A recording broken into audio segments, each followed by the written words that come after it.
do, do, do, do.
Interesting. Severed head of a black man as decorative piece. Please tell me you're not actually that fucking stupid.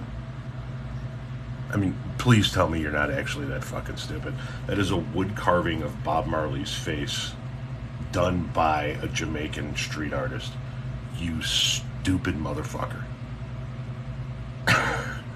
I mean, you are as dumb as a bag of fucking hammers. What's up with the videos? A handful of people are experiencing. I spoke to Under the Desk News this morning. It's happening to a shitload of people. They've just got a technical issue that they got to work through.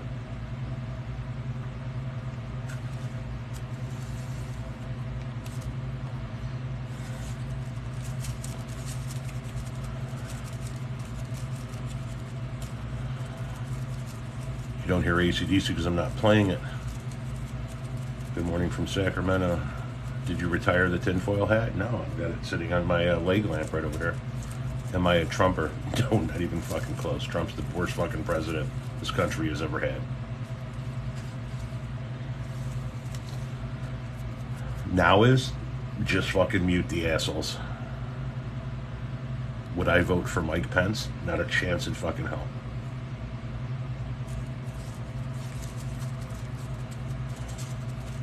Good day to you, good sir. Do you own a gun? Yes, a few.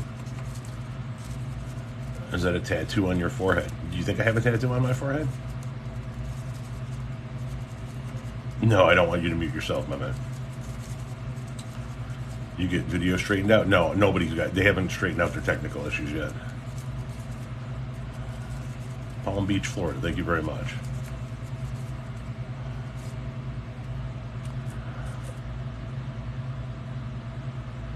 Yeah, so do you see the black eye bruise on my forehead now? No. You see it here? Yes. You see it here? No. You see it here? Yes. This is an area of my forehead that for the last 20 plus years will discolor and then go away, then discolor and then go away. It's the weirdest fucking thing. Don't know what it is. Trump will be president again? Sure. Whatever helps you get through the day. Thank you, Donnie. Hello, Michigan. That was unbelievable that was the first fucking comment I saw when I got in here. What a fucking clown. Scott, thank you very much. Not fade away, brother. We're coming up on the days between, man. We're getting close.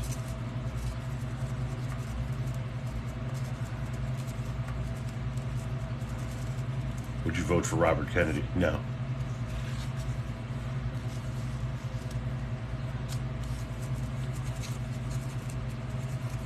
Love your content. Thank you very much.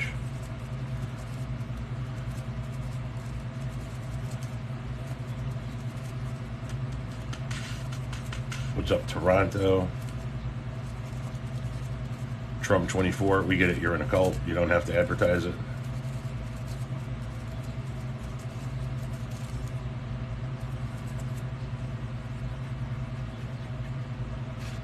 Sounds like you're rolling something up. Well, technically speaking, no. I'm packing a cone, but yes, I am. I'm doing dubage prep. Dubage prep is important work. What's for lunch, Tom? I don't know. Don't even know if I'm going to have lunch. Okay, Justin, if the only thing you can continue to say is Trump 24, you're literally too stupid to be here. So there's your mute button. Doxing more people, I say. First of all, I've never doxed anybody, but secondly, how am I doxing somebody by going live? Could you maybe elaborate on that? Because I'm dying to hear that. Why don't you like RFK? Because he's nuttier than a squirrel turd.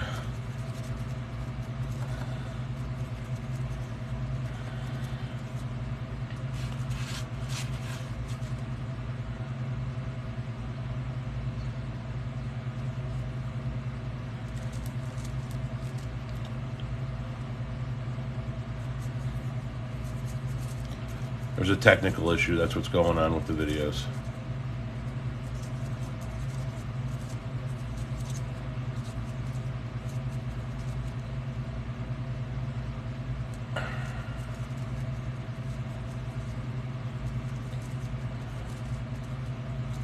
Fast Times at Ridgemont High is a way better movie than Dazed and Confused, but both of them are great.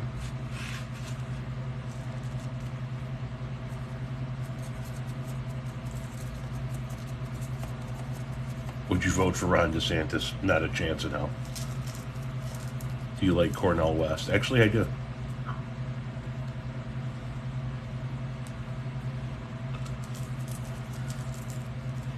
What's your favorite type of bread? The fuck? Should we worried about case being dismissed by Trump's judge? No. I don't think you need to worry about that. She knows that her ass would be new mown fucking grass and her career would be over if she did that. Hey, it's the numbnuts that keeps asking me to see my compression socks. Nicholas, you can't see my compression socks because I left them under your mom's bed.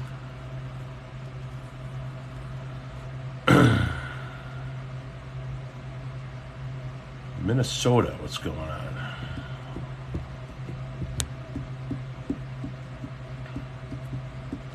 Why so much hate for Pritzker downstate? Because he's a Democrat.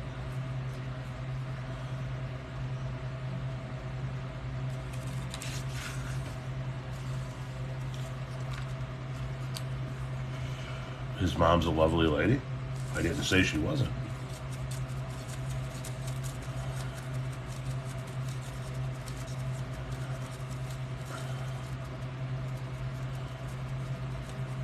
You are not a Democrat? I am a Democrat. I didn't say I wasn't a Democrat. Somebody asked me why the people downstate hate Pritzker. You said you didn't even graduate high school. Why are you so smart? I'm not smart, Jake. Anyone but Biden 2024. Well, I would say anybody but a fascist in 2024, which pretty much leaves out any Republican nominees. So if Biden's going to be the Democratic nominee, he's got my vote. Thank you guys for all the hats and sunglasses and shit that you're throwing out there.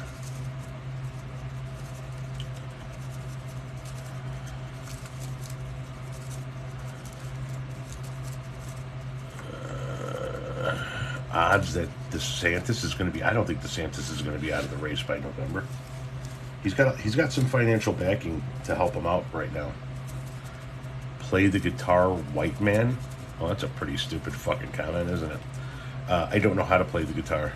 And even if I did, the fact that you said play the guitar, white man, means I would never fucking play the guitar for you. So, how about you have a seat and shut the fuck up? Let the adults talk for a minute.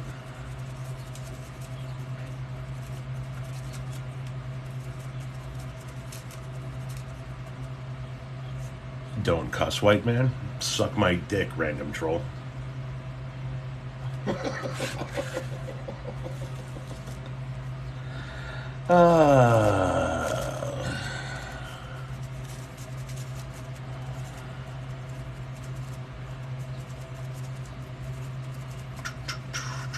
Is it super hot there today? No, it has been hot here today, but for the last few days, I should say. Today it's in the mid-70s with rain. It's overcast as fuck. I'm not ignoring you. I'm trying to get this dude rolled.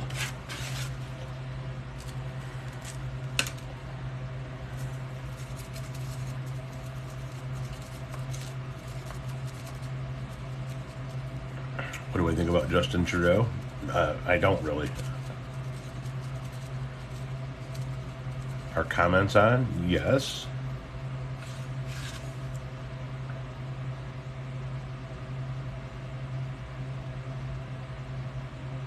Thoughts on the movie Sound of Freedom? Yeah, somebody with 10 million people, were asking me about it yesterday. Hadn't even heard about it until yesterday, and I haven't seen it. And I only know what people have said in comment section, so I don't have an opinion on it. We need our freedom. Quit letting Democrats control our...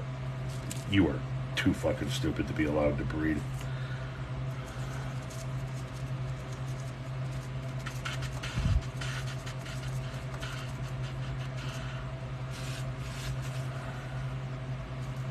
Doesn't matter what president you have, always going to be the dictatorship of capital. Okay.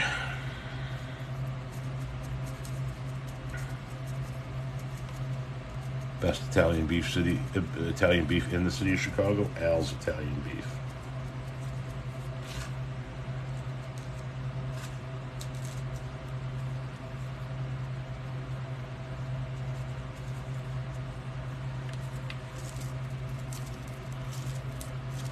You're goddamn right. I love capitalism, Patrick.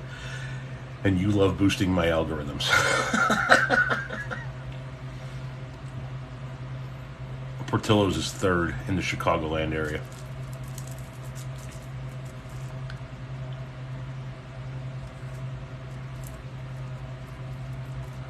Only way America come back is election Donald Trump's back as our president. You know, before they move you guys up to the commenting crew over there in Moscow, they really should make sure you guys know English better. I'm sure this sounds great in the original Russian, though. Only way America come back is election Donald Trump's back in as our president.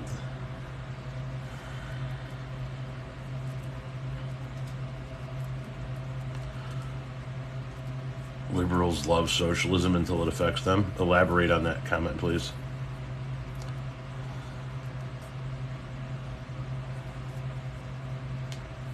If you wouldn't mind.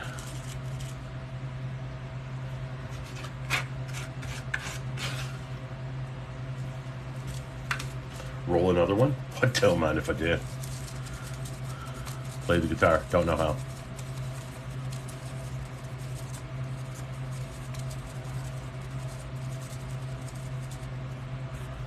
I bought you a ticket to go check out the Titanic. Well, why don't you take my spot? I'm busy.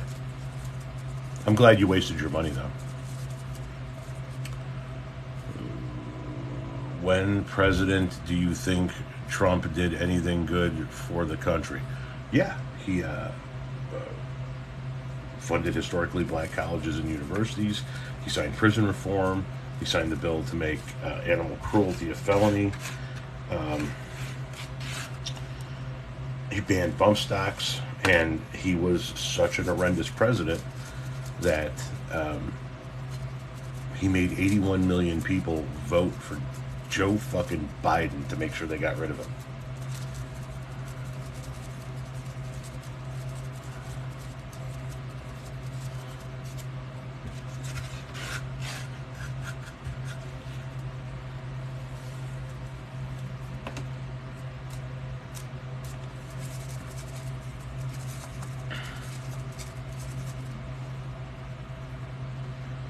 Did they take Walt Nada's passport? I don't know. Johnny's beef in Elmwood Park is better than Al's, but the question that was asked was in Chicago. Tom, why do you think you get to judge the bravery contest? I think I get to offer my opinion. And that's the part that seems to be missed on everybody. I'm entitled to an opinion just like everybody else is entitled to an opinion. And if you say to me that being trans in America is braver than some soldier that's down at Camp Pendleton that's never seen action, I will say you're absolutely fucking correct, in my opinion. If you say to me being trans in America is braver than any veteran that has ever served, ever, I'm going to tell you that my opinion of that is that it's fucking moronic. Because I don't view it as such. So, but if you're telling me I'm not entitled to my own opinion, then I'm going to tell you to go piss up a fucking rope. Because we're all entitled to our opinion, and I'm no different.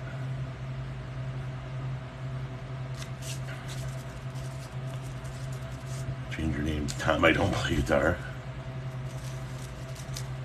Yeah, they would still fucking ask.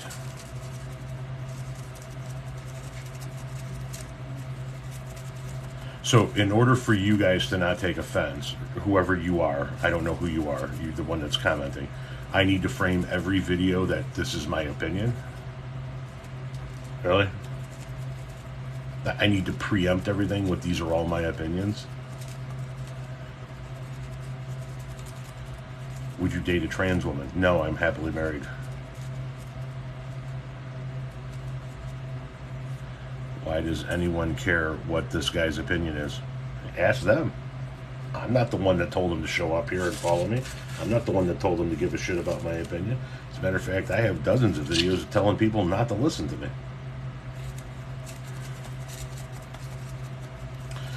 Do you like Mayor playing with Dead Company? It sounds pretty good. Thoughts on the Biden crime family? My thoughts are if you use the term Biden crime family, you're already too stupid to have a conversation with. Of course, that's just my opinion, so that I don't offend anybody.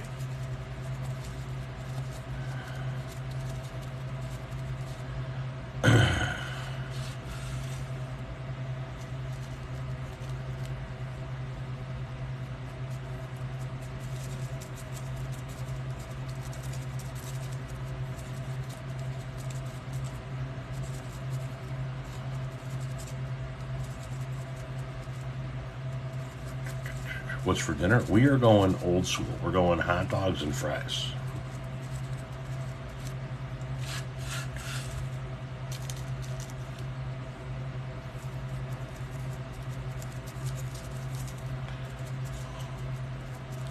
Who built this guitar? That's a D'Angelico.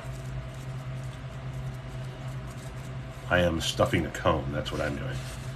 Tom's wife is trans. You're just stupid enough to think that that might be an insult, aren't you?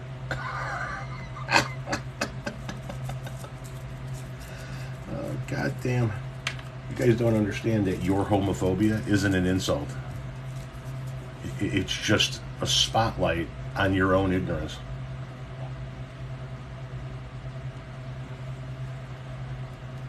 Glad to see you're back. I never went anywhere.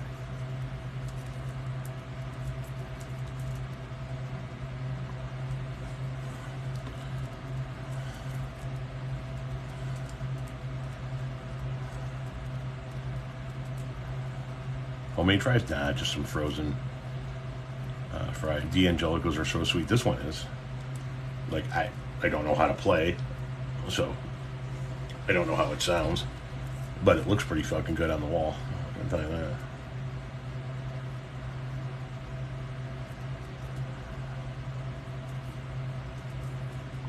You think Biden does no wrong. If you can find me a video in which I said Biden does no wrong, I will literally cash app you $10,000 today. Okay? You find a video in which I said Biden does no wrong, and here it is. You can screen record this as proof. I will cash app you 10 grand today. Okay? Happy hunting, pumpkin. Why can't you see any of your videos on For You page? There are a handful of people that are going through that. There's a technical bugaboo. I just spoke to Under the Desk News this morning via Messenger. They're going through it too. Same shit. Several videos uploaded. Can't see them. I have some as well. It's a technical issue. No offense, but you might be the least attractive human on TikTok. Interesting. And that's your profile picture. Okay.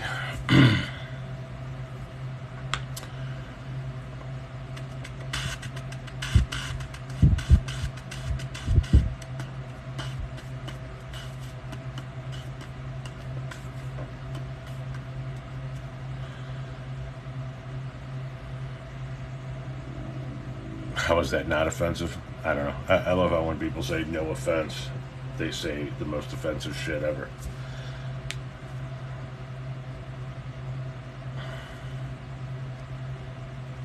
you have kids? 4. Biden needs to retire and be a grandpa? I agree wholeheartedly. You think Trump's kids will run for president? If they're smart, they won't.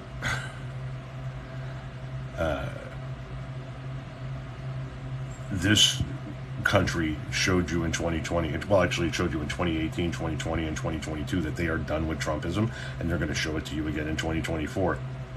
And if his kids have half a fucking brain, they won't put themselves through that, because nobody that is named Trump will ever be fucking president of this country again.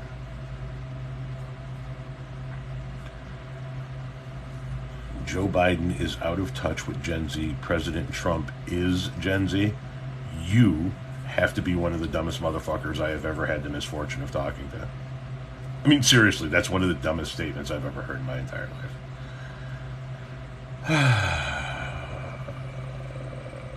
Do you work or living off system? Well, I've been retired since 2018, and last year I started a trucking company. So now I'm, no pun intended, semi-retired. I haven't lived off the system, as you said, for fucking years. When I was a kid, my mom and dad were on government programs because we were so fucking poor, but no, not as an adult. Imogen, you call me a bootlicker. I have something you can lick. I just need to move your mom out of the way, and then we can make some room for you. And then you can come on here and you can lick with her. Does someone pay you to support Biden? Yes. I get Soros bucks and Clinton cash every month.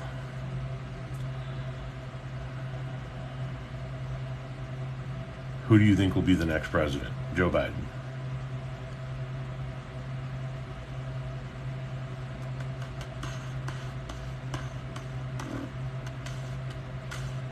Do you play Fortnite? I play no video games. I'm not a gamer.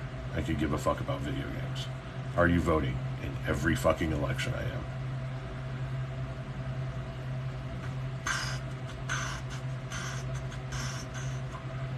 What's my t-shirt size? 4X. Who will be the 47th president? Joe Biden. What do you do for fun? I like ancient Peruvian basket weaving. I study Sanskrit. On Wednesdays, I like to run naked through the park shouting, "I am the other white meat." And then on my downtime, I like to write books, kayak, and own conservative trolls. Why do you think Joe Biden will get reelected?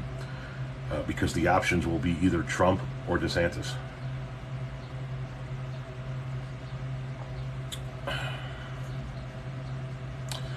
Biden, hang on a second here. I love this. This is awesome. Biden can't be the 47th president, idiot. He's already 46. And that shows you just how fucking stupid that commenter is.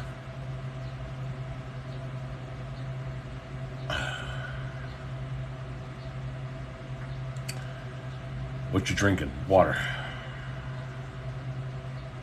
Corn or flour tortillas? Either, but I prefer flour.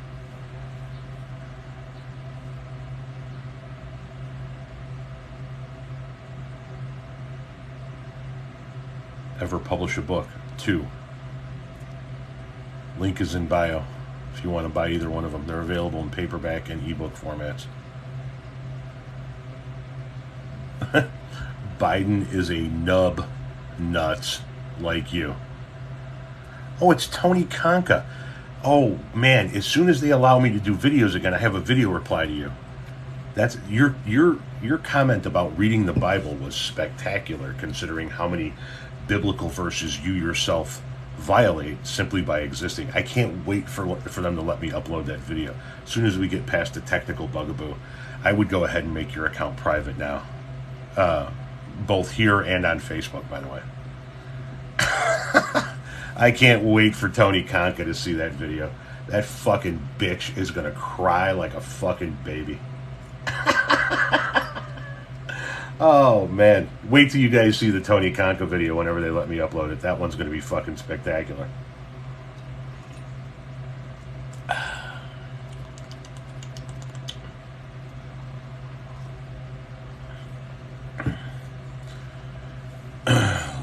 content. Keep it up. Thank you very much.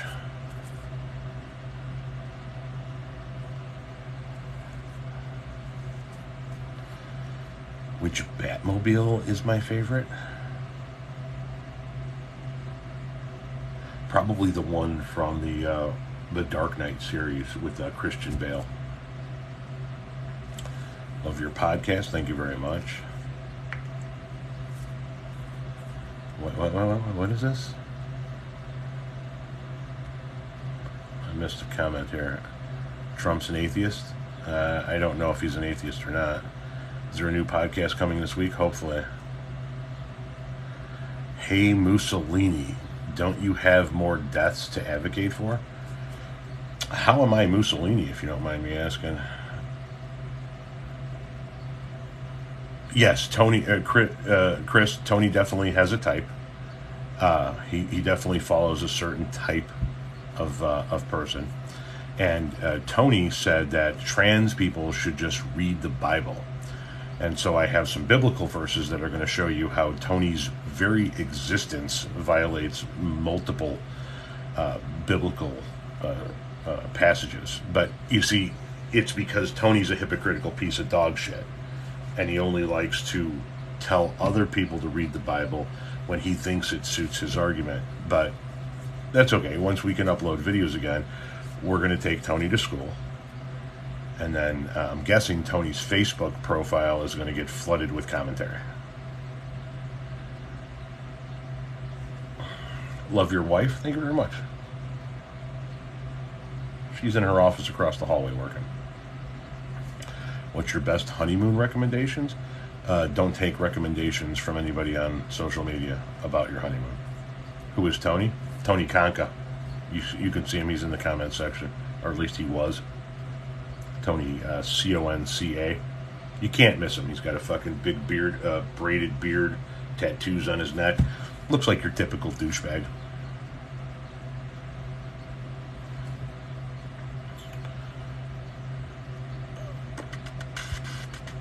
Thoughts on communism? Never going to happen.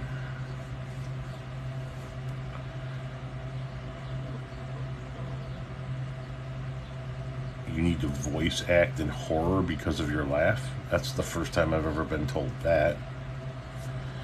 What is this? Or does the way the far left sometimes make you feel like you're being forced more right?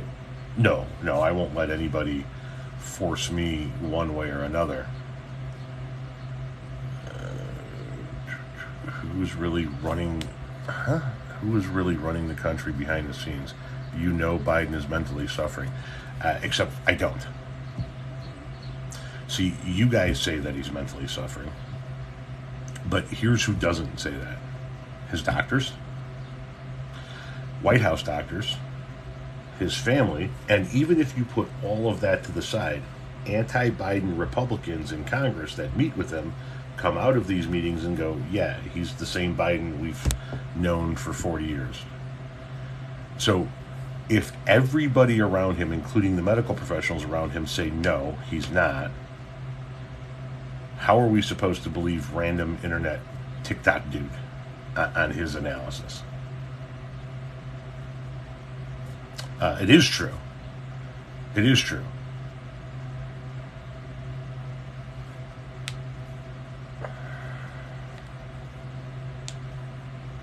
Tom, we've seen him in real live videos.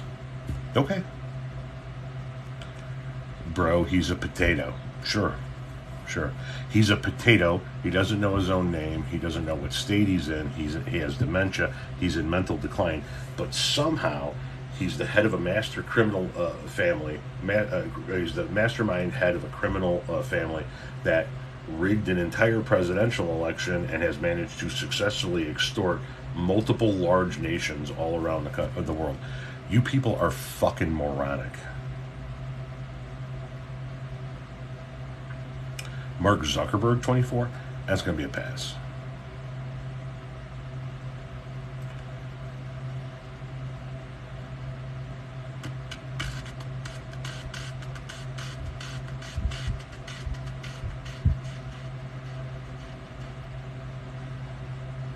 Elon Musk, 2024? That's going to be a pass.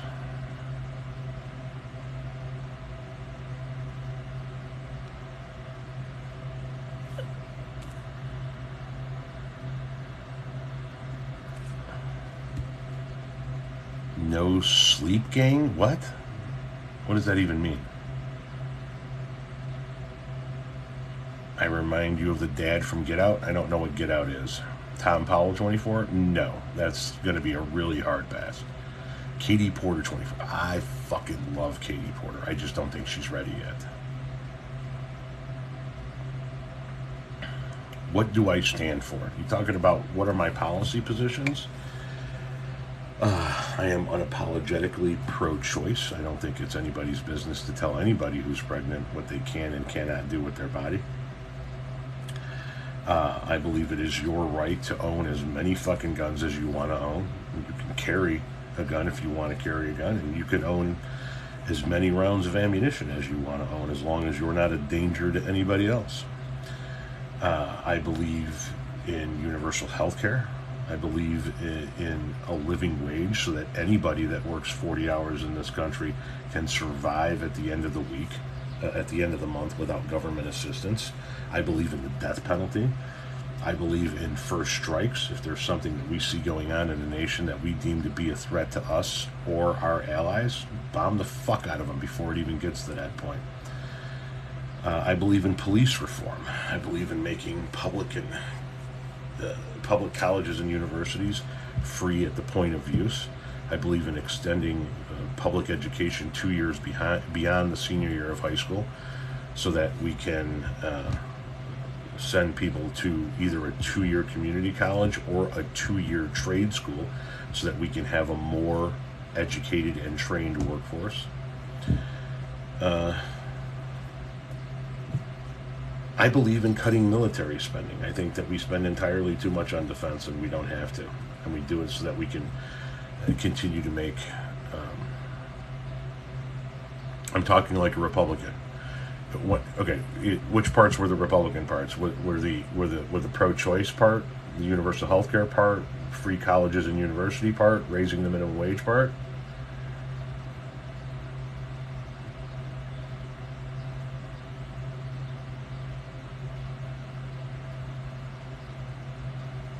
Okay, so somebody here said, hang on one second, oh, Tom, death penalty is beneath a civilized society. I think what's beneath a civilized society is not properly punishing people who choose to take another person's life. And if there's irrefutable proof that you took another person's life, then I got no fucking problem with strapping you in the chair, flicking the switch, and going out to lunch. And I don't give a fuck that when people say, well, it costs more money to execute somebody than it does to keep them alive. I don't give a fuck what it costs. I don't care if it costs $10 million more. Kill them. I want them no longer breathing right fucking now. And I don't give a fuck when people say we shouldn't do it because it's not humane. Those people were not fucking humane when they took another person's life. So I don't care if you march them into the fucking alley, put them on their knees, and double tap them in the back of the fucking head. Get the job done. Get done with the fucking day. Move on with our lives.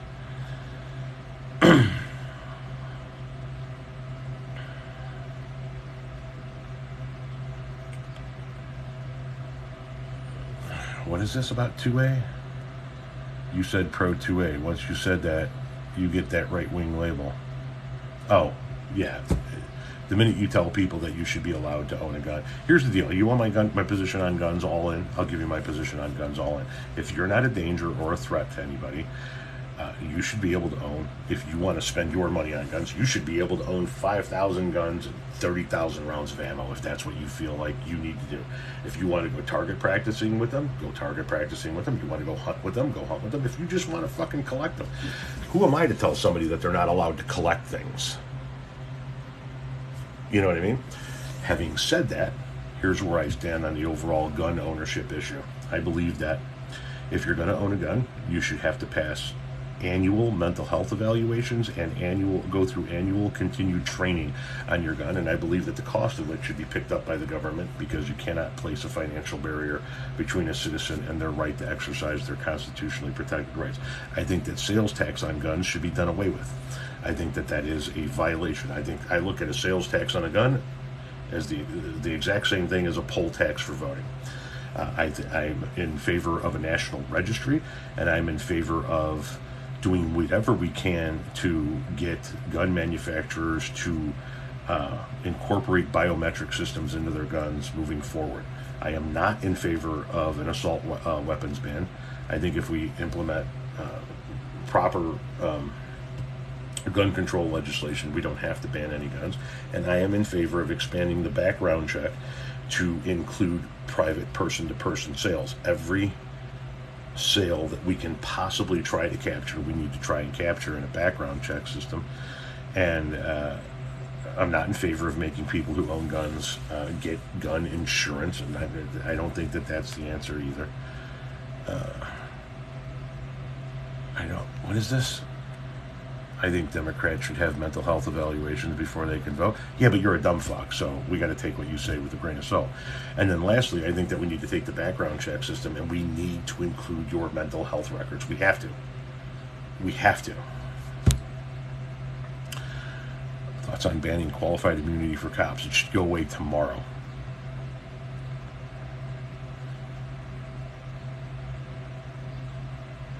Opinion on Donna in the Dead. So many people rip on the Donna era of the Dead, but I got no problem with it. No, I don't want Jon Stewart for president. He's a very smart man, but I'm done having actors as president. We had Reagan and we had Trump. Isn't that enough fucking damage for one lifetime?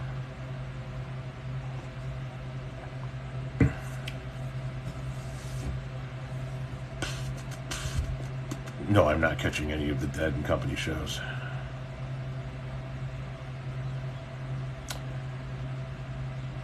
Reagan was awesome. That'll be your little secret.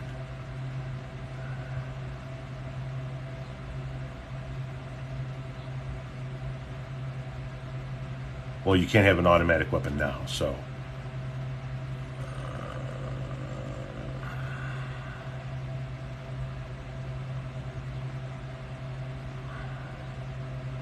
How would you handle punishing these 12 and 13-year-old car thieves and robbery people?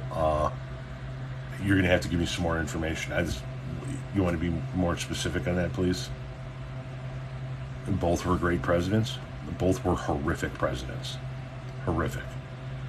Reagan blew a massive hole in the debt and deficit and began the decline of the middle class in this country.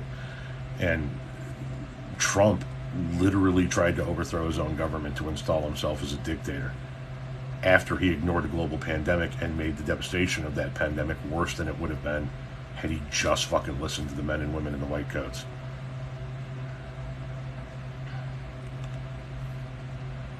Reagan fucked us, to say the least. To say the least. Ukraine is Biden's laundromat, 10% for the big guy. Well, if you can prove that, I'm all ears. But so far, all we have is accusations with very little proof. Pandemic wasn't real. You're too stupid to be allowed to be here, Tommy. Sorry. Anybody who says that the pandemic wasn't real is seriously lacking in gray matter. Thoughts on Vivek? The Republican nominee, Vivek?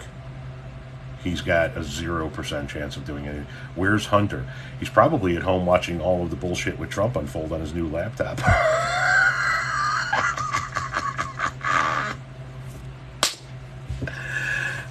Shit. Maybe getting a Hummer while doing it. Who knows?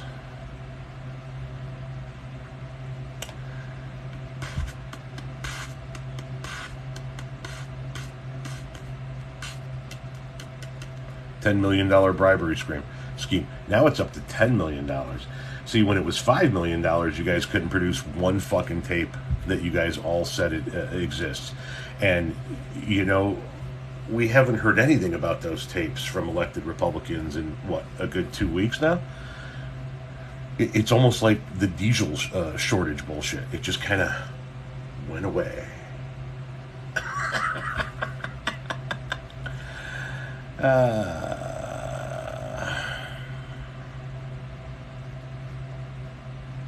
Yeah, a lot of people's videos aren't able to get uploaded. Thank you for the sunshine. I appreciate that.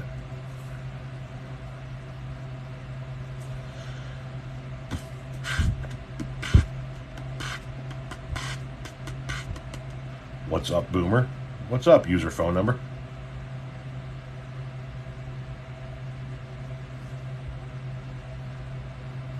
Mansion's toying around with a third-party run. I'm not worried about it. Aubrey, how you doing? If there is one person on this app that I follow that is more amped up than anybody else, it's Aubrey. I once did a video, and in a good way, I once did a video of this machine where you sit on it and this rod just comes up through a fucking hole.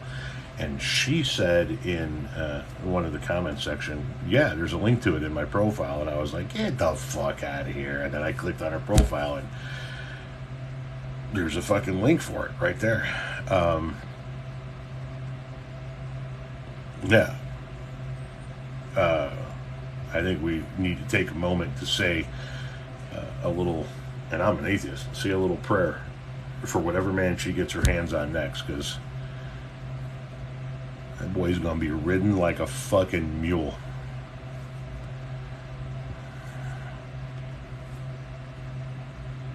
Class traitor? Elaborate.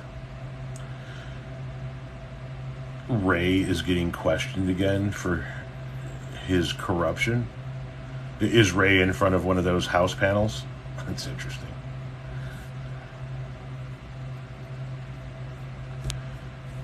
Let me guess what's going to come out of that. The same thing that's come out of every house panel since the Republicans have taken office. And nothing. The app has technical issues. A whole bunch of people have their videos unable to be seen. Nothing's come out of it so far. Yeah, that's a shocker.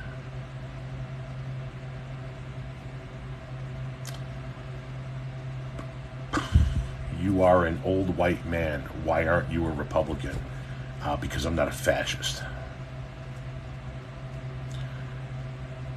Barrister, what's a crocolagan? You are much less high today. No shit. Last night I was fucking rocked. As a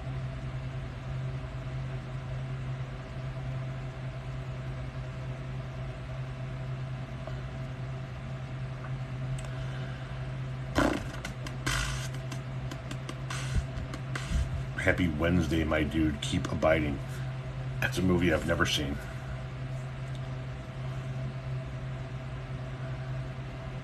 Jack White taking no prisoners? Who's Jack White? You didn't even say hello last night? No, I was ripped. How's it going, Goose? Lots of rain by you? Today there is. Yeah, it's been raining all morning. You're the type of liberal Malcolm X was talking about? Okay. Ray belongs in prison for helping the Democrats. It's all documented. Well, write a strongly worded email and let us know how that works out. You can't see any of my videos. There's a technical issue with TikTok. A whole bunch of people are experiencing it.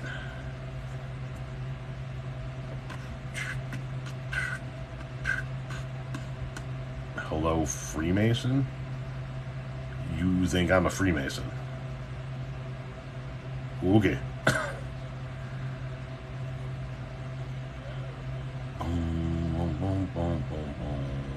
Oh, Jack White of the White Stripes. Okay. Apparently he did something.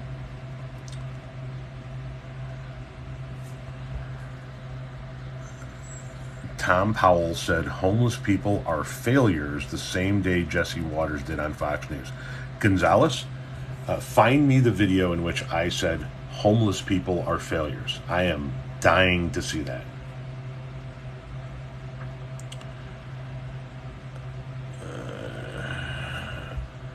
Has there within the past 30 years been a Republican you'd actually vote for? If yes, why? Yes, John McCain. I voted for John McCain in the primary when he ran against George W. Bush. I didn't think that Al Gore would have made a good president. I thought John McCain would have made a good president. I wound up voting for Al Gore because Bush wound up getting the nomination, and I couldn't possibly bring myself to vote for Bush under any circumstances. And then when McCain came back around in 2008, he had gone off the fucking deep end and picked Caribou Barbie to be his running mate, and that was just too extreme for me. Besides, Obama was just a far superior candidate at that point in time. Neoliberal, there you have it. You should do yourself a favor and you should actually look up the definition of neoliberal, because I'm betting dollars to donuts you have no fucking clue what the definition is.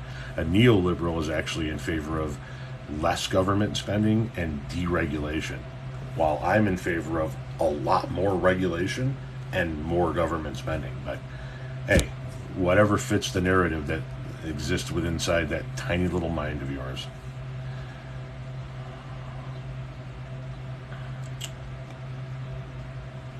I'm a registered Republican, but have changed my right-wing views. Should I switch or just stay? I don't know what you should do. That's up to you. Conservative light. Hey, look at you, just being like Trump, coming up with nifty little nicknames. You are hoping that for all of the criminal acts by the FBI to get swept under the rug again. Whatever helps you sleep at night. You love beer? Oh, right on. I love weed. Bro, you got roasted? I can see how the simple-minded would think that. Mad Dog. A whole bunch of people are experiencing it at the current point in time. People are uploading videos that they can see on their end, but nobody can see them when they go to their page. I spoke to Under the Desk News this morning about it. She's experiencing a lot of that as well, and she spoke to TikTok. I've emailed TikTok. There's a technical bugaboo that they're working through. Once they get it sorted out, the videos will be able to be seen again. Tom, didn't you say you used to be racist? Yes. Is Lauren Boebert great value Sarah Palin? Yeah. Yeah, she is.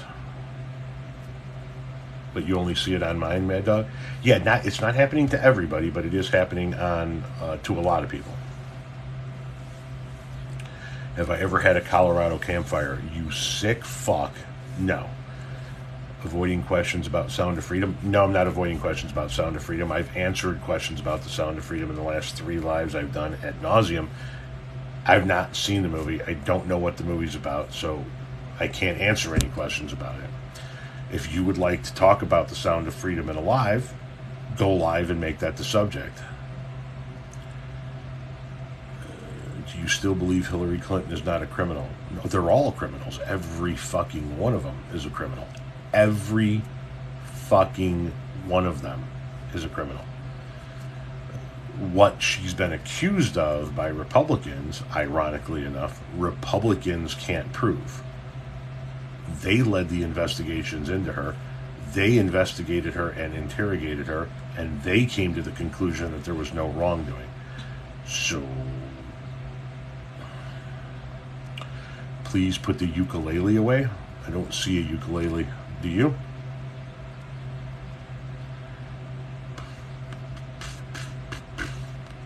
I have a ukulele. You just can't see it. Do you like horror movies? They're all right.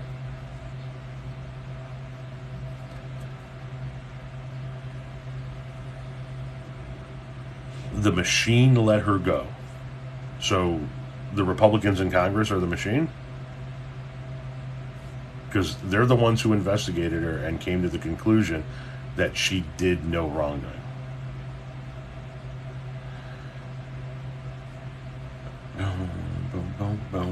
Boomer is a mindset? No, boomer is the left's version of woke. Anything that the right doesn't like, anything that scares the right, anything that the right wants to vilify becomes woke. Anything that scares the left or the left doesn't like or that the left wants to vilify is a boomer. And if you call people who aren't boomers because you're mad at them, you're just a fucking dumbass. What's your favorite movie? The Godfather. The House is about to arrest Christopher Wray and you don't even know about it.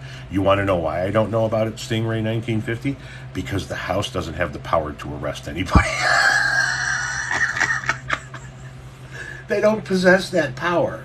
It doesn't exist. But if you think that the House can arrest somebody, then, hey, dream on. Excuse me, I gotta take a piss. You guys enjoy the show while I drain the vein.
Boom.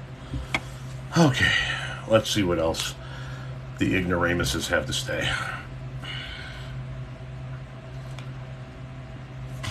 There are 50 reporters waiting in the hallway of the Capitol, waiting to see if Christopher Wray... Yeah, I get it. You think that the House of Representatives has the power to arrest people. But what you're not understanding is if the House had the power to arrest people, they would have already arrested a fuck ton of people. The House of Representatives, nor the Senate, possess the power to arrest anybody. Another day of living off the government? No, I don't live off the government. I survive by eating the sandwiches your mom gives me after I get done fucking her in the ass. And considering how much dick that bitch can take, I get a lot of sandwiches every day. And it sustains me. By the way, tell mom I said hi.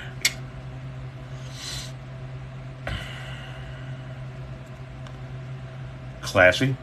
You're met with the energy that you bring.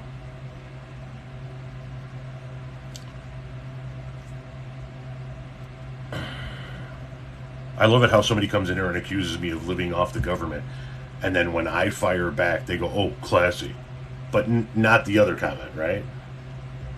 Get fucked. Are you really only 45? No, I'm not 45. I'm 51. Do you think NASCAR will come back to Chicago next year? Who the fuck knows? Who the fuck? Franco in the Morning is here. My guys, if you're not following Franco in the Morning, it's not a political account, and he doesn't touch on the social stuff. He's about music. And if you dig music, if any of you follow me for the music shit, go follow Franco in the Morning. It's good content, man.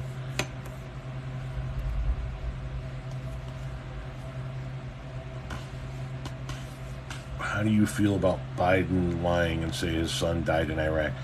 Kev, we've been over this 10 million times, and I get it, that you're naturally impaired by something going on up here. But his son got cancer as a result of what he was stationed to do in Iraq.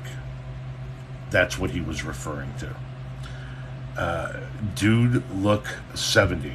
Well, like I said earlier, fucking your mom is a tough job. And it takes years off of your life. I mean, it's a hard job, but somebody's got to do it. And so I stepped up to the plate, and I'm leading that charge. And as a result, I look road wet and hung up dry.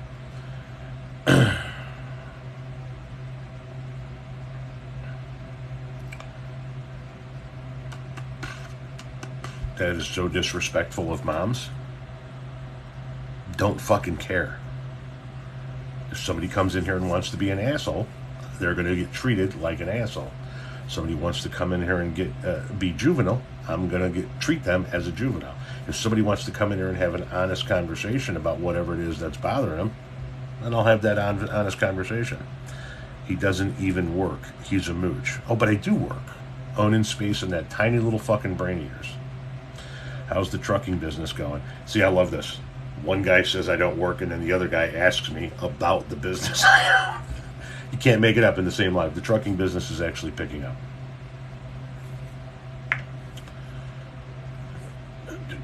Do you like Black Sabbath? Yes. Why aren't your videos playing? There's a technical bugaboo with TikTok. A lot of creators are experiencing, and I talked to some other creators this morning about it. They're working on it. They'll get it fixed. They always do. You are supporting liberal talking points and lies. You have no facts, only your opinion. Well, that's your opinion. Do you like Fish, the band? No. Capitalism needs restrictions. Capitalism needs a lot of restrictions and a lot of regulations. Thanks for the hat, Josh. Still only one truck, or have you expanded? We have 4 trucks now. You fell off hard. What did I fall off of?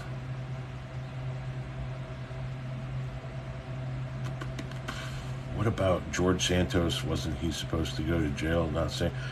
He's been indicted, but I don't think there's been a trial yet, so we have to wait for the trial. Does Renee miss my humor? No, not in the least bit.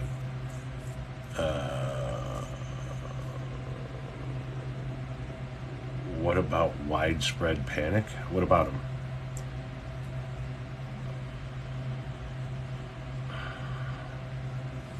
He fell off his mom. Yeah. Can I use your business model up here in Milwaukee? No fucking clue. Citizens United needs to be overturned? Yes. Who paid his bond? According to court documents, his father and his aunt.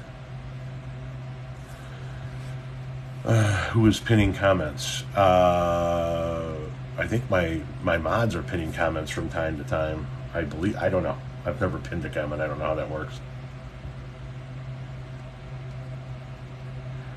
Love it when the commies drag me. Says user 88284386113226. You know what I love? When people don't have the fucking balls to put their name and or face behind their words, and they think their words matter. Sucker, my dicka.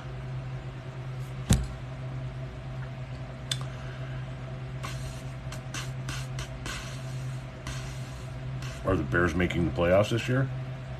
Who the fuck knows? I hope they don't. Boom, boom, boom, boom, boom, boom, boom, boom, boom. Hello, Mr. Powell. Thank you very much. Hello back at you. Hello from Missouri. Thank you very much. Hello back at you. Reported, then reported. Do you like Brittany Griner? No.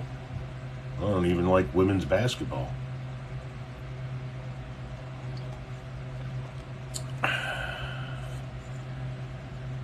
Ever been to West Virginia? I've been through West Virginia. I don't think I've ever stopped in West Virginia. Would your business model work in any other city? I don't know. Did you go to any Dead & Company shows? No, I did not. Love from North Carolina. Thank you very much. Hello from New Jersey. Hello. I think Trump is going to cut a deal to keep himself out of prison when this is all said and done, whether it's before the election or after the election. I think he's going to cut a deal. Why are your videos not playing? Because there's a technical issue with TikTok. It's happening to a whole bunch of creators. Hola from Puerto Vallarta. Well, hello. How are you? I'm going to be down in the Riviera Maya in a week and a half.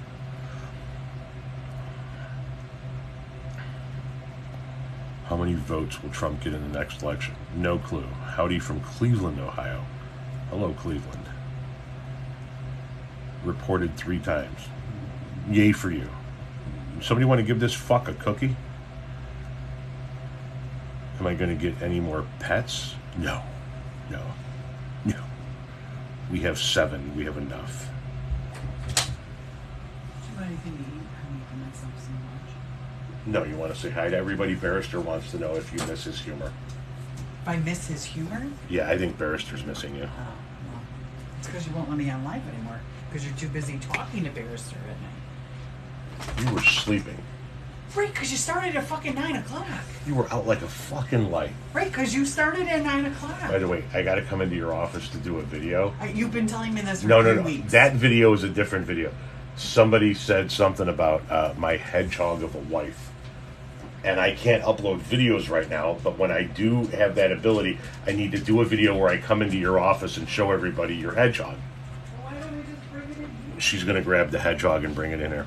Her office is right across the hall, and she's decorated the way she likes to decorate, and she's got this little hedgehog. I don't want people to see the hoodie that I'm wearing. It's like a gnome size thing.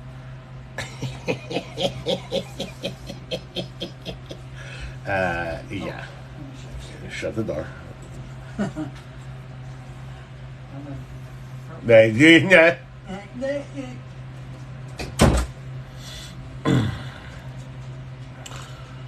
Any chance Gavin Newsom runs this election cycle? Not unless Biden drops out. Would I vote for Christie if he won the Republican nomination? No. What's for dinner tonight? Hot dogs and fries.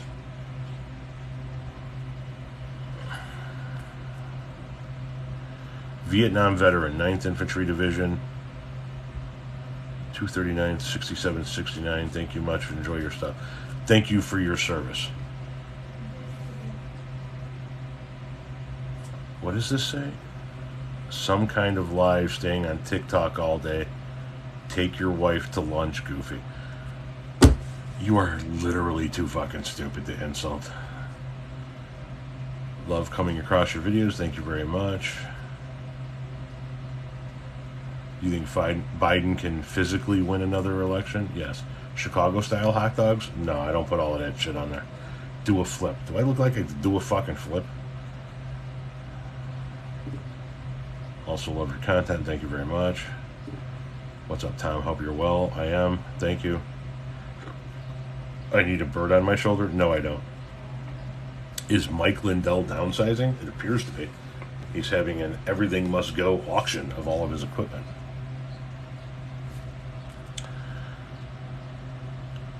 Can you remind me of a telephone tough guy? What does that even mean? Can you remind me of a telephone tough guy?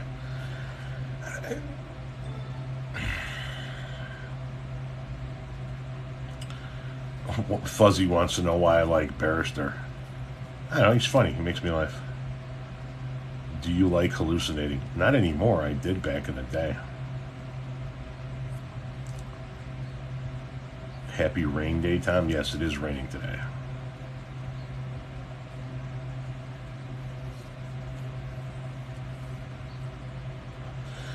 Barrister is sober. Generally? Yeah, usually.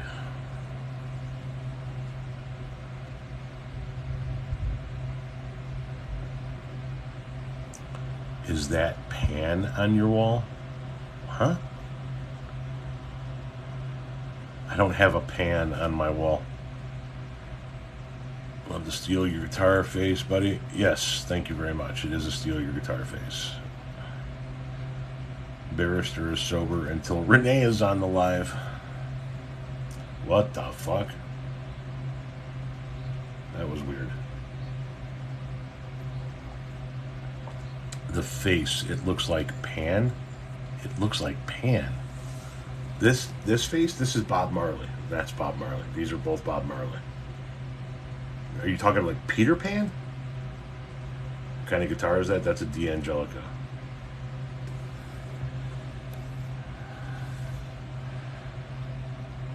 Hi, Renee Violet Powell. She's making lunch for herself.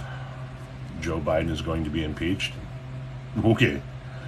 They've introduced articles of impeachment on him 3 or 4 times already, and they can't get more than literally a handful of Republicans to sign on to it. And even if he was, good luck getting him removed through the Senate. Just wanted to say hi and love you. Thank you very much. Hi back at you, brother.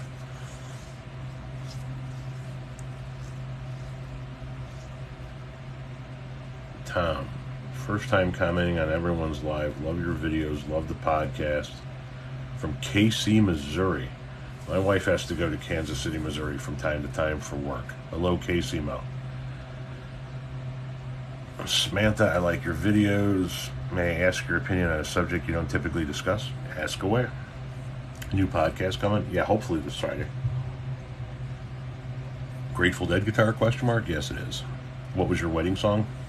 We didn't have that kind of a wedding. Why can't Republicans go with anyone moderate? Everything is extreme. Because the pendulum swings in this country. The political pendulum swings, and it usually swings. Do you do karaoke? No. It usually swings right in the middle. Little left, little right, little left, little right, little left, little right. And sometimes it gets out of whack. And we get these extremes, right? And we were in the middle for the longest time, and then they went a little bit further right with Reagan. And then we brought it back to the middle with Clinton. And then they went extreme right with Bush, and then we brought it back to the middle with Obama, but they viewed Obama as extreme left, so they pegged hard right.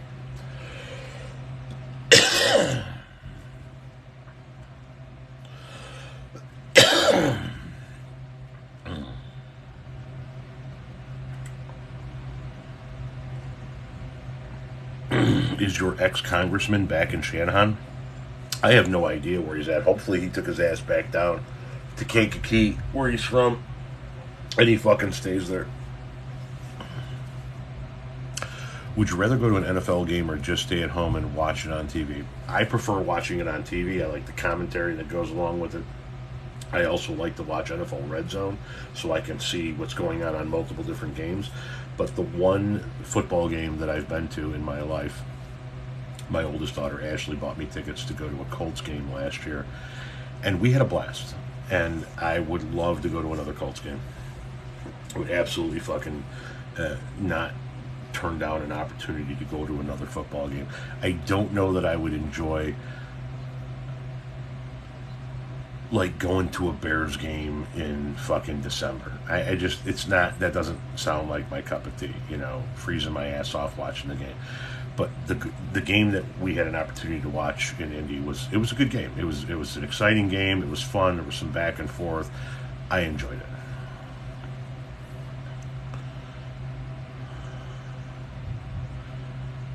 Tom, as a queer person, I really appreciate you offering a different, and I don't know what, it just says W after that, opinion. Thank you very much. I appreciate that, as it appears as if I have pissed off a large contingency of the LGBTQ plus community in the last week as well.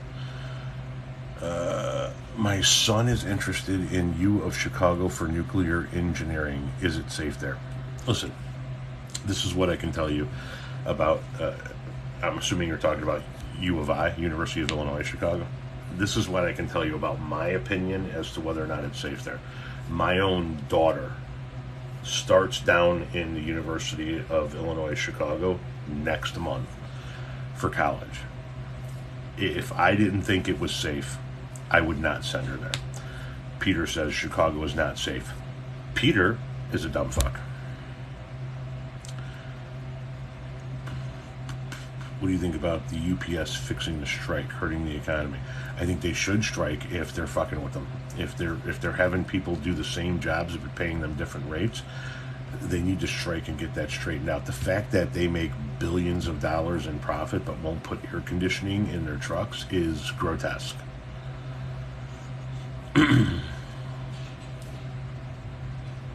You were robbed twice in Chicago? Yeah, I was robbed once in Chicago. And did you get anything on Prime Day? No.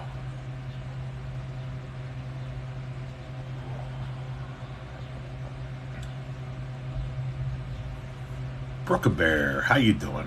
You say you love football commentary. I love your commentary. Thank you for being you. Thank you very much. Yeah, you can get robbed anywhere. I've been robbed in rural parts of this country numerous times. I've been robbed in Chicago once, and I've lived in or around Chicago for 44, 45 of my 51 years. Am I a Mark Wahlberg fan? I don't dig on his music. I like some of his movies. That's about the extent of it.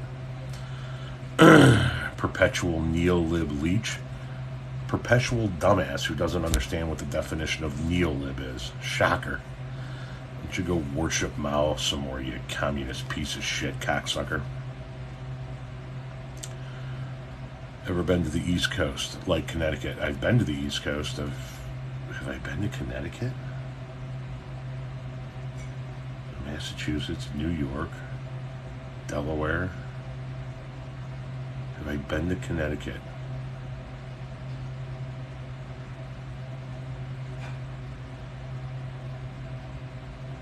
I don't know.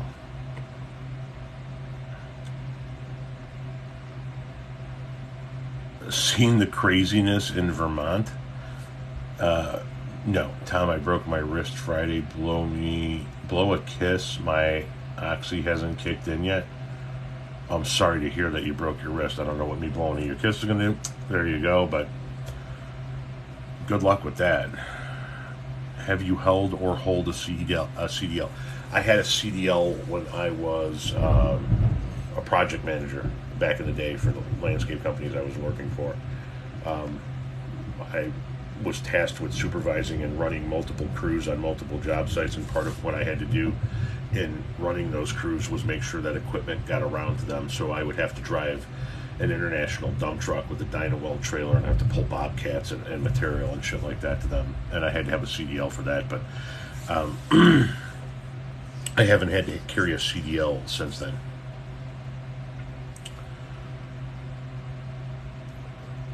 Who do you think the two runners will be in 24? Biden and Trump. Thought on Florida not honoring driver's licenses from some states. It's insane. What up, bro? How you doing? I'm doing fine. Florida's going down the shitter rapidly. They're descending into full-blown fascism in real time. What do you think the worst state in the country is? Oh, I'd have to sit down and really think about that. How do you like being a communist? Somebody want to explain to this dick face that I'm a capitalist?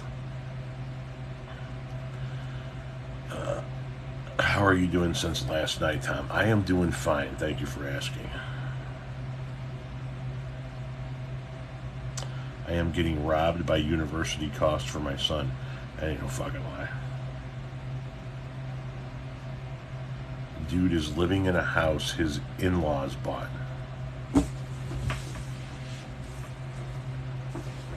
Well, how do you figure my in-laws bought this house? Could you elaborate on that? I want to hear user phone book tell me how my in-laws bought this house.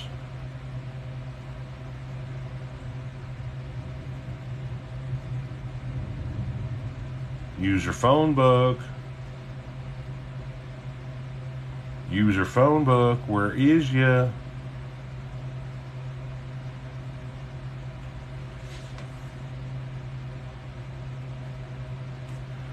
Hello?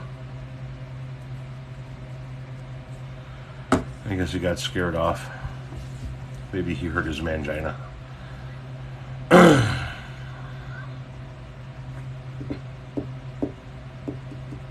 Hope you have a great rest of your day. Thank you very much. What percent of my comments are from brainwashed Trumpers? Way too many.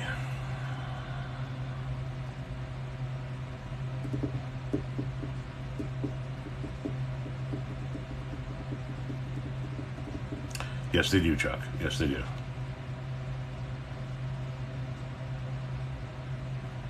Do you drink at all, Tom? Trying to find a good whiskey. No.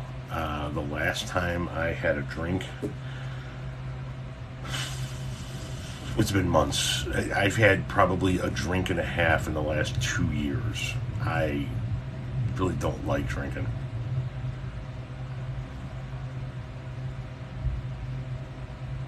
Is it raining by you yet? Yes. College or trade school?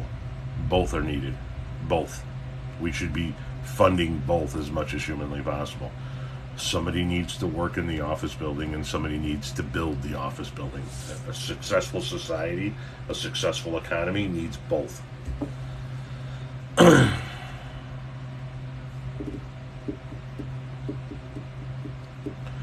about all Biden's shell companies? You know, if you guys can prove any of those are Biden's, I'd be more than willing to listen. But what I'm really interested in is why all of a sudden do you dislike people having companies?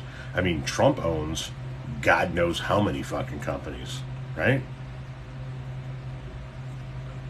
User phone book replied, you did not. Let me go back and see. Where's the user phone book?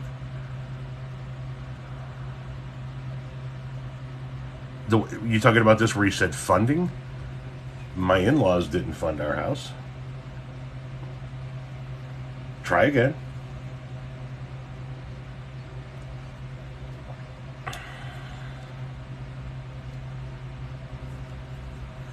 Trump owns all the real estate in that empty head of yours? Sure he does. He doesn't even own all the real estate his name is on. Heard you say they gave you $5,000. You heard incorrectly, dipshit. Here, let me fill you in again since you have a hard time listening. My in-laws gave me nothing. Nothing. My father and stepmother gave us a $5,000 gift to use as a down payment on a $183,000 house. So, my in-laws, nothing. My father, $5,000. House, the cost of the house, $183,000. If you think my in-laws or my father paid for a $183,000 house with $5,000, you are dumber than a stump. It allowed us to put a down payment on a house that we are still paying on. You stupid motherfucker. Ah, shit.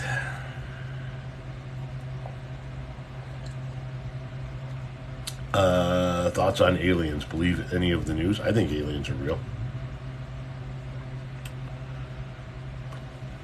Why is somebody commenting in Russian?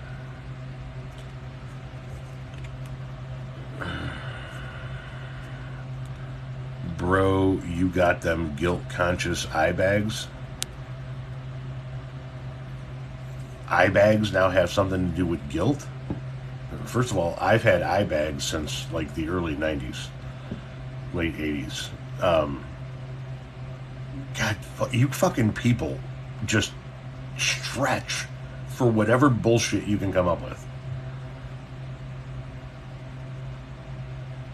Yeah, less than 5%. I believe what my father gave me as far as a down payment goes equated to like 2.6, 2.7% of the total cost of the house. And we had a bankruptcy, so when we bought it, we had an enormously high interest rate. And as a result, we're still paying on this fucking house. And will be for a few years. Okay, boomer. Hey, dumb fuck. Get to a computer and look up the definition of boomer. See what years it applies to. Do you like the Hodge twins? Who are the Hodge twins? There it is, bankrupt. No wonder you're left. And of course he uses the wrong you're. Hey, numbnuts, is Trump left or is Trump right? Because that motherfucker's got 6 or 7 bankruptcies. And you guys praise him. I'm gonna tell you once again, suck my fucking dick.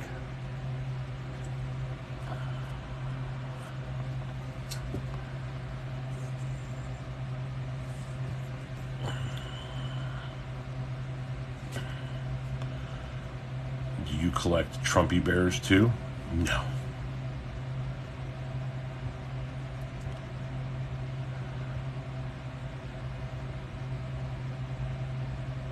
Actually super woke. I'm a boomer and I have been in a 5-week coma. Okay. You need God? No, I don't. How does this affect LeBron's legacy? How does what affect LeBron's legacy? Thoughts on Sound of Freedom? Never saw it. Don't have any thoughts on it.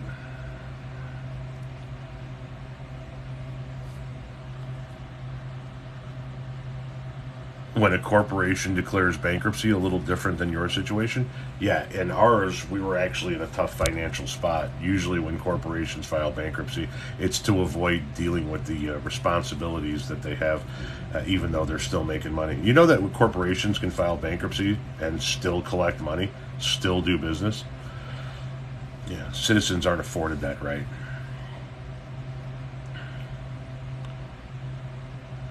Do you understand the alternative to God? Yeah, the alternative to God is reality. You are a boomer if born before 65, bro. Exactly why I'm not a boomer. So is your content supposed to be politics? A good chunk of my content is politics, but that is not all I discuss on my content.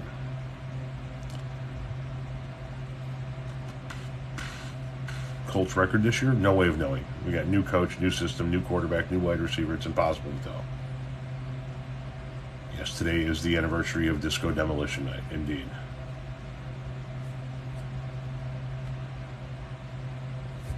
Are you that guy who got humiliated for being a Mao hater? If people who like Mao hate me, then I don't view that as humiliation. I view that as a badge of honor. Let's go Buffalo. Hey, they got a hell of a team. How are you, Tom? I'm fine. How are you? I guarantee you a majority of people who say vote blue take prescription meds for mental illness. You guarantee that, huh? I wouldn't be running around guaranteeing anything with that kind of commentary. Mao is based? No, Mao's a piece of shit, murderous dictator. Sorry, was. Thankfully he's dead.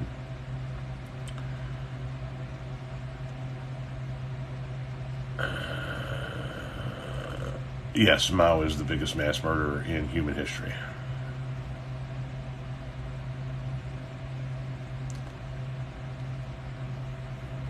You are back. I never went anywhere. Do you dance? No. Yes, the far left actually think they beat me. All the far left, this is what the far left is great on. This is what I like about the far left, okay? All they did was remove themselves and save me a bunch of work. See, Trumpers troll your content and they follow you, so you got to go block them. When you piss off the leftists, they stop following you, so the trash takes itself out. I don't have to worry about blocking anyone. It's fucking spectacular. You can dance if you want to. You can leave your friends behind. If your friends don't dance, and if they don't dance, well, I'm no friends of mine. Do you believe in evolution? Yes, I do.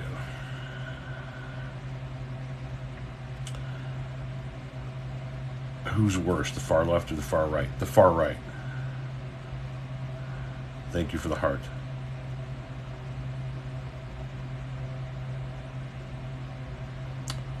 Is the world flat? No. Can you see my comments in this live? I saw that one. Sometimes it's hard to see them all. There are over 400 people, a lot of which are trying to get comments in. Thoughts on Andrew Tate? He's a bucket of shit. I hope he fucking dies in prison.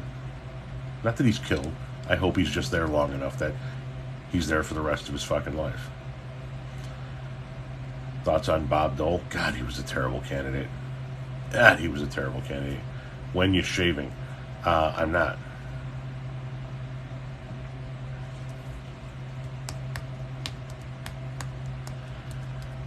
Are you okay? You're looking awfully tired.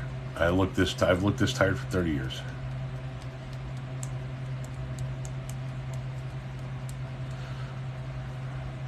Tell him that to his face, Cupcake.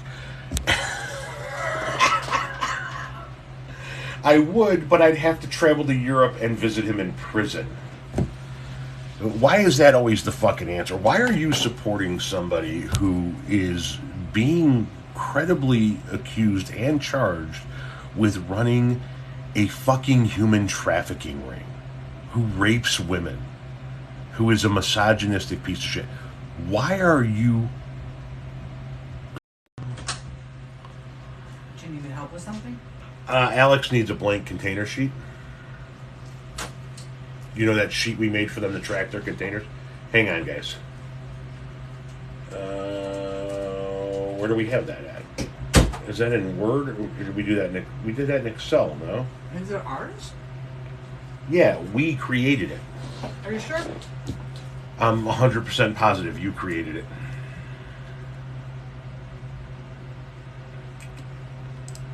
You created it. Hang on 1 second, guys, okay? Darren's not using them. So let's see what we got here.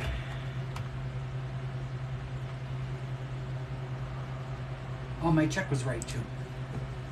The 9 something? Yeah.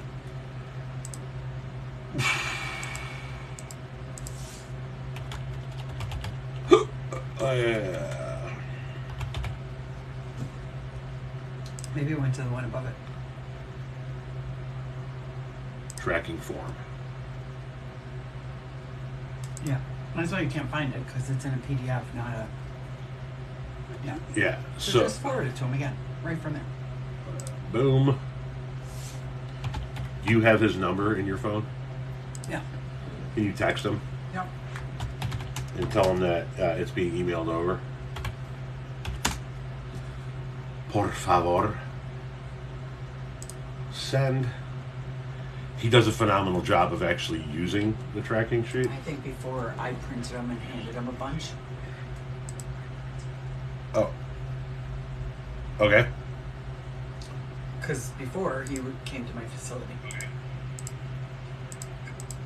Mike, is that you? I am live. Just shut you up. That's right. Just shut me off. I shut you down. Just shut me the fuck off. Delete all of these emails because they are all fucking useless. Hey, we got heard back from TikTok. Hi there. Thanks for reaching out. We're here to help. Please send us the username of the accounts you are trying to access, and we'll be able to help you from there. You can locate your username on your profile page, just below your profile. Oh.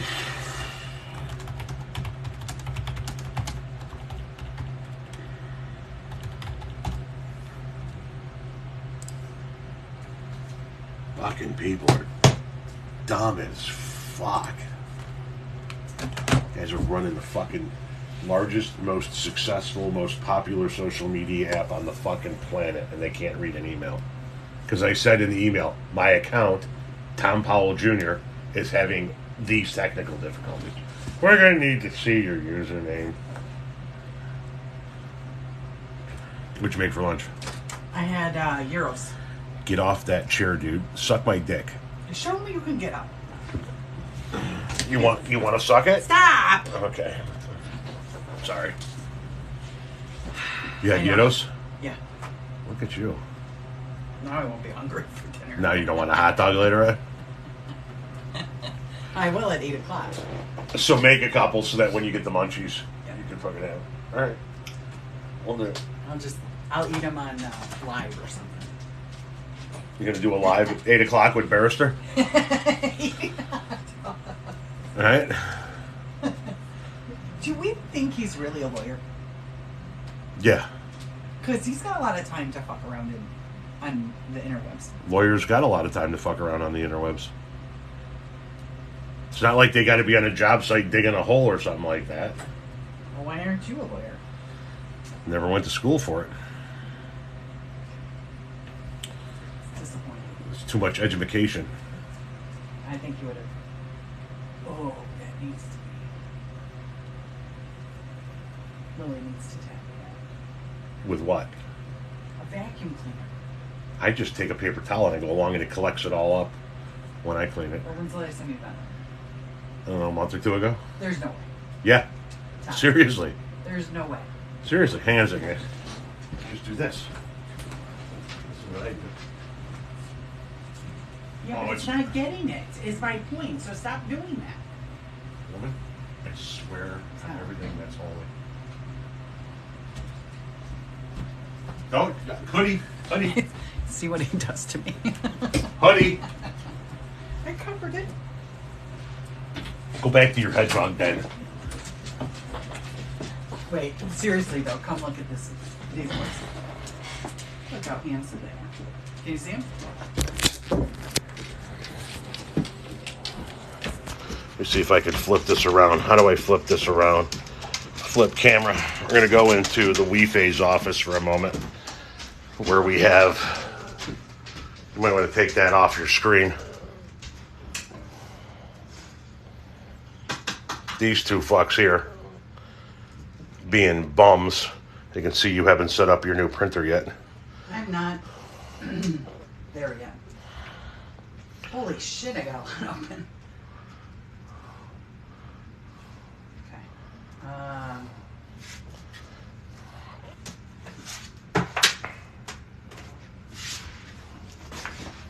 This is the WeFa's desk. Her hedgehog is behind her computer. She's got the HBIC, head bitch in charge, and of course the cats. Because everybody has to be in mom's office during the day. So, all right. Did you get Audrey too? No, but it's all good. Oakley dokley. There, fuckstick. I got off the chair. Now you can go back to sucking my dick.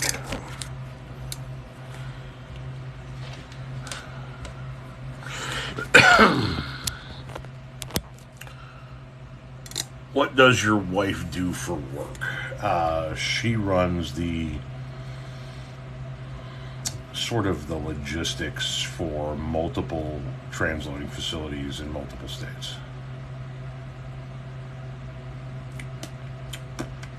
Sounds like she wants you to go back to work. Yeah, maybe. People talking shit, you realize the poorest and neediest states are red? No, they don't realize it. Your wife is too attractive for you? Yeah. I have a serious question. Then just ask it, brother. Hopefully with 368 people in here, I can actually see it.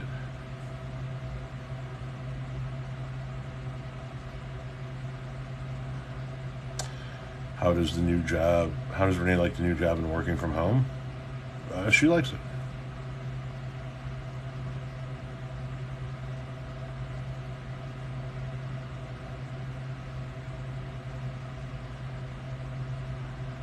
Thoughts on Kennedy Jr.?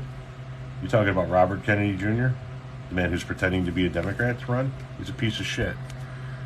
Do you think Trump did one good thing while in office? Yeah, we already discussed that. Funding historically black colleges and universities, banning bump stocks, signing prison reform, signing the bill to make animal cruelty a felony. Every president does some good. Big shout out from Germany. Right on, Germany. Can't answer that one, huh? Answer which one, huh? Let's see here. Let's go back and see what user phone number had to say. And I can't even fucking find it. What is it that you wanted me to answer? User phone book. Why want some of your videos load? It's a technical issue with TikTok. They're working on it.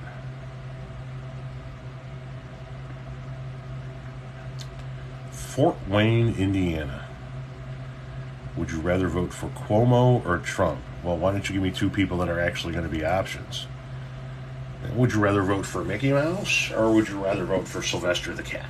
I mean, you're a class traitor. If that helps you sleep at night.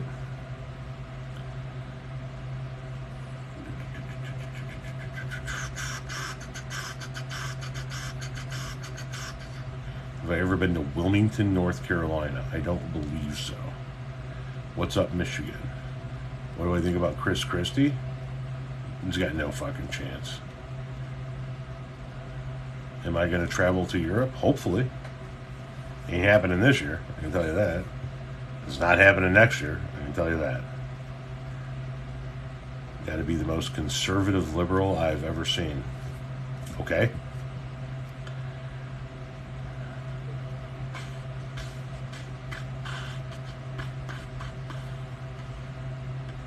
Where in Europe? I'd like to go all over the place, but we don't have anything planned. Why is Trump the only one guilty until proven innocent? He's not. He's innocent until proven guilty. If he was guilty, he'd already be in fucking prison, right?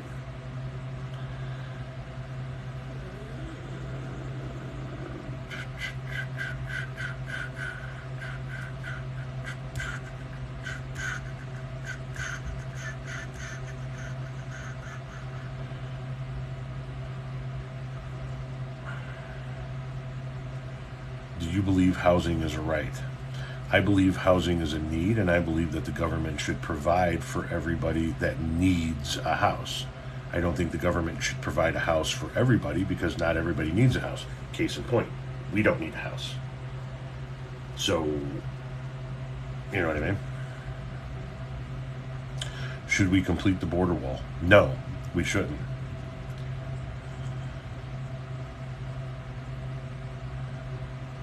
Ever had an Alabama Hot Pocket? Don't know what that is. Born in 78, center right. I believe Bill Clinton was the best in my lifetime so far. I was born in 72. I'm center left. I believe Obama was the best of my life.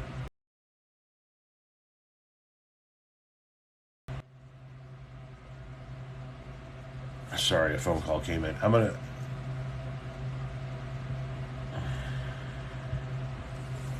Fuck. Was Obama the best of my lifetime, or was Nixon the best of my... Nothing, why? Obama or... No, I was just saying shit because I was trying to think of something here. Obama was probably the best of my lifetime. Nixon was probably the most consequential of my lifetime.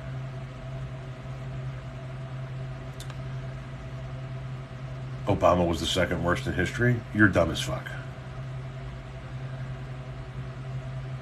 Obama butt kids in cages? No, he didn't. Obama put people who crossed the border illegally into detention centers, but what Obama didn't do is separate kids from families and then incarcerate kids by themselves while losing track of the families. Nice try, but we can read.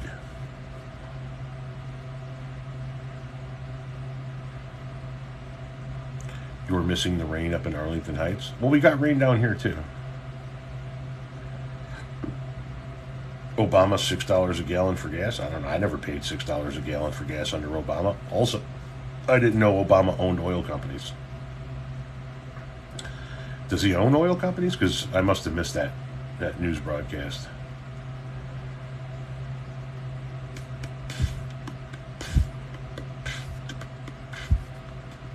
Bright and sunny in Los Angeles? Right on. Housing crash, Obama 2. Really? Because I remember the housing crash happening in 08, heading into 09. And Obama didn't take office until January 20th of 09. But perhaps you have information that's different than mine.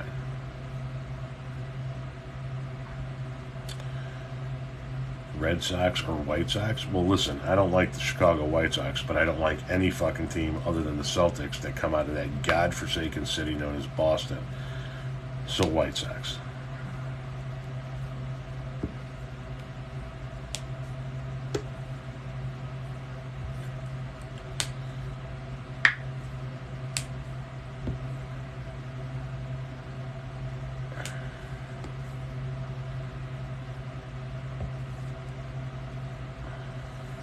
Okay, boomer.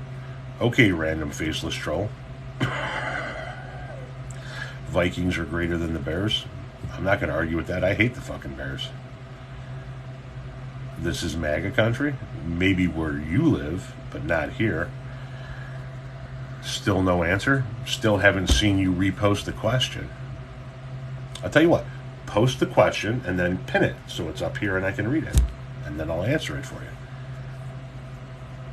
Can you do that? Or no? Motorcycles are funner than politics?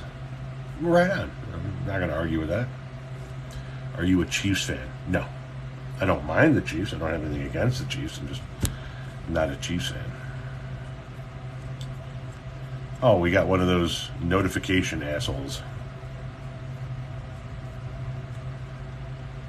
Real question. Do you think there will be a time we have no national debt? Not in my fucking lifetime, we won't. What's wrong with Boston? Oh, goddamn, that fucking city. Drives me nuts, that fucking city.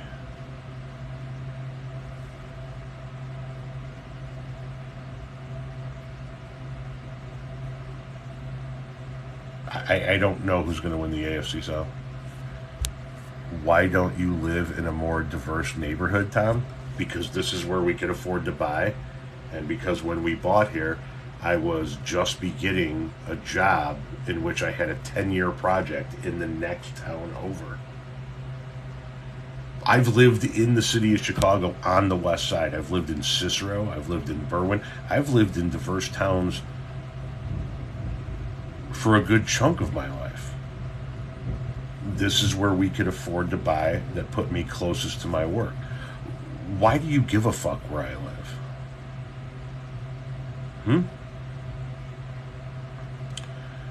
So white flight then? God damn, you are fucking stupid. I mean, like, legitimately fucking stupid. I'm sorry, but you can't stay here. That's just some dumbass shit. Thoughts on Chubby Checker? That's an odd fucking question out of left field. He rocked.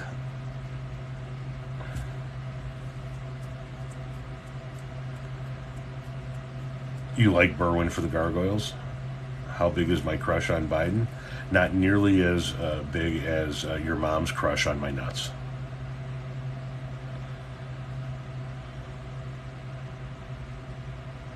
Corn on the cob? Love corn on the cob.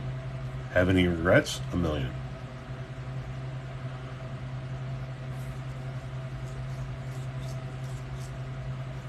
Thoughts on Milwaukee? It's a pretty cool city. 51 looking 91. Well, raw dog in your mom in the ass will take it out of you. Hello from El Paso, Texas. How's it going down there on the border?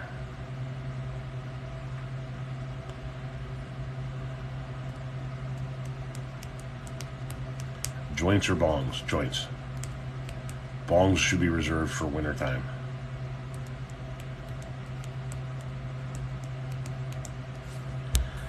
I've never seen you live. I don't agree with a lot of your opinions, but I'd love to hear them. Well, thank you very much. I appreciate that. And we're not supposed to agree on everything. Just so that everybody understands. If everybody agreed on everything, A, it would make for a very boring world, and B, we would never make any progress because we would all just fucking agree. Why do you say Kennedy is a piece of shit? Because he's a piece of shit. He's an anti-vax propagandist who's being financially propped up by some of the most extreme right-wingers in this country. He's only there to try and tank the Democratic Party. He's a piece of shit. What would you tell a minimum wage worker that can't find affordable rent? What would I tell them? That we need to pass legislation to make sure that minimum wage is at least a living wage in this country, and until that happens, we should provide for that person whatever they need in order for them to survive. Housing, food, medical assistance, whatever it may be. But I think that we need to pass legislation to make sure that minimum wage is at least a living wage, and that housing is affordable. We should have rent control. We should, or just get another job. I mean, if that's your solution to it, that's not my solution to it. Do you think Biden will win in 2024? Yes.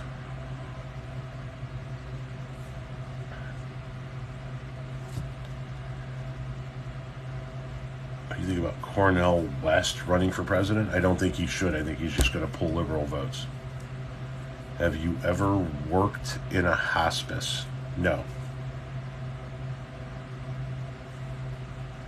Obviously, you're not a hard wokey. Obviously, you're not a hard WOEKEE. And obviously, you don't know how to speak English. You want to rewrite that so that motherfuckers can understand it? Obviously, I'm not a hard worker. Bitch, I would defy you to do half the shit I've done in my lifetime.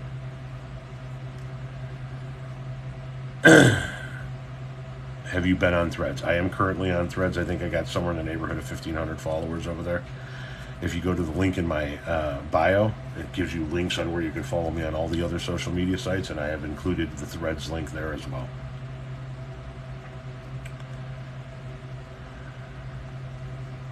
Yes, thin crust is the usual pizza we eat in the Chicagoland area. Do you think Newsom should run now? I would love for Newsom to run now if we could get Biden to drop out.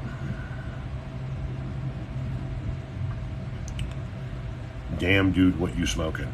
Some damn fine cannabis. Olney, Illinois. Hello, Olney, Illinois. You look like Connie Chung. Then you need to see an eye doctor. Like soon. Like really, really fucking fast.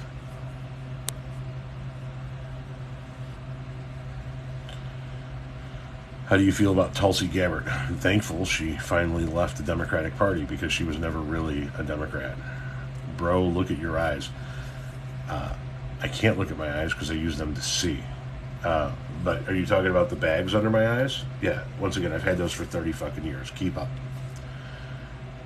St. Louis thin crust is greater than Chicago thin crust. You can get the fuck out of my room right now. Just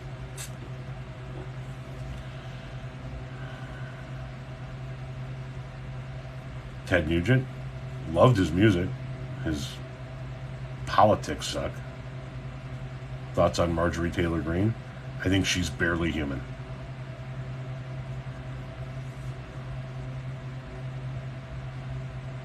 Have you watched The Bear? No. Go back to work? Suck my dick. Only bongs in winter? Question mark. Because I only do snow bongs. I don't fill my bong with water. I put snow in it.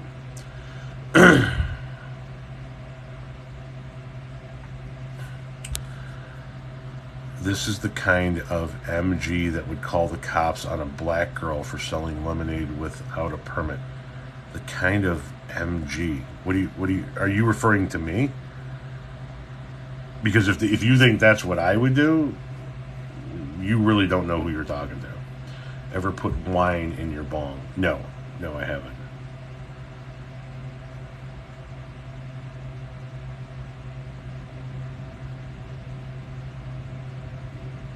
Chicago had some messed up weather last week. Yes, it did. Will Trump go to jail? Here's hoping so. I think he's ultimately going to cut a deal to keep himself out of jail.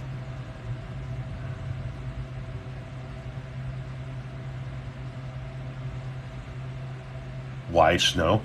Because you can't feel the hit.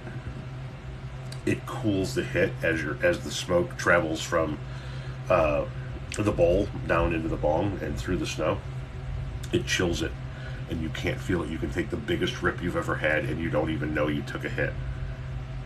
Have you ever seen those Brita water filter pitchers?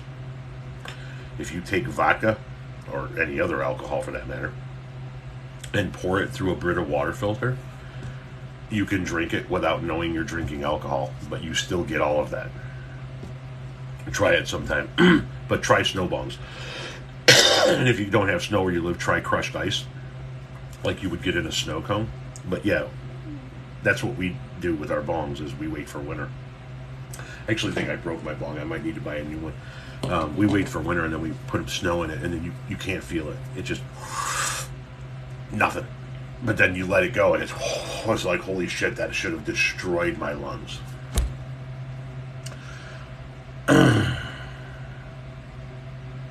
Should we nuke Mar-a-Lago? Fuck no, we shouldn't nuke anything.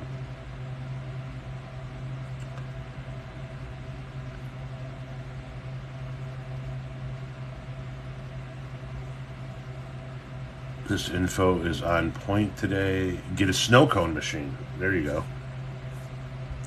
Drug users are liars, thieves, and criminals. Well, that'll be your little secret. Do you play guitar? No, I do not. I don't know how. Thoughts on Lindell? He's a bucket of shit. Do you think Bernie is far left? Yes. Thoughts on climate change? I don't really know enough about climate change, which is why I never do climate change videos. You say Mar-a-Lago should be given to the National Parks Department. I think that when they ultimately convict him, if they start seizing his property and they ultimately seize Mar-a-Lago, it should be turned into a battered women's shelter.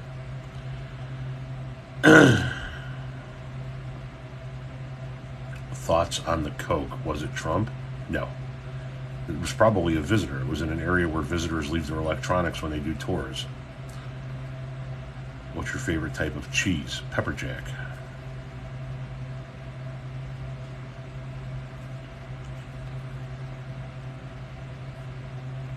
Thoughts on gun rights? I think if you're not a danger to anybody, you should have a right to own as many guns as you want. You should have a right to carry a gun. You just don't have a right to carry it into places that don't want you to carry guns into their facility. Do you bathe regularly? No, I shower regularly. It's been a hot minute since I've taken a bath. Favorite type of bear? Gummy. Ever been to Canada? No. Favorite dinosaur?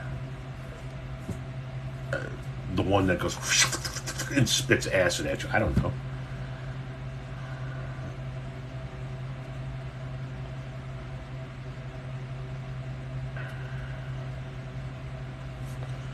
If Trump was never president, would you have respect for him? No, I didn't have respect for him before he announced he was president. And just so that everybody's aware, I didn't have respect for him before he got into the birtherism shit, before he even started talking about politics. He has been a piece of shit his entire life. And he has shown the world what a piece of shit he is his entire life while getting in front of every camera humanly possible. He has fucked around on every wife he's ever had. He has fucked over every small business he's ever done business with, every contractor he's ever done business with. He's fucked over. He's fucked over the working man and woman in this country over and over and over again. He has shown over the course of 60 fucking years what a racist bucket of shit he is. From the Central Park Five to the congressional hearings in which he testified about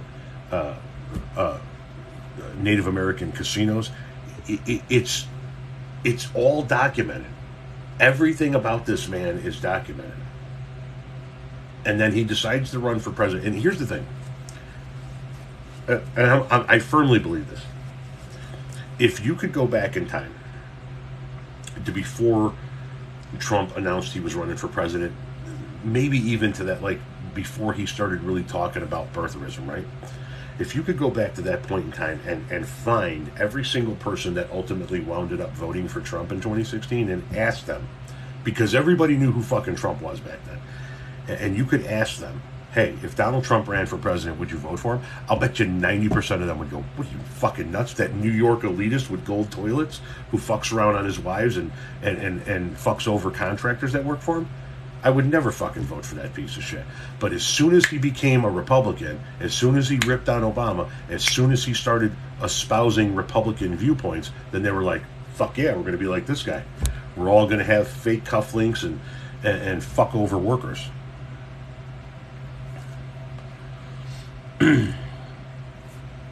But you'd vote for Biden, LMFAO, such a morale high ground.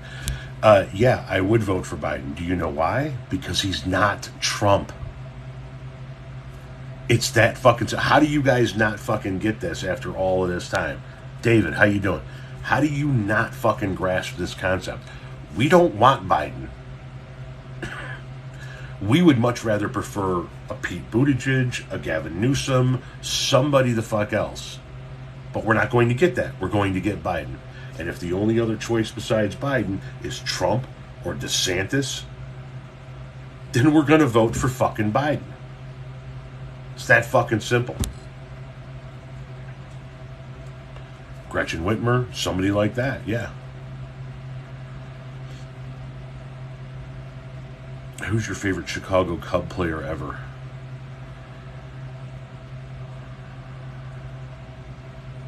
I'd have to say Ryan Sandberg.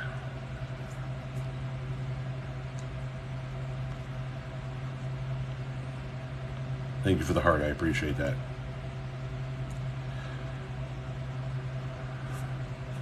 Do you own rental properties? Nope. I own one piece of property, and it's the house that we have been living in for the last 18 and a half years.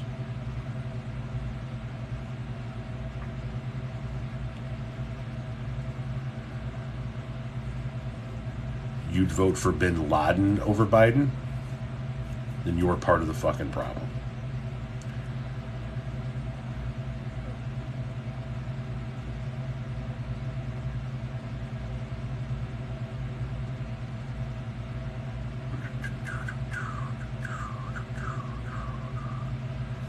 Oh, it's still lit in here.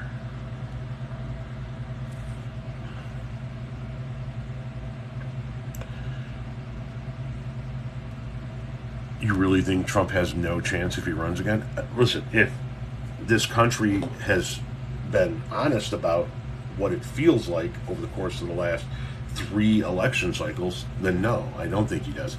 Trump cost them the midterms in 2018. He got his ass kicked in 2020. And remember the red wave that was coming? It was going to be fucking, they were going to win 40, 50 House seats. They were going to take back the Senate in 2022. They got a 5-seat majority in the House and lost a seat in the Senate. Trumpism is an albatross around the Republicans' neck. Excuse me, I'll be right back.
That was fucking vile.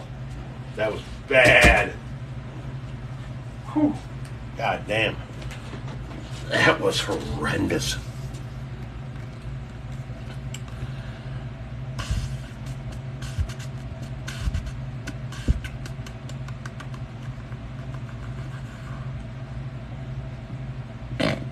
Somebody out here talking about peeling Trump's muffin cap back, Blue. Peel his muffin cap back, Blue. Pin the tail on a donkey. No, I left to take a piss, but then as I exited the bathroom and was standing in front of my wife's office, I took a mean fart. I ripped one out. You took a shit at 6 a.m. that looked like a lizard? You might want to see somebody about that. Outside of Manning and United's favorite cult of all time. Harvin Harrison might be up there. Edge might be up there. Eric Dickerson might be up there.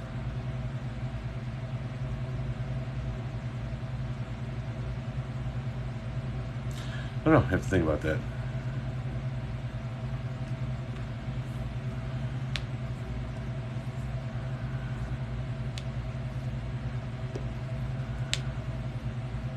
She ain't lying. I turned around and was like, what the fuck did I leave behind? That was bad. It was bad. Do you think Biden should be reelected? Yes.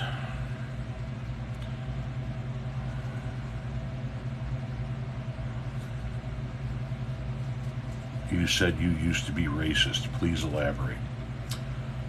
I used to think that people with other skin colors were less than. I used to use racist slurs and things of that nature, and I realized that none of that's actually true. It's all what a person looks like or what their skin color is really has no fucking bearing on how they are as a human being and what value they bring to the world. So I realized I was wrong. How did you realize? Life. Just kind of, you realize it. It needed to take a lot of years to realize it. It needed to grow up in order to realize it. And I don't mean just physically become an adult male. I mean mentally grow up, which took me a long fucking time.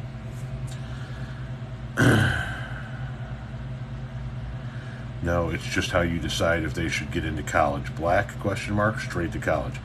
You really think that that's the case, huh? God damn, you fucking people are stupid. What do you think about The Sound of Freedom? Never watched it, have no opinions about it. Travis, do you like both of these nuts?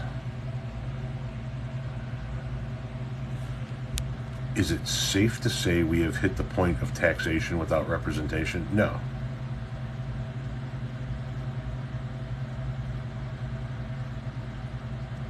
Jamal, I've come to a lot of realizations in my lifetime. I used to think that women belonged in the kitchen. And clearly that's not the fucking case. I used to think that Mexicans were all thieves and dirty fucking people. Not the fucking case. I grew up with a father who used to drop the N-word all the fucking time and just talk about how, they were all criminals, they were all this, they were all that. And then you get to meet black people and gay people and you realize, well, they're not, man. I know black people that are fucking 9,000 times smarter than I am. And wear suits and ties to work every fucking day and do good things for the world. And it's like, their skin tone's got nothing to do with it. I thought you were on the same team till you badmouthed Boston. Now you can pound sand.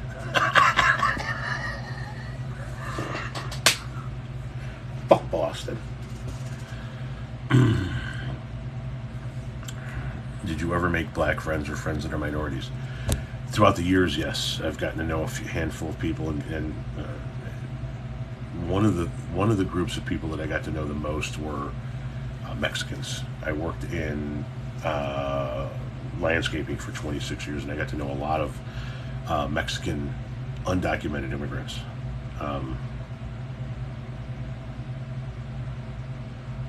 Without a question of a doubt, some of the best fucking people I have ever met in my entire life.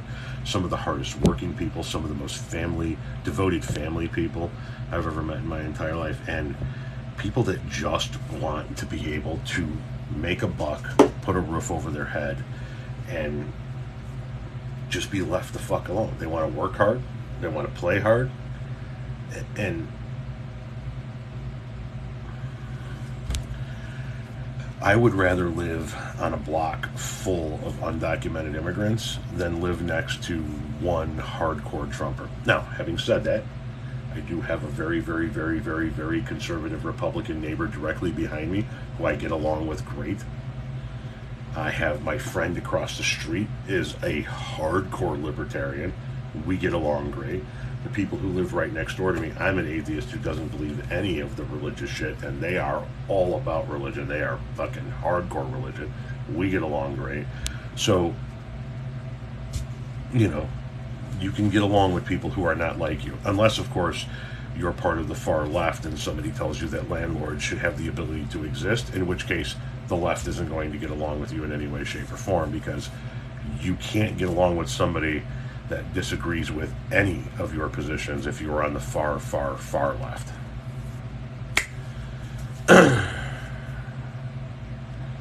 Oh, he's still crying over leftists. I would shut up about leftists if the leftists stopped coming into my comment section acting like fucking bitches. Kind of like you. Do you eat lard every day? Not unless you renamed your mom's ass lard. Where are you political-wise? Center left. Cry more, old man? Seems like the only one crying is you. Growing corn 2024, baby? Oh, this is one of the cult followers of that ignorant fucking hillbilly from central Indiana, or central Illinois, that wants the government to do his work for him on his farm. I remember that bucket of shit.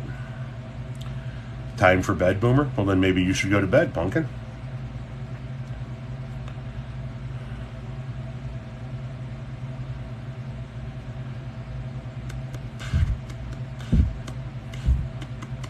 Is it feasible that Trump wins election again? Of course it is. It's raining non-stop in Illinois right now. By us, it's on and off. Love AC/DC, as do I.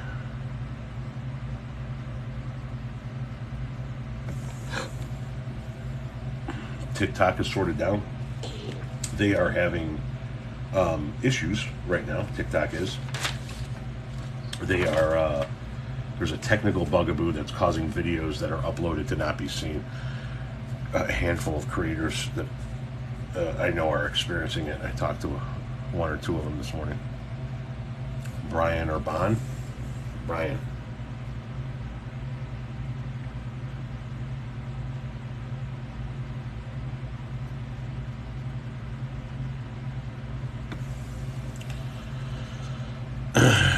You are just as bad as the worst leftist you complain about. Call me names, please. Oh, you want to be called names? Okay. Let's see. Another Ashman. Another Ashman. You are a liquefied bucket of dog shit. There you go. Wish fulfilled. Tell them like it is. The orange pig is a traitor. He is. And I don't understand why anybody would possibly support him.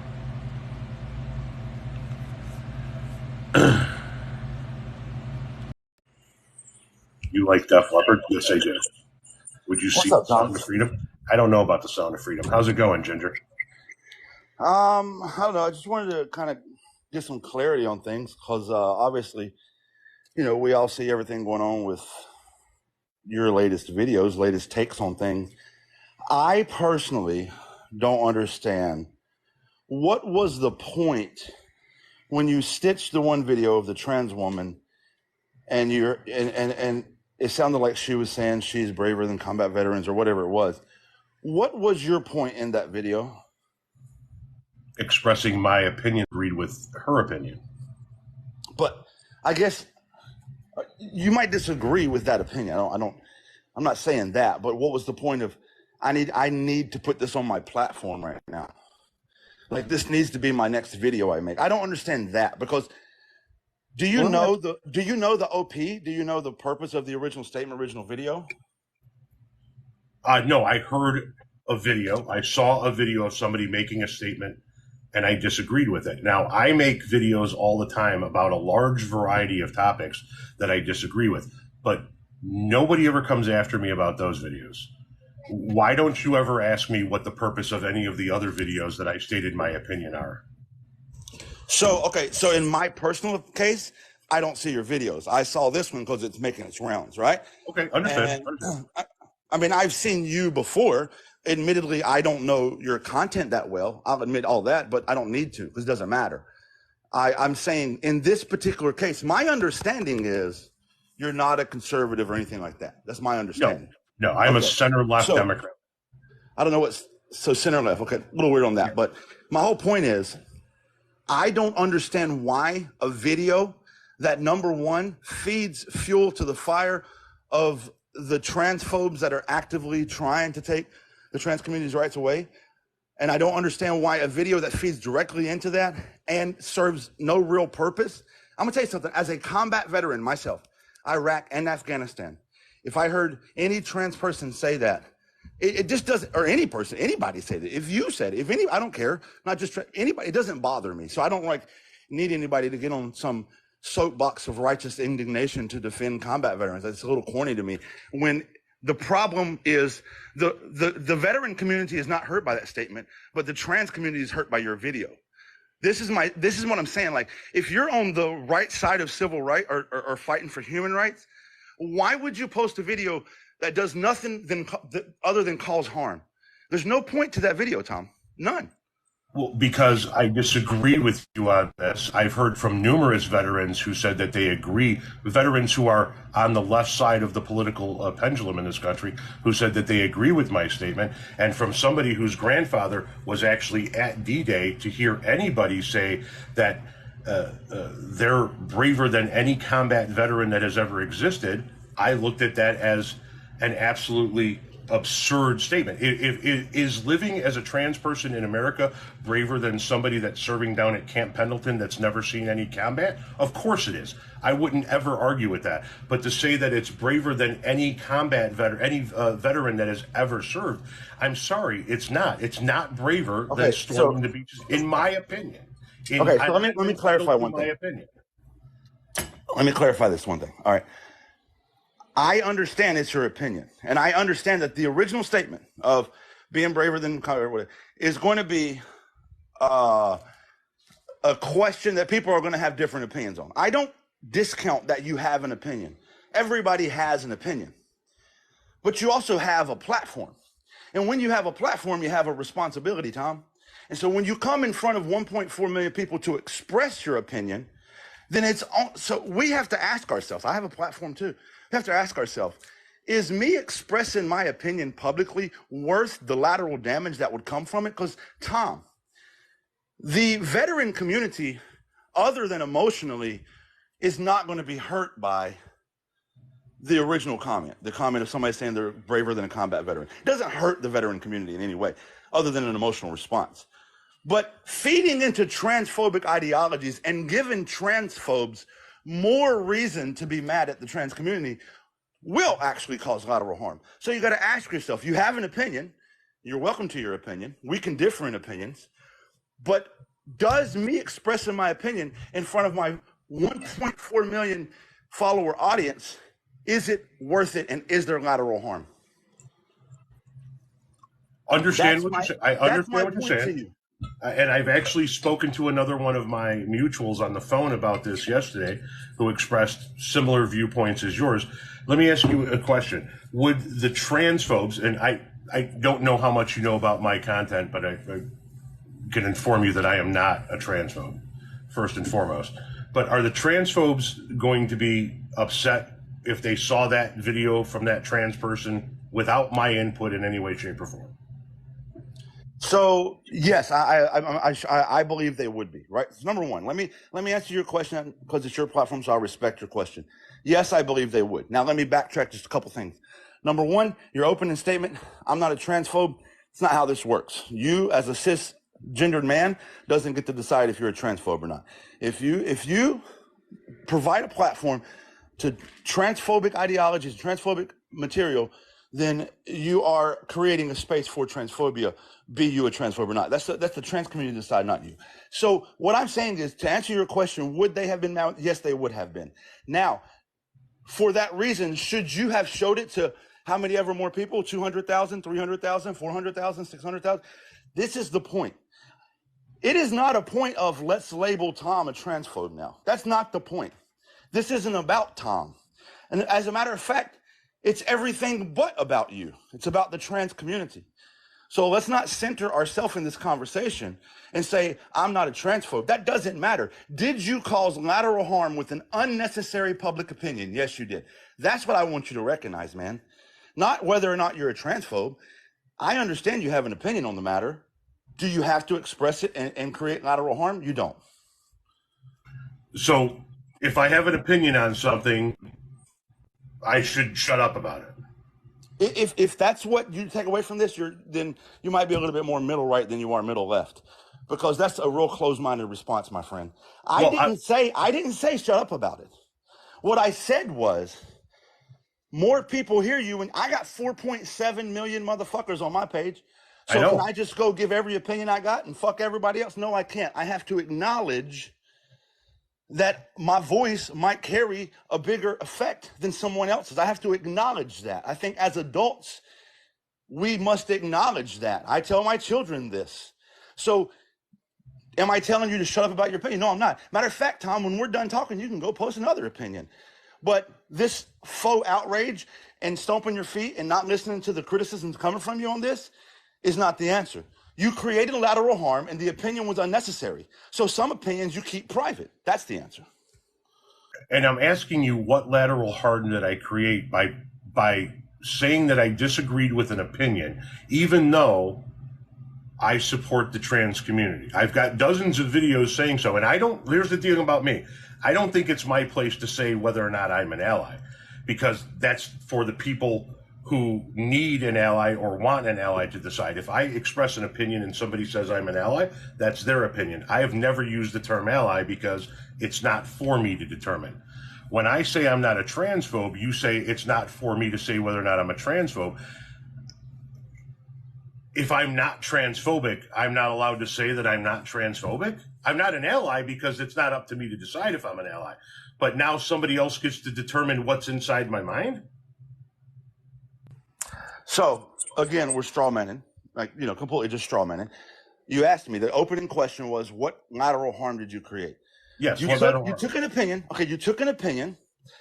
That's not some rampant opinion. There's not tons and tons of people saying that. You found one video of one person saying one thing that nobody else was looking at it. I mean, maybe a few, but nobody, I hadn't seen it. I didn't see it till you posted it, right? You took a video of a singular opinion that doesn't represent some majority opinion. You took that, created some outrage because you were so mad and you disagreed, and then put it on a much larger platform for much more people to see, to give this impression that this is some predominant opinion. And you're doing it at the expense of a community that is already being targeted by all these people. Do you not see that? Honestly, I didn't see that. If you're saying that happened, I cannot deny that happened. But did you go look at the comment section of that video? Because it's not just the opinion of a singular person. It does. The opinion piece don't matter, Tom. The opinion piece don't matter. What I'm saying to you, and I didn't read the comments. You're right. I didn't go through the comments. I've had dozens of people come out, and from the trans community and the LGBTQ plus community, as well as the cis community, to tell me that it is actually an accurate opinion. I mean, dozens and dozens of people that say that being trans is braver than any combat veteran that's ever served. So first of all, it's a weird analogy, right? These are different types of bravery. It is. It really was a weird analogy. Right. So what I'm saying to you is, this is not a predominant conversation. I'm in a lot of lives talking about these. I'm in a lot of real world situations talking about these topics. I spend a lot of time on these topics, and I had never heard that take before this time when I saw your video. So it's not that predominant of an opinion because I never heard it before your video. What I'm saying is, when you take it and you make a video, you put it on a larger platform, you give this very, emotional take on it, because that's an emotional topic, because we're talking about combat veterans where we know people have died. And then we're talking about the trans community, like this, all emotional. You elevate this issue that not a lot of people are talking about, make a outrage about it, when instead you could have not done any of that, and then there's no lateral harm created, and there's no need for this fake outrage, because this is not some predominant opinion that people are trying to shove down anybody's throat. Fair enough. I could have not brought attention to it. I could have let it slide.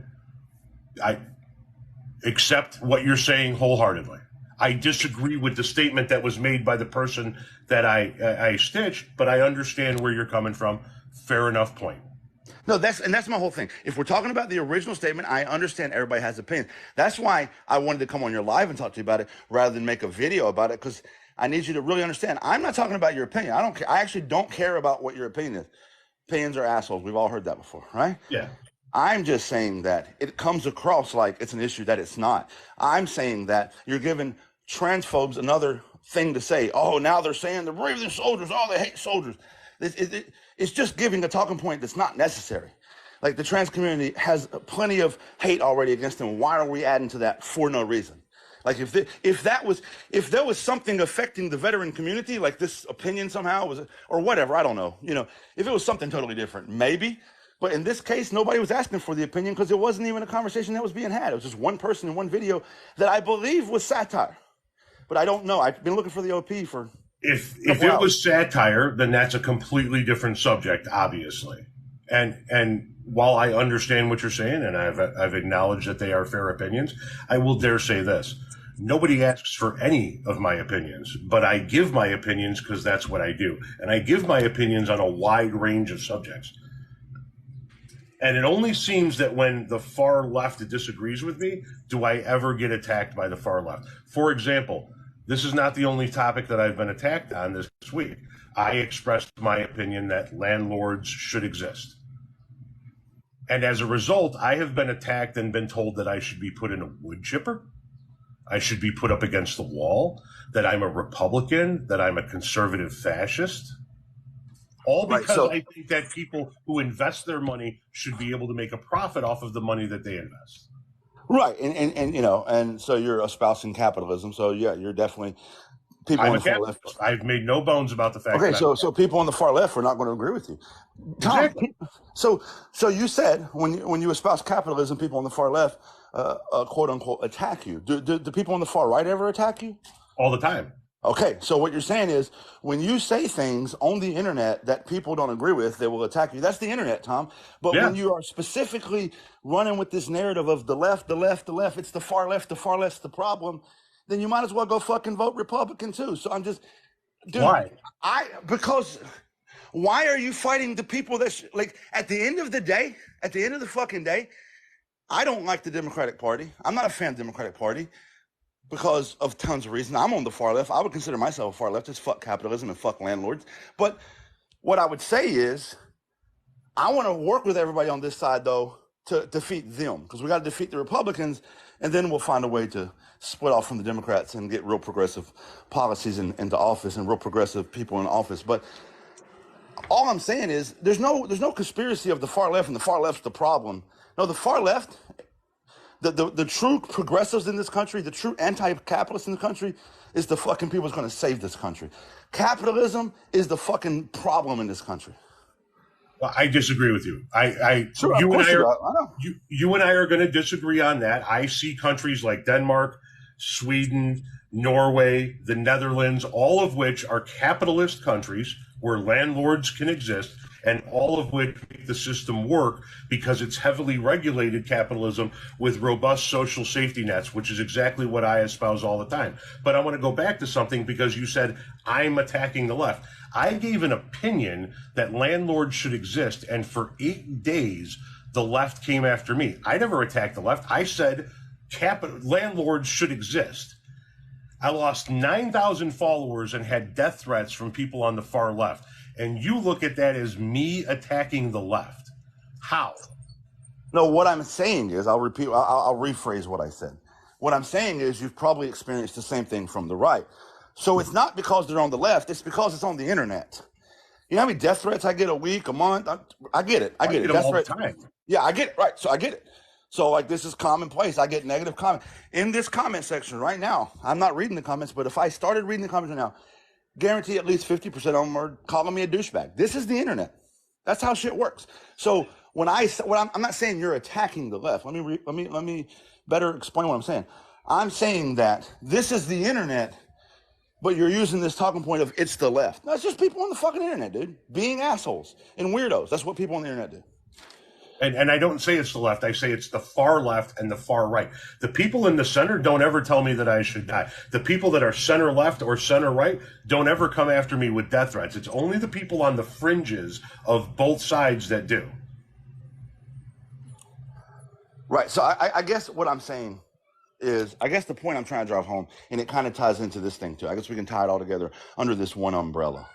All I'm saying, Tom, is that if we are actually going to be on the side of progressivism, and we're going to simultaneously have our voice on the internet with a lot of people listening, because I would argue the I apologize, I don't know the exact number, whatever million you have. It's like 1.4. Yeah. There you go, 1.4. It's a few millions less than you got. But it doesn't matter. I'm saying 1.4 million is a fucking big platform. Is what it is. So it absolutely if we're going to be a progressive, if we're going to be the voices of progressivism, and we're going to be on the internet, and more people are going to hear our voice, then we are actually very responsible for our opinions. I'm not a progressive. I have said for 2.5 years on this app that I am not a progressive. I am not claiming to be a voice. What are you then? What are you then? Exactly what I told you. I'm a center-left Democrat. What does that mean? Moderate? Or you're a moderate conservative? What does that mean? Okay, let me just give you some bullet points of what I stand for. If you could give me just one moment. Yeah, I'm here. Yeah, I believe in a capitalist society that's heavily regulated with robust social safety nets. I believe in a woman's right to choose 100% unequivocally. I believe in your right to own and carry a gun if you're not a danger to anybody else. I believe in universal health care. I think that that is something that is desperately needed in this country. I believe in capital punishment. I believe in the death penalty. I believe in making colleges and public colleges and university free at the point of service. I believe in raising the minimum wage at a minimum to get to a living wage across this country. And I don't mean $15 an hour. $15 an hour is what we were talking about 25 years ago. I believe in doing away with corporate landlords and heavily regulating private landlords. I believe in rent control. I believe in taxing the wealthy their fair share and cutting our defense spending so that we can put that money to use for the people of this country. I believe that if you need a home and you need food and you need things because you can't work or circumstances are beyond your control, we got you for the rest of your fucking life if need be. But if you can work, you should go out and work and be able to afford the things that you want in life through legislation that says that if you work 40 hours, you should be able to survive at the end of the month without government assistance, no matter what you do in this country. Those are some of the bullet points of what I believe in. So I will tell you my honest interpretation because you shared it with me, so I'm going to share with you my interpretation of what I just heard. Your viewpoints are essentially the white liberal viewpoints of about the 1960s, 1970s. Because when you talk about the system and the legislation and the heavy regulated, those are words that people use that don't understand that. Legislation and heavy regulation, it will help the people that it's supposed to help. But those oppressed and marginalized communities, which you're acknowledging exist, it doesn't matter how much you legislate and regulate. It's not going to help those communities because the system is already working against those communities. So you can't improve a system to make the system work better when the system's actively working against the community. So the reason, and I said this in my TED talk last year, so I'm not just making it up right now on the spot, but I've said multiple times, you cannot legislate morality. The system as it exists in America benefits primarily white people. So when you're espousing ideas, what you're talking about, which is some social progressivism, but keeping us tightly wrapped under the corporate tit, that's moderate conservatism. That's not moderate left. That's moderate right. And that's the Democratic Party in a nutshell. That's the Democratic Party in a nutshell. You're basically a Democrat. Okay, cool. You're a moderate. Not basically, I am a Democrat. Right. So you're a moderate conservative, in my opinion, because we have to get away from the corporate tit. We have to do away from this legislative idea that we can legislate morality. We have to do away with a whole new foundational system has to be created. The Constitution's not it, but that's on down the road. That's not going to happen overnight. My whole entire point is you believe the system is good and just and fair, and if we make a couple tweaks here and there, everybody will be good. But what you're missing is the entire population of oppressed and marginalized people that system is standing on the backs of, and no matter how much you improve that system, those people will always be under that system, held down by that system. That's the problem. You can't improve a system that's not broken, Tom. So let me ask you a question. Do you think the systems in the Scandinavian countries in Europe work? Do you think the system in Australia works? Do you think the system in Germany works? Do you think the system in UK works? No. Okay, see, I do. And so there's where our disconnect is. Well, I see them making I'll give you a single answer because you asked about three different systems. They have their individual pros and cons or individual goods and negatives we can say about them. Do I think the systems work? No, I could argue why I don't think they do, but I think it's neither here nor there. Do I think there are examples outside of the U.S. that are better examples of us? Sure. Okay, is that going to convince me that so that I capitalism can is the answer? understand? No. What are those systems that you think work better than ours? The systems that work better than ours. Let me put it to you in a very generic sense to make this an easy conversation. The systems that work better than ours are the ones that acknowledge that everyone, just by being alive, deserves some basic things: housing, healthcare, food, those things. And Sweden, the Netherlands, the countries that I've mentioned do that. Right. So I'm saying in general, countries that you asked me what countries are better than ours. I'm saying the countries that acknowledge those things are better than ours. Right, which is the countries that I just rattled off. They're doing it better than us. They are saying in Denmark and the Netherlands and Sweden, you need to go out and work to afford the things that you want, but if you can't, we got you. And they're making it work. The people aren't going hungry. The people aren't going homeless. The people aren't going broke because they get sick. They're making it work in those countries, and they're still capitalist countries. And the people that have been coming after me for the past week are saying that we need to be more like China. And now, I've got in those countries that you just mentioned that are capitalist countries doing it right, how did they handle?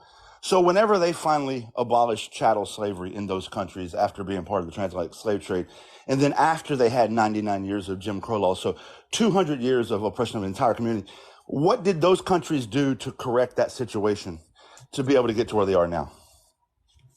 They passed legislation that says that the corporations, the capitalism in those countries can exist, but only under heavy regulation so that everybody that works there. You didn't hear my question. My point is we have some unique stuff in America that we've never fixed.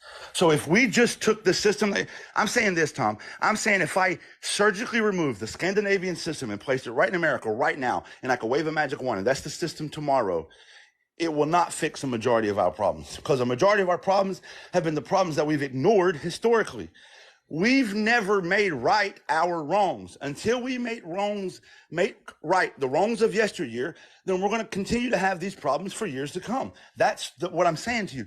It's not about just the system, or it's about the whole, dude. Capitalism is not the answer. So you want socialism?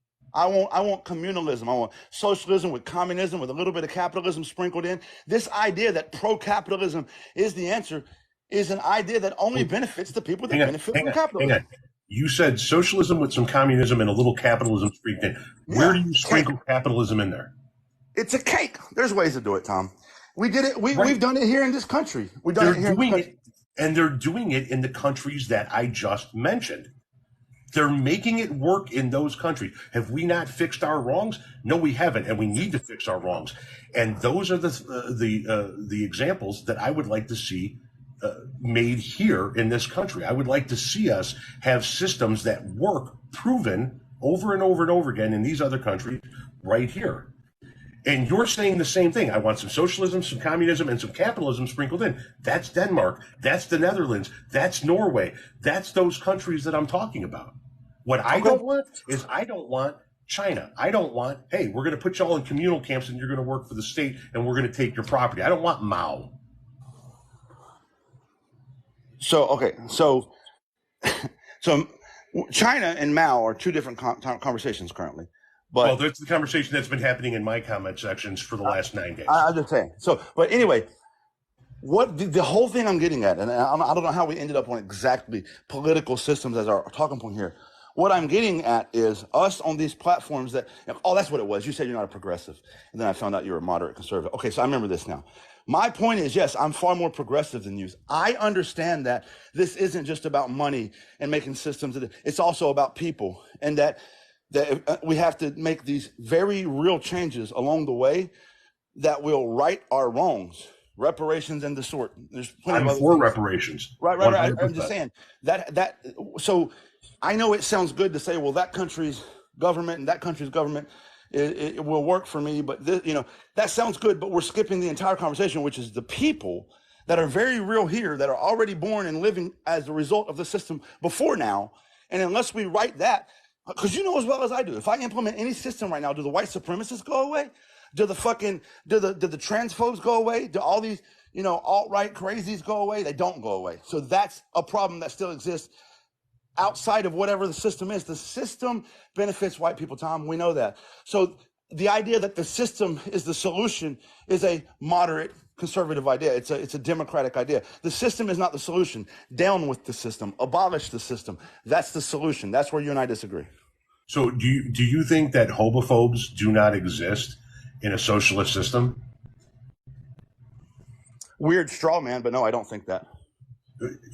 So you're saying, well, fixing these problems will not fixing a capitalist system, what you just said, it will not do away with the homophobes and the transphobes. You're never going to do away with them because it's a mindset. You can't do away with the mindset. All we can do is make sure that those fucks don't get a chance to make laws and further harm these communities. Right. So Tom, in a system where transphobes and the like, the sorts, the schmotzies, if you will, Yeah. when they're allowed to buy their way into power, when they're allowed to continue to benefit from a system of white supremacy built for them, then their ideologies are far more harmful. When we abolish that system and we start from a fair playing field where people are treated with equity and inclusion and not with just this philosophical sense of legislative equality, then the power that is currently held by those same, bigoted communities is no longer there. In a system of capitalism, it is always there. Capitalism is the backbone of bigotry.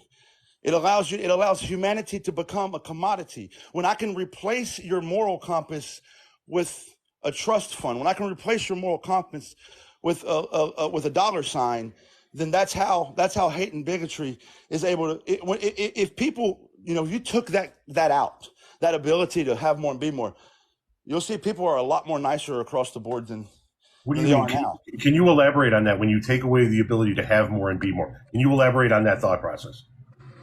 I mean, like if the system isn't all about, step on the next guy's head, if capitalism isn't the law of the land, I think we see more of people's moral compass come out and less of their selfishness.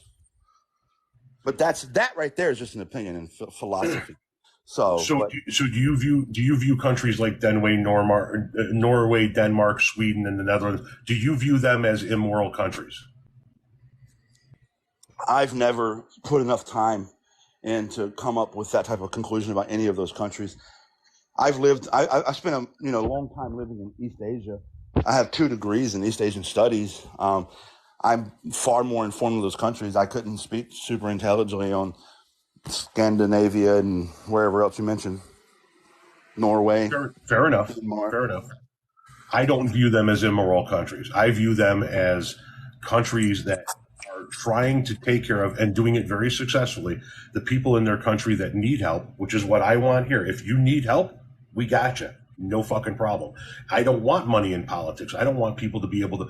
I would like to see a regulatory and reform act passed to control Congress that says that you cannot take money from organizations or corporations. You cannot take money from outside of your state if you're running for the Senate, and you cannot take money from outside of your district if you're running for the House of Representatives.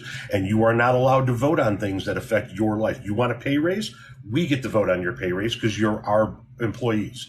You don't get to vote on your own pay raise. If the government shuts down, you're the first people that don't get fucking paid. That's what I would like to see. I would like to see things like Citizens United overturned. And I think that we see these examples once again in these other countries working over and over again while still maintaining a capitalist system. Because I believe that as long as the people underneath the people who own the companies are taken care of, then the people who own the companies should be able to go out and make their money.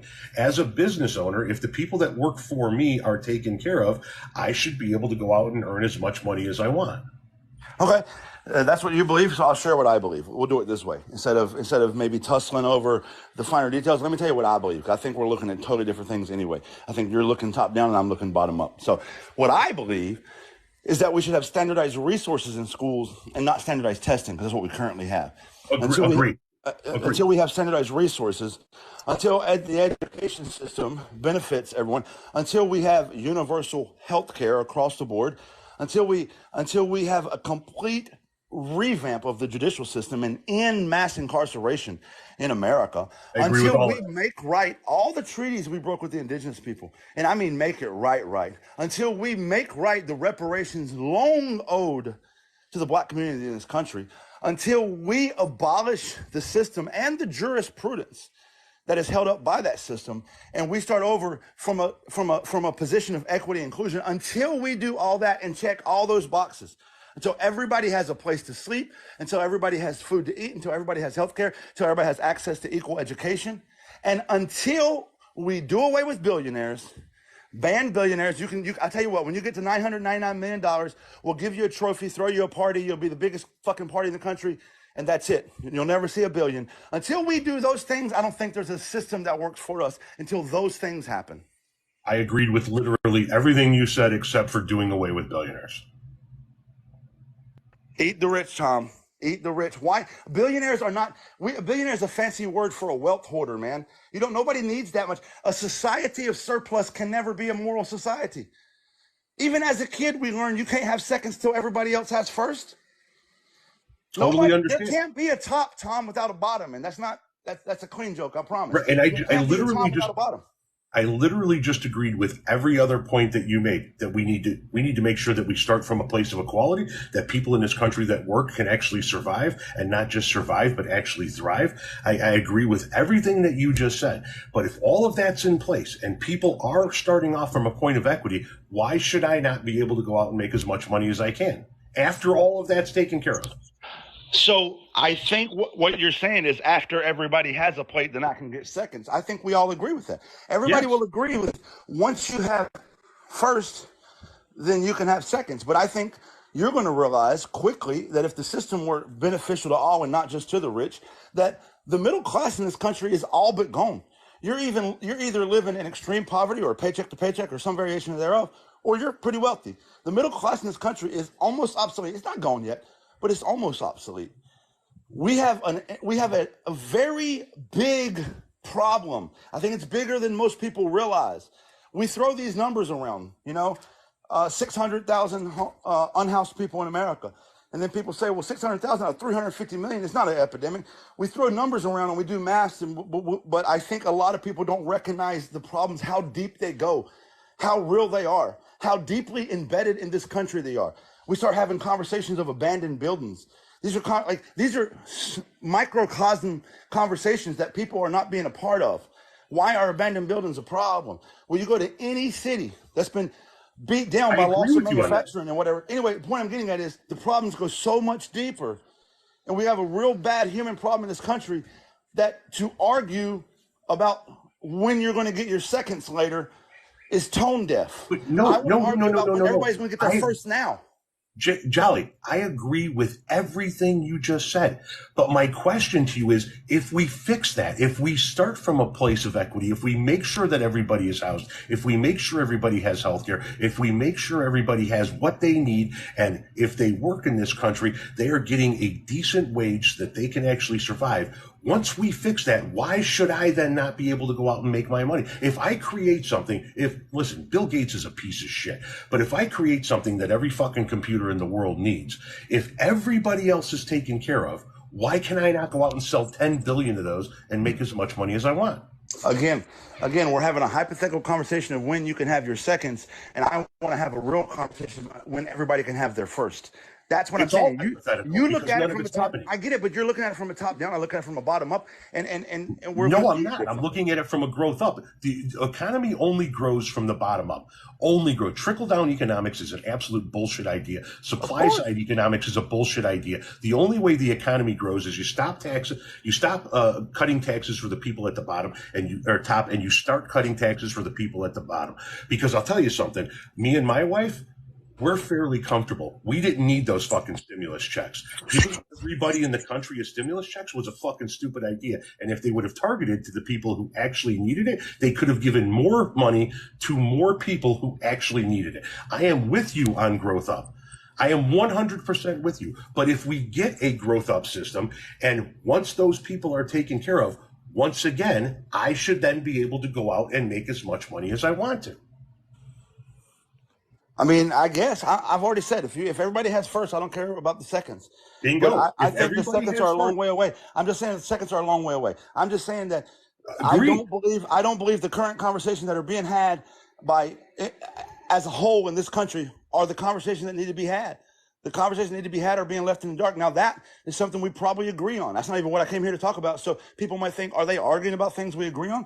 No, okay, if we agree on it, great. I came here because your content was homophobic or transphobic and needed to be called out on that. So that's why I came here. So if everybody's wondering what we're arguing, the conversation just ended. The conversation just went this way. That's why. Okay, so let's just, before we wrap this up, I want to ask you a question back on the trans thing.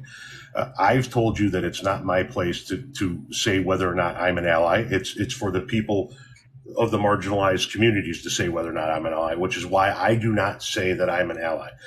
You told me it is not up to me to determine whether or not I am transphobic. It's up to the trans community. Yet you just told me that I am transphobic. Are you trans? So I didn't say you're transphobic. I said your video. You said my content is transphobic. I said your video was transphobic, and I've explained why it was. Sure, we'll revisit. Okay, since we're revisiting, let's revisit, Tom. What I said was the opinion that you stitched, that you disagreed with, that you felt necessary to come on your platform and disagree with, was not an opinion that's predominant in any conversation or any community. And your video did nothing more than to provide more cannon fodder for transphobes and bigots, more reason for them to be mad at the trans community over whether or not they're braver than soldiers, which is not some predominant conversation that's being had anywhere. And I said that your video did more harm and lateral harm to the trans community than it did good for any community. So what was the purpose of it? That's the conversation we had. And we've had that conversation, and I told you that So was a let's fair revisit enough. it. I mean, that was a you said fair we're enough revisiting, point. so. I told you why I made the video, because I believe it was disrespectful to the men and women who have served in this country that give us all the right to sit on this app and argue about these things. Sure. And, okay, number one, you served, right? Nope. Then quit speaking for veterans, bro. I'm a veteran, and I don't need you to get on an app and defend me as a veteran at the expense of the trans community. That's my point. So I can't speak on something if I'm not it. Okay, let's revisit then. I said you can have all the opinions in the world you want, but you need to realize now you're on social media with a pretty big following, and when you express these opinions publicly and it does lateral harm, listen, the veteran community wasn't hurt by her opinion.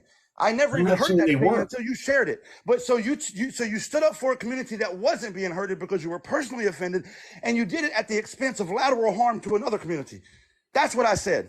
You can have your opinion in your fucking house. Okay, and I'm going to have my opinion in my fucking house. All right, man. Good conversation. Take it easy.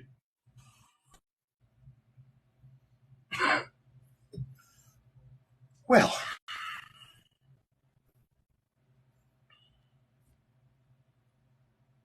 no, you guys are not going to say that. I'm sorry. While I disagree with him on that, you are not going to come in here and say things that are absolutely unfounded and untrue about Jolly and grooming children. That is bullshit, and it's unacceptable.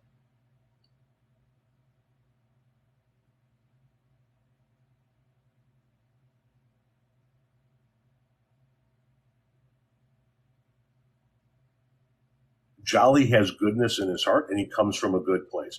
And if you want to come in here and talk about him being an asshole and a groomer and shit like that, you can take that conversation somewhere the fuck else, because it's not. We have a disagreement on a subject. That does not make him a bad person.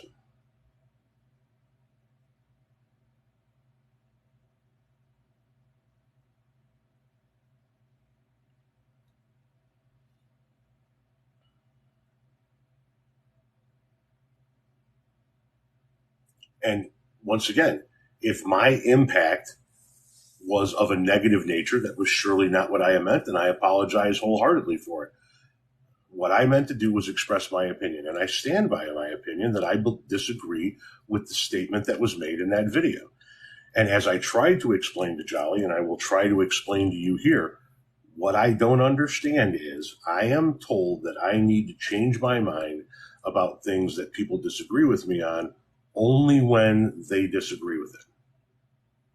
You know, I make content about a whole slew of subjects. Well, thank you, Nawaz. You can agree with Jolly. That's the beautiful part about being a free American.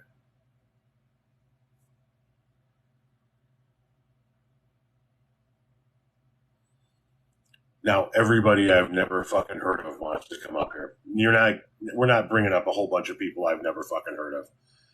I've heard of Jolly Good Ginger. I appreciate his content. I appreciate his viewpoints. So that's why I let him up here. That's why I wanted to listen to his opinion on that.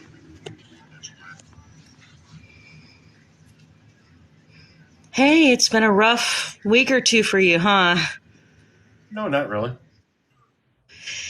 So I just wanted to touch on something, because I'm a business owner myself, and I'm your mutual, and I think I know your heart, right?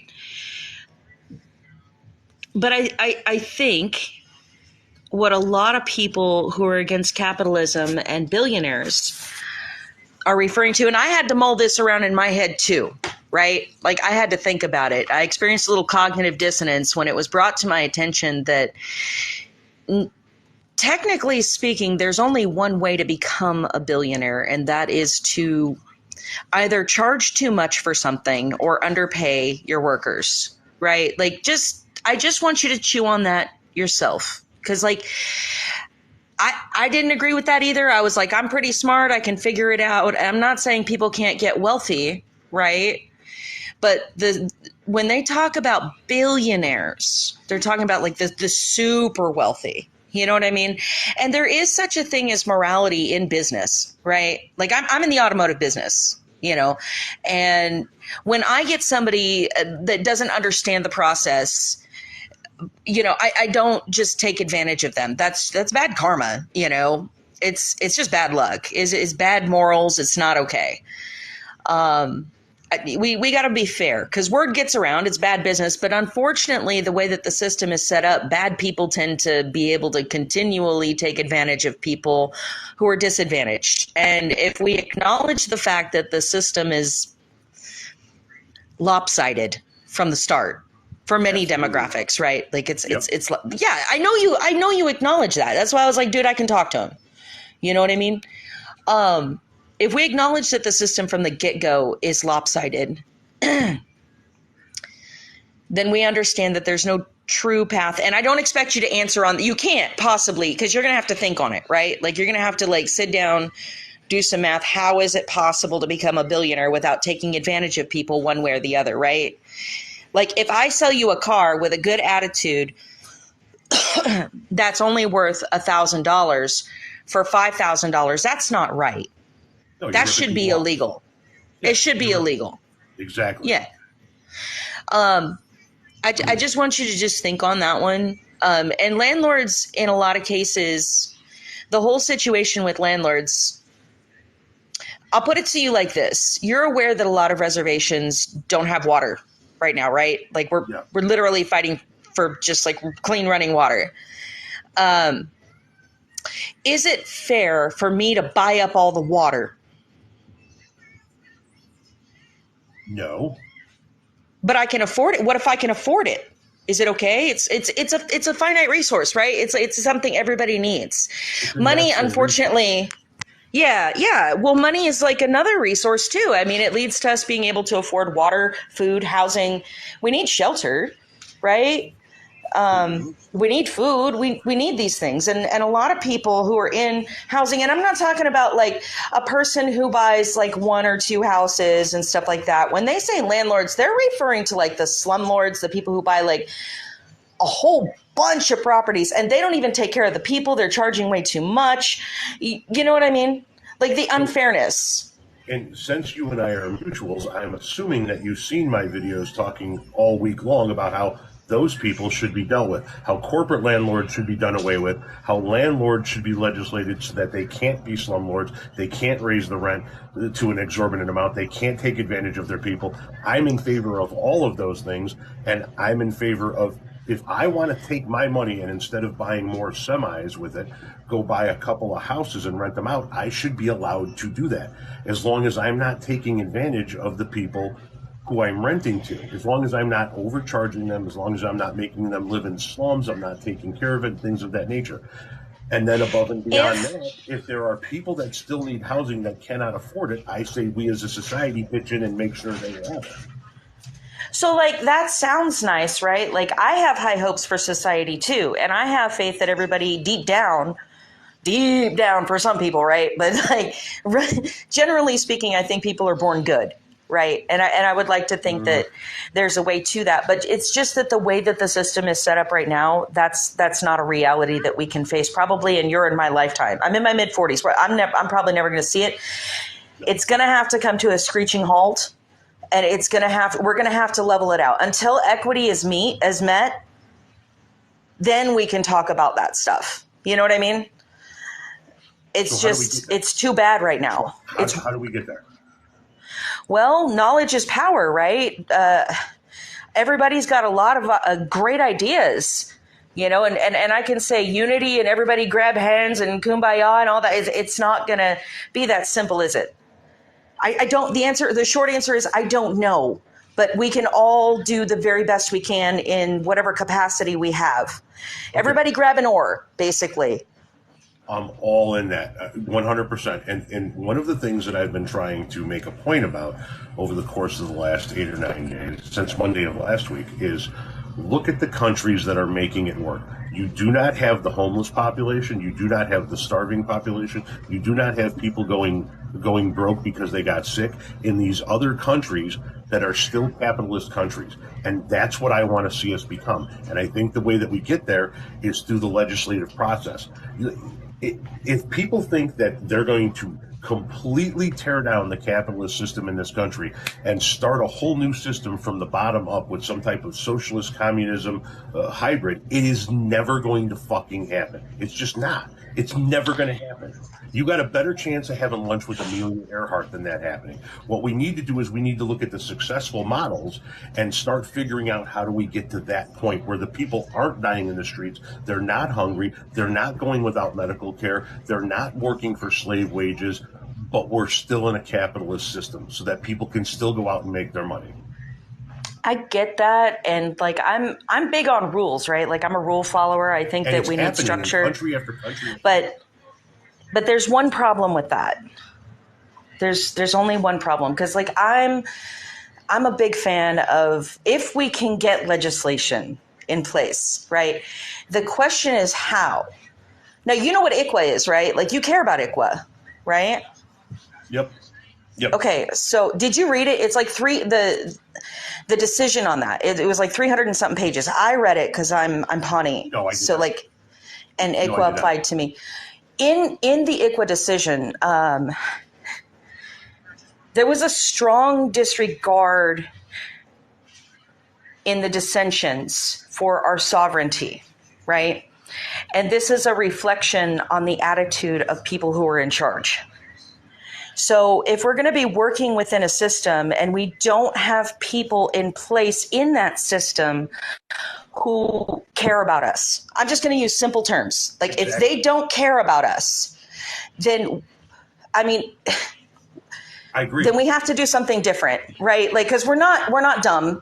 You know, human beings, we're intelligent.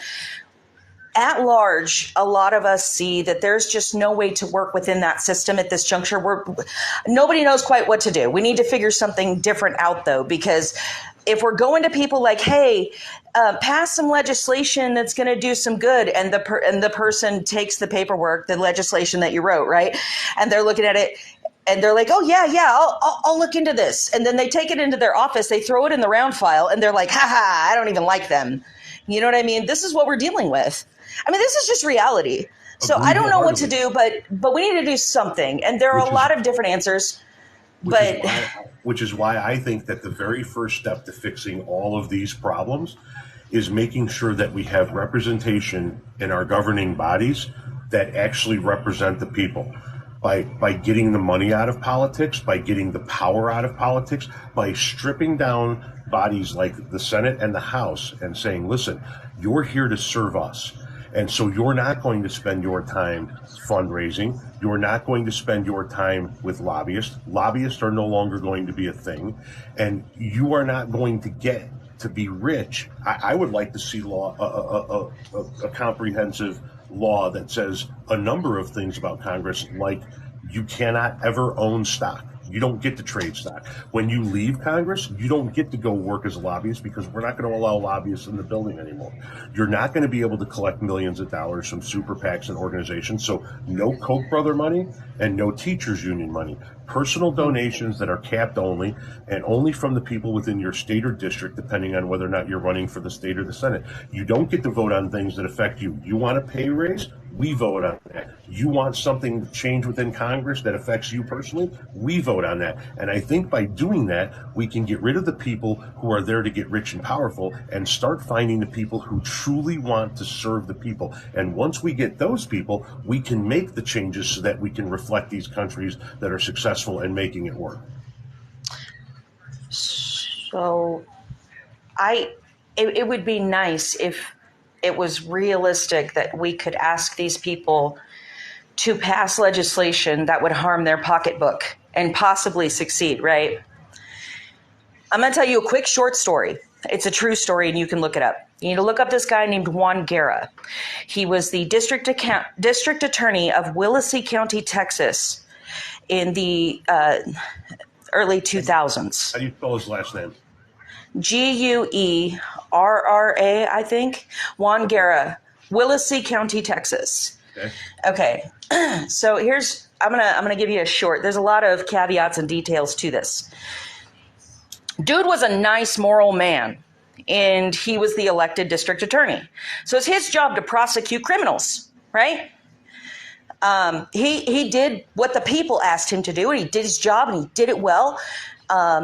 He was one of those politicians I was like, all right, I answer to the people because that's the right thing, because that's what I was elected to do. Not a really wealthy dude. Regular guy, very well educated, cared, really cared.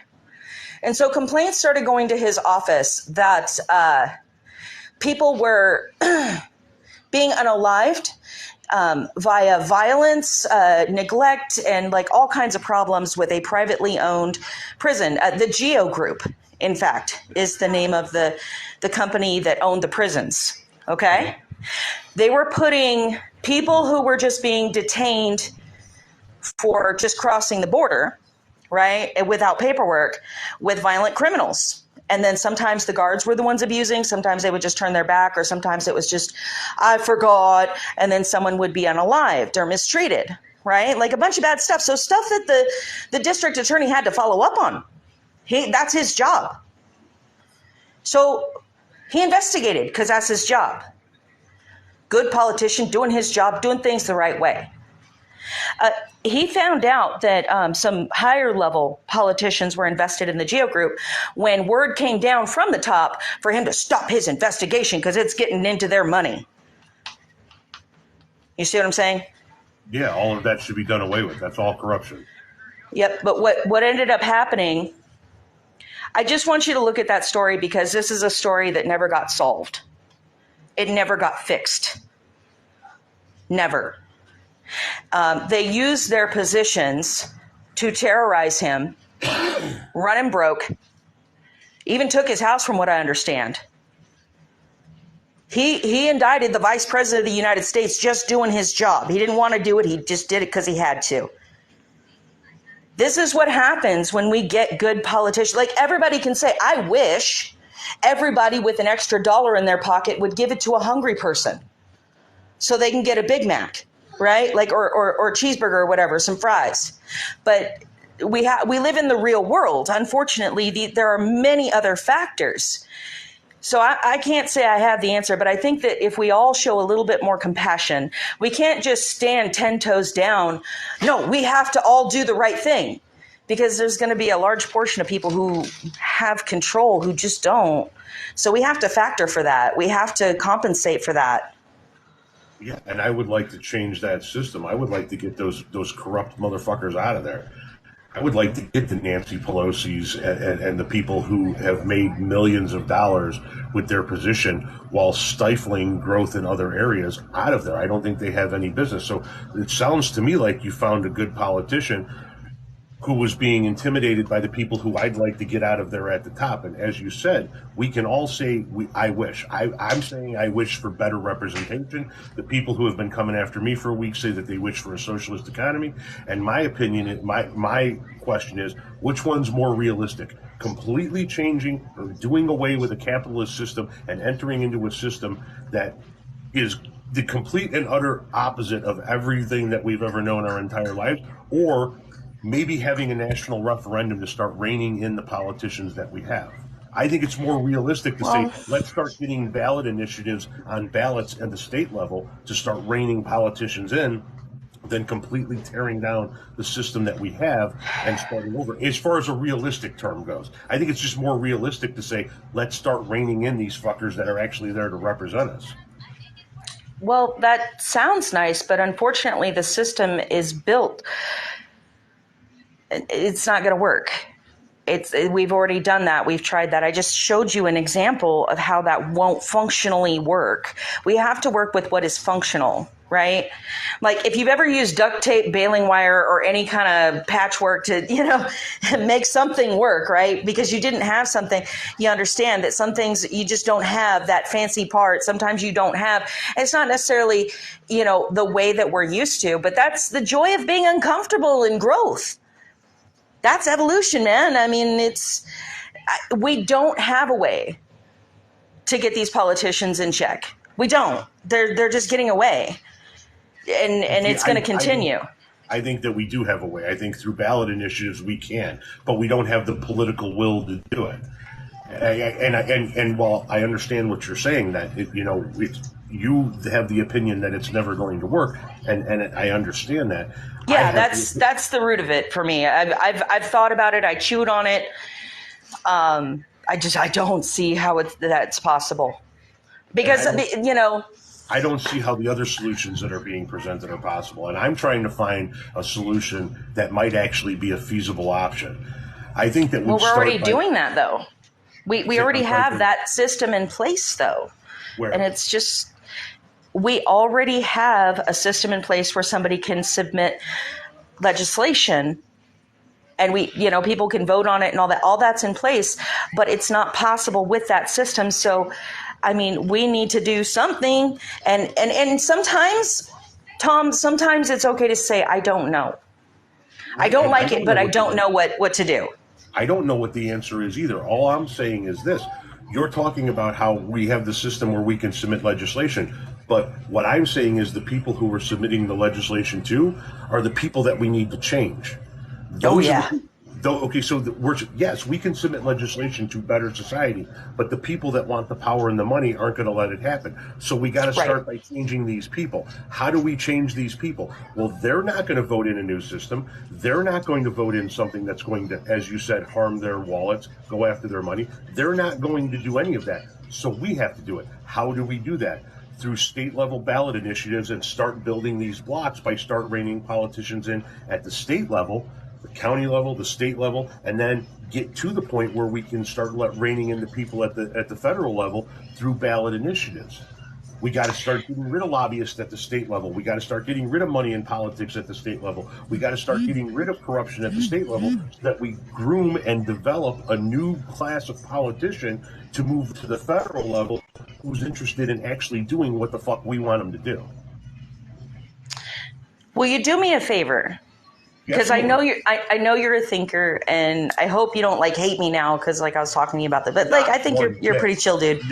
No, not one bit. I don't hate Jolly either. Not one bit. I just want you to do one thing. I want you to think from the perspective of functionality, and I just want you to have a thought exercise all by yourself of not having that system.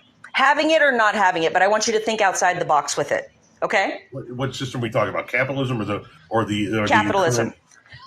Capitalism, okay. And but reality though, and what we've functionally, what's really going to happen, right?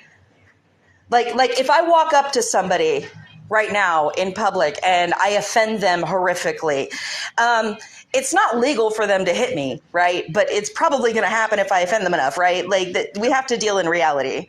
So I just want you to think out of the box for a second and just thinking what's functionally in our reality that we have. What happens when we do these things, and what is standing in our way, and what solutions that would be functional? Not, if everybody would get together, because that's not happening either. Nope. It's not. And nor should it really, honestly, we should all be free to have our own beliefs, right? And our own, that's fine. But we need something that's going to work at the end of the day. We could sit and talk about who's right and who's wrong till the cows come home. That's not functional. Okay. We don't live in a thought exercise. You know what I mean? So I just want you to think outside the box with that. I want you to think what would actually work. Because what we have right now is clearly not working because it's not working. And I'm not trying to be rude when I say this. That's what I thought I was doing. I was providing what I believe are the options to the alternatives to the option that we currently have. I know the system isn't working. We have people that are living below the poverty line. We have people that are going broke because they get sick. We have people that are going hungry. Clearly, the system isn't working. So I look towards other systems that don't have those problems. I look to other systems that say, hey, we've done away with our homeless problem. We've done away with our hunger problem. Everybody's getting an education. Everybody's earning a living wage. Everybody has healthcare. And I go, okay, how did you guys make that work? And then I see their system and I say, let's bring that here. Again, there's also the factor of like who's going to listen to it, right? Because like, you know, it's a rock and a hard place. I'm not saying that I know the best way. I'm just saying that I know that what we have isn't working, and nobody's cooperating with anyone. I think that a lot of people will listen to it because what we've seen over the course of the history of this country is you get a lot of pushback to a social program, right? Like Social Security.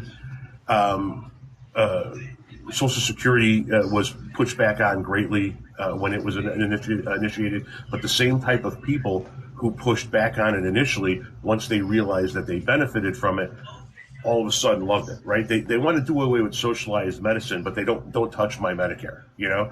Don't touch my soul. I want to do away with you. I don't want to have UBI or anybody getting a living wage, but don't touch my Social Security, right?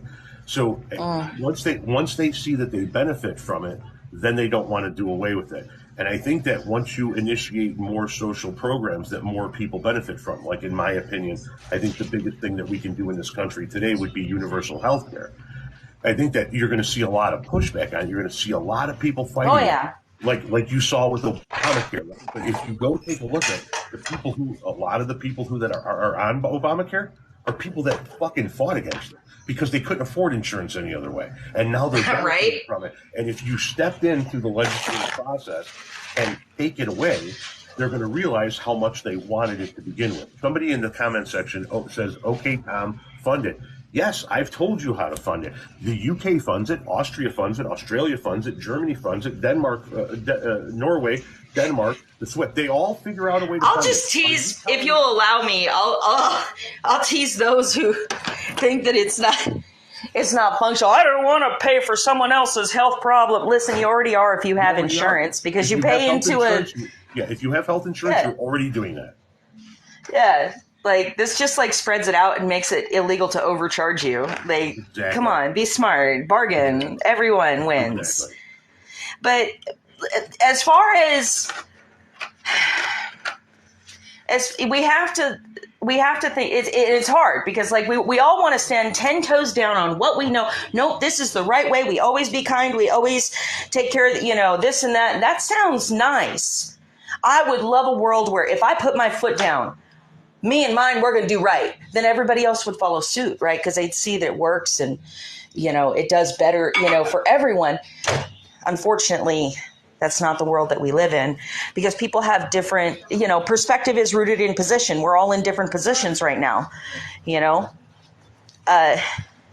man, I would just, and as far as like, when we're commenting on a different demographic of people, like when we're thinking about, this would be good for them. We can't because we're not in their shoes, right? We're not rooted in their position. Like I'm fortunate enough to be an older woman with more experience in my field of work. Can you give me one moment? Sure.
Terribly sorry.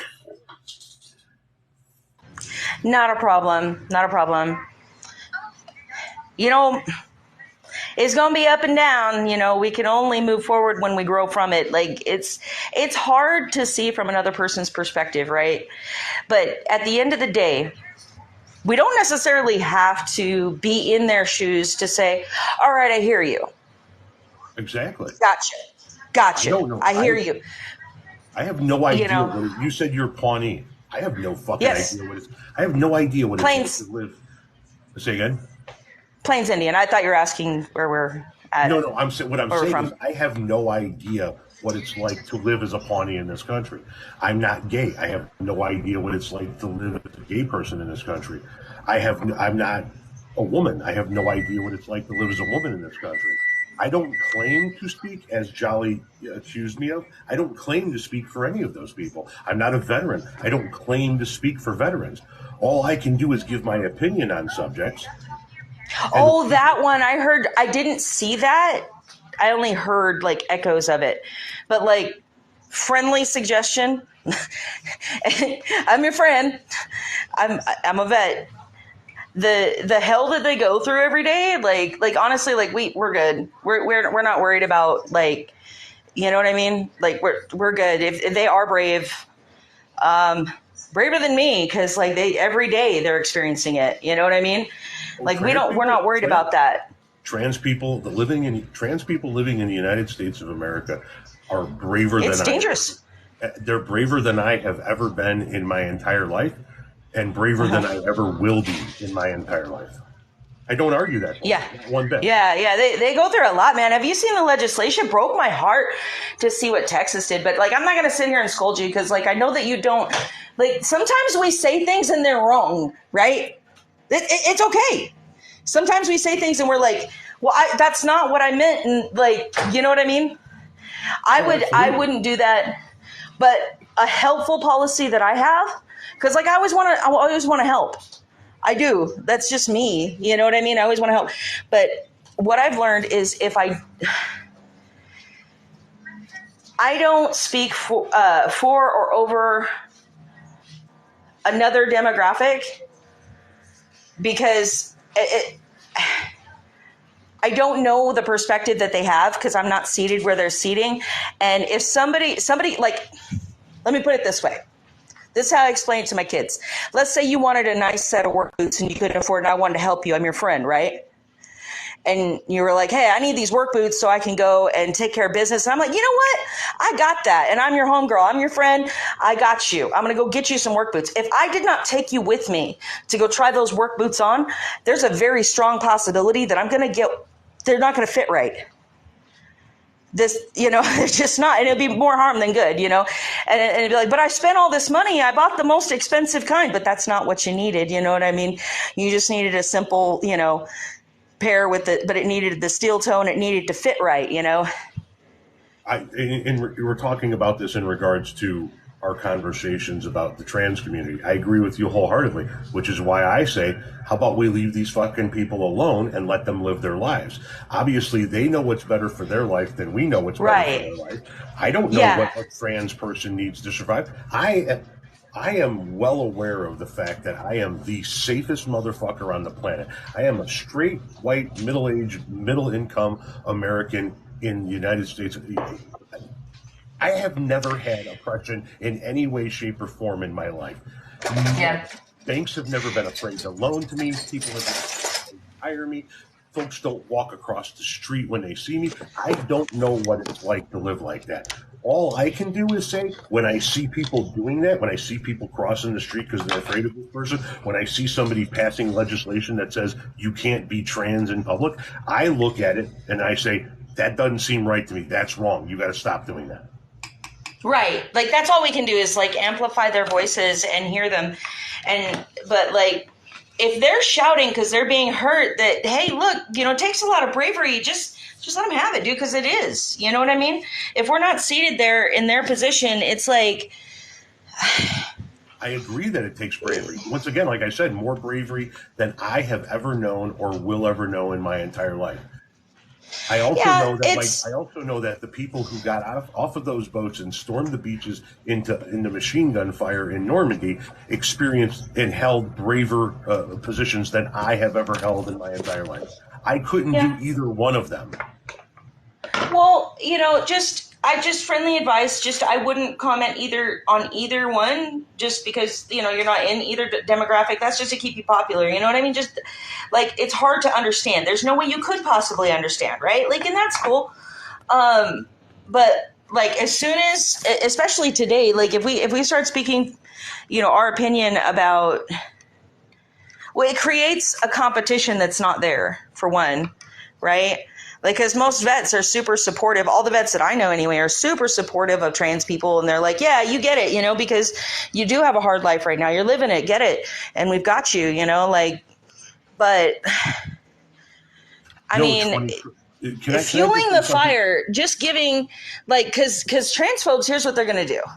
They're going to take what you say and they're going to be like, yeah, man, and let's hate them some more. That's the reality that we live in, right? Like, they're going to take it, they're going to twist it into anything, and you can have the best of intent, and it's just going to be harmful. They're going to take, it's not about what you intended, right? It's just, the bad guys are going to take what you say and they're going to use it to hurt people. Which is why I said to Jolly, fair point. Understood exactly where he was coming from. Yeah.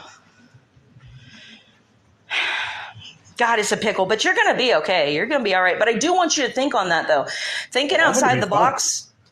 Thinking outside the box on the whole economy issue and legislation and freedom and peace, and how, just think about how unfair someone has to be to become a millionaire, or not a millionaire, a billionaire. Like this super crazy rich. You know what I mean? I'm not talking about, Joe Schmo who busted his buns and does well and feeds his workers well. And you know what I mean? I'm not talking about that. I'm talking about how unfair it is. They had to get there by being unfair. Had to.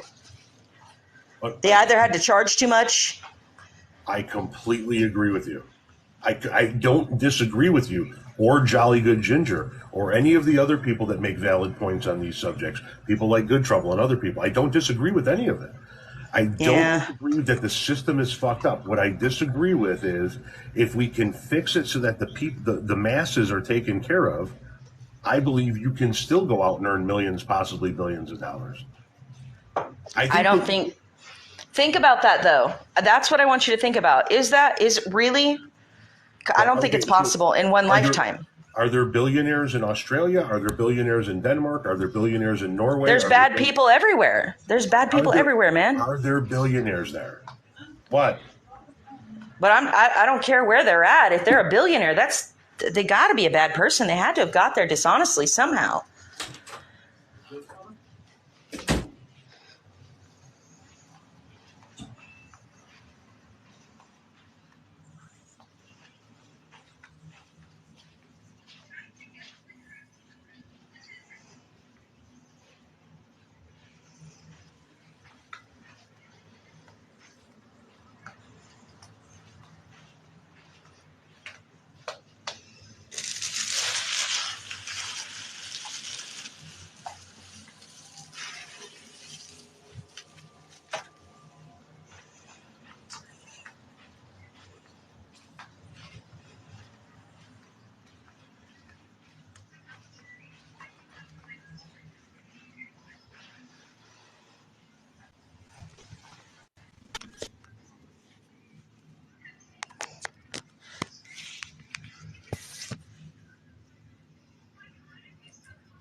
Coffee.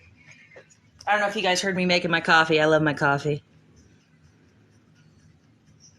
75 is your guess? No, I'm in my mid 40s. But yeah, I probably look a little old for my age, yeah.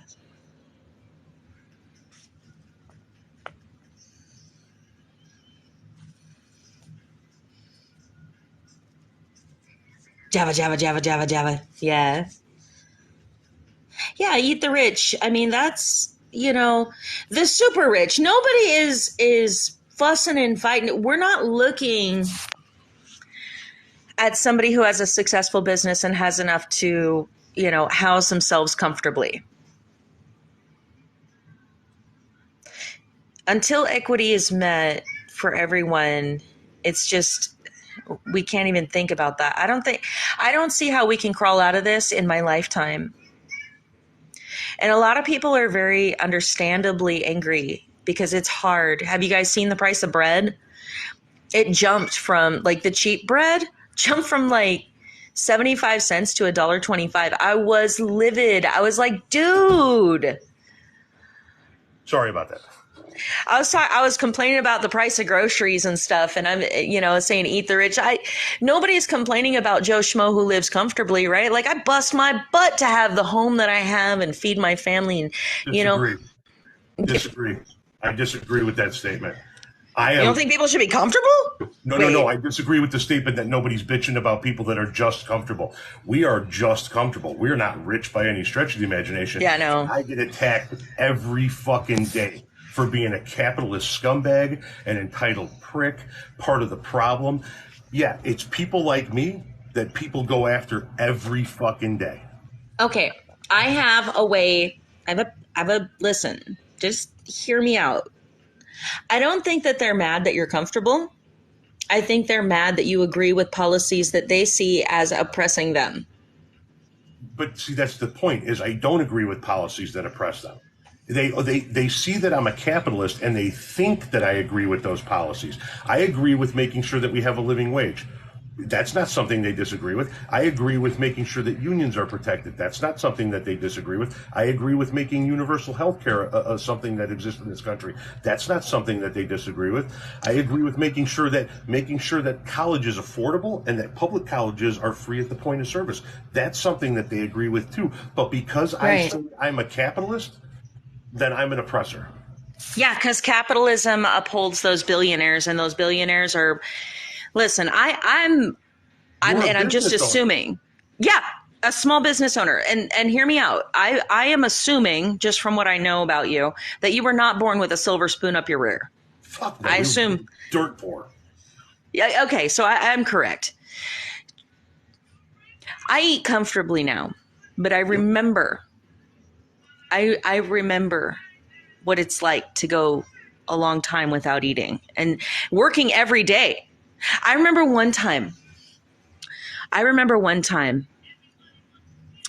I used to, because I couldn't afford a car and I couldn't afford the bus, ride a bicycle 10 miles there, work all day, and ride a bicycle 10 miles back. And I still didn't have enough money to feed myself. I remember that.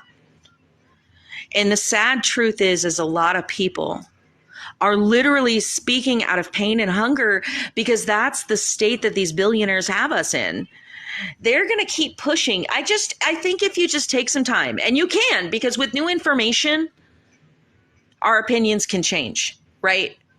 Like, this is, you're a thinking person. You're a smart person. You are not so set in your opinions that if I introduce new information to you, or if you thought about it and new information came to you in one way or another, that your opinion is not capable of changing. Yes, it is. Your opinion can change on something because you're smart.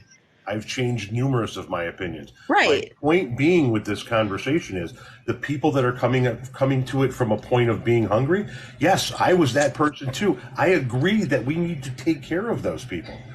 And the people that I say I agree that we need to take care of those people turn around and look at me and go, no, you're the problem. When I'm saying I agree that we need to take care of them, that we need the systems in place to make sure that they are not hungry, that they're not riding their bike to work and riding their bike back and still not having enough money to eat at the end of the month. I agree with changing that system. But because I agree with changing that system while still being a business owner and a capitalist, I'm evil. How deeply have you delved into looking at some of these communist ideas? Oh, about a year and a half ago, I had, the shit that I've been going through this week. About a year and a half ago, I had far leftists attack me every bit as harshly for twice as long for being against communism, because I have delved into the idea of communism. I'm a fucking deadhead. You don't think the idea of living on a commune in a communal society might have crossed my mind a couple of times? I've delved into it several fucking times. It's a pipe dream. It's never gonna fucking happen. Communist countries sound good. Everything's equal. Everybody shares. Everybody participates. Everybody draws the same out of it. It never works, and it's never going to work. And if you found a society where it could work, chances are there's going to be some other nation out there that's going to topple you because they're scumbags and they want to take what you have. You need a system over it. You cannot have no overarching system to protect society as a whole. You know what I mean? The idea I hear you. I hear you. I hear you, and I hear you trying to please everyone. You know, like you want everybody to be fed. When I say please everyone, I mean at least give them their basics. I get that. But I wonder, and this is just an interesting thing that you might want to look into. Some of these new ideas that I've looked into, and I haven't gone super, super deep, but I've gone down a few rabbit holes and I've listened to them because like it's interesting. Okay. Some of these kids, and I'll say kids at under 30, you know what I mean? The young folks coming up, the Zennials and Gen Zs, they're pretty freaking, I'm just gonna put it out there, and I'm not saying this because I don't give two shits what anybody thinks about me with regards to this. They're pretty freaking smart. Yes, they are. Okay. Just hear me out. Their idea of communism is not what we think. It's not. They've got a bunch of different definitions, right? I just invite you to go take a look at some of the newer definitions, because some of those models would function very, very fucking well. I swear, I've came across a few. Can you just like give me one example of a communist system that you think would work well? Okay, so there's a system, and no matter what you call it, they called it communist, but it doesn't fit the old school definition, right? Like, okay, so when you have workers in a factory, okay, and having them have a fair share of the pay of the factory, it is with respect to the fact that they're actually creating the product.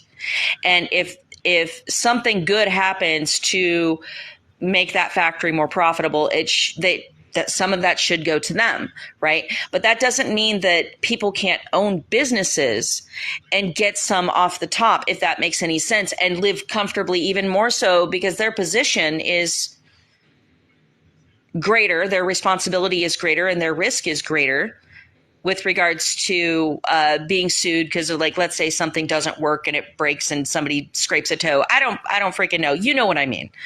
You know, just so obviously, yes. Small companies, yes. Big Walmarts, fuck no.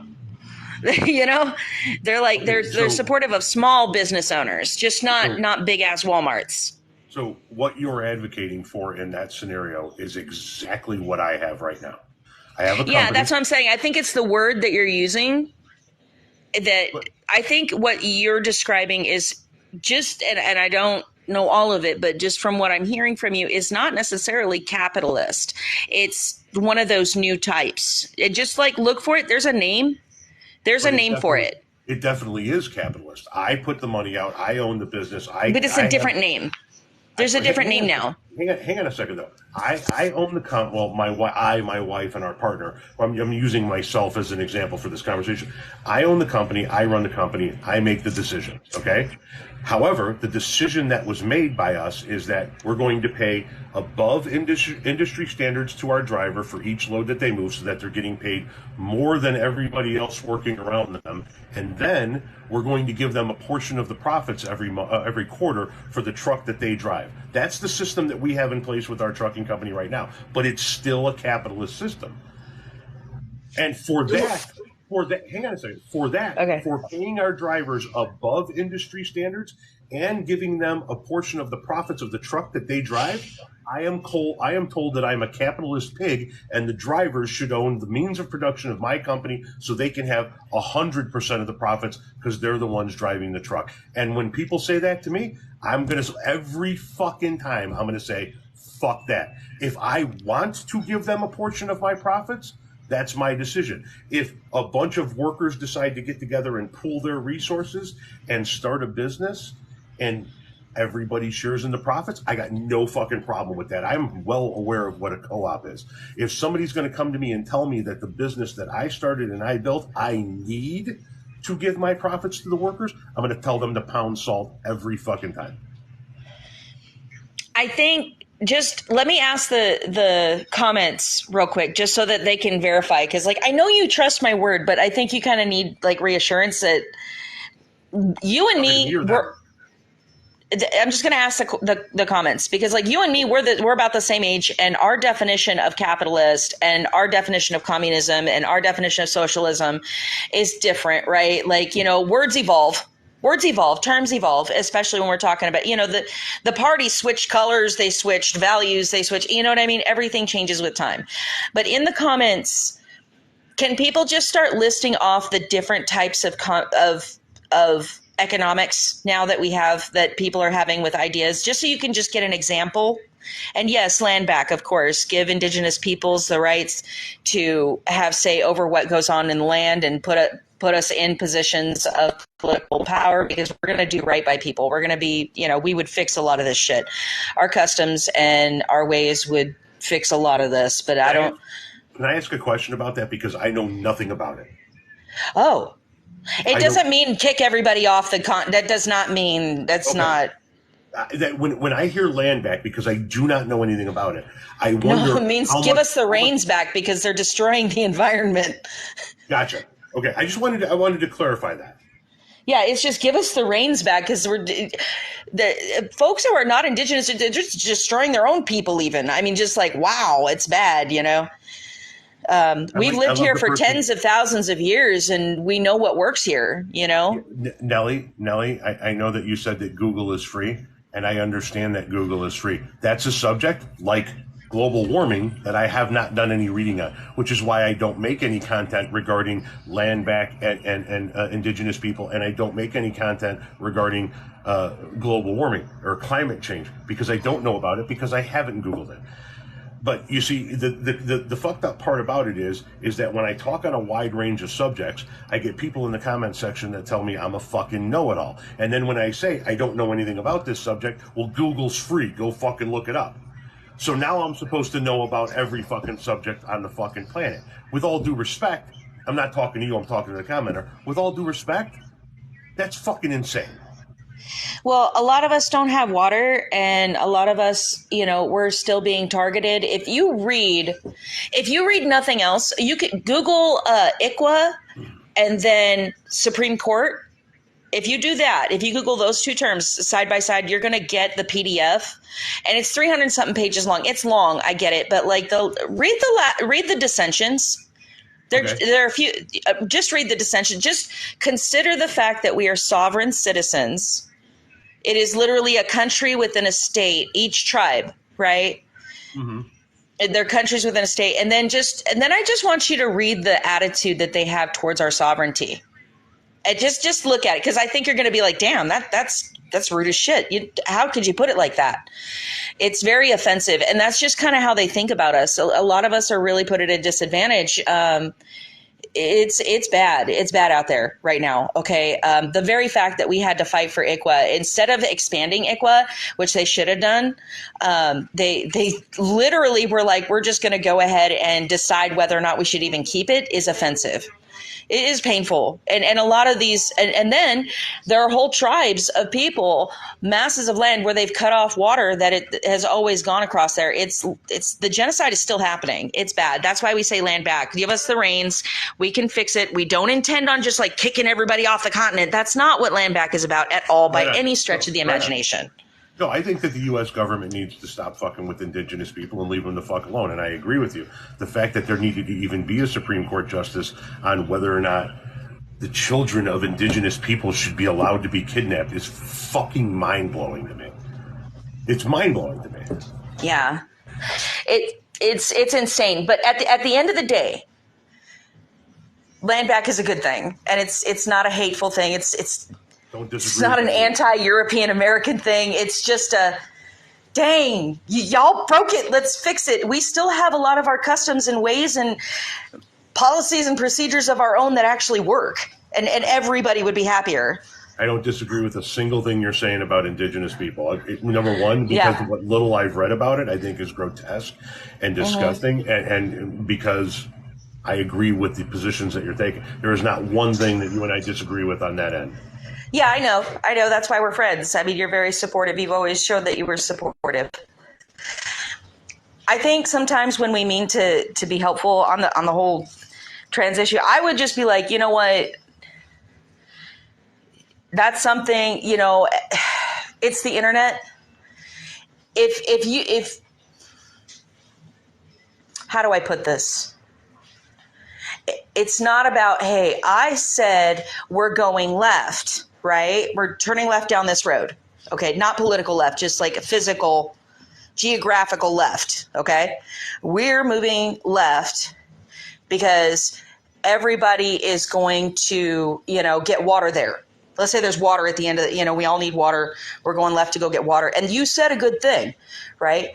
And then what's going to happen is no matter what you say, someone is going to pipe up, yeah, because Martin over there said that he wanted to go right. So, and he's going to, weaponize what you have to say. We have to be careful. It's like you have a huge platform and people will weaponize anything you say. Right. They will weaponize it. People will weaponize put the trans stuff to the side for a minute. People will weaponize what I say about universal health care. They'll weaponize what I say about a living wage. They'll weaponize what I say about gun control. They'll weaponize what I say about gay rights. They'll weaponize anything I say. And you don't have a lot of control over that. You don't. You don't have a lot of control over that. But what you do have control of is like, we live, we learn. You saw that people weaponized what you had to say. I would check those people who weaponized what you had to say and tell them that's not okay. And you're not going to say some shit like that anymore, because that's not, if you're going to sit here and weaponize what I got to say, you don't get my words on that. That I would put my foot hard. So the people that weaponized what I had to say, instead of going after them for weaponization, your suggestion is just don't say it anymore. So that they I would do both. I would definitely check everyone who duetted to your stuff. Like, if you can, it's a lot, but apparently, I would check anyone who utilized your words to harm the trans community. I would check them and be like, you don't have my permission to weaponize this. This is not okay. And then I'm taking it down because you're misusing this shit. And then just don't ever talk on it again, because I'm not trans. I can't talk on it. You know what I mean? That's just what I would do. I can only say what I would do.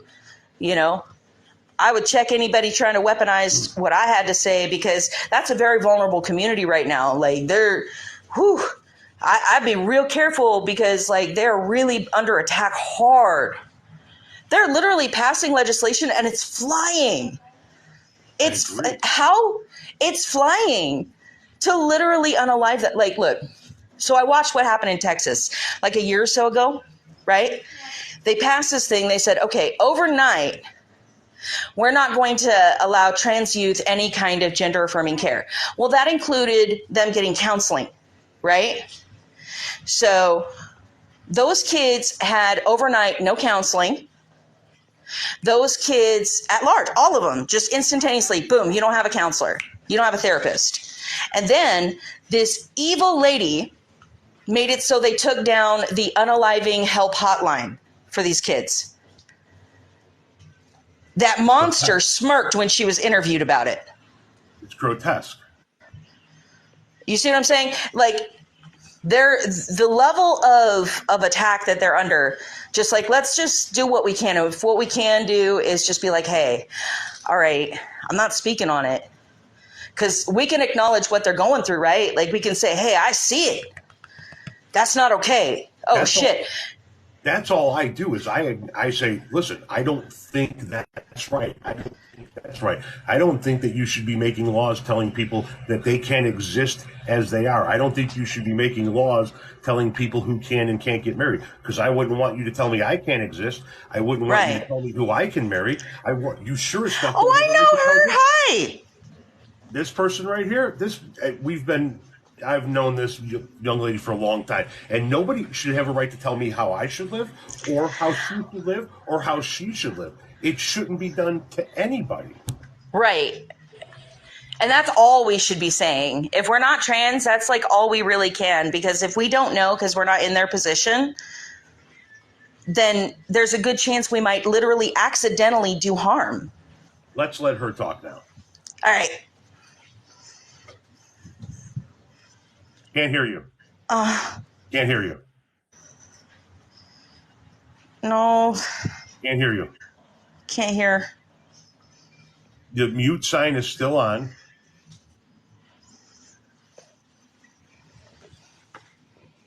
She'll probably come right back up. I think she said she was going to go out and try to come up. I've seen her before. Doesn't she have a huge following? I don't know exactly how large her following is.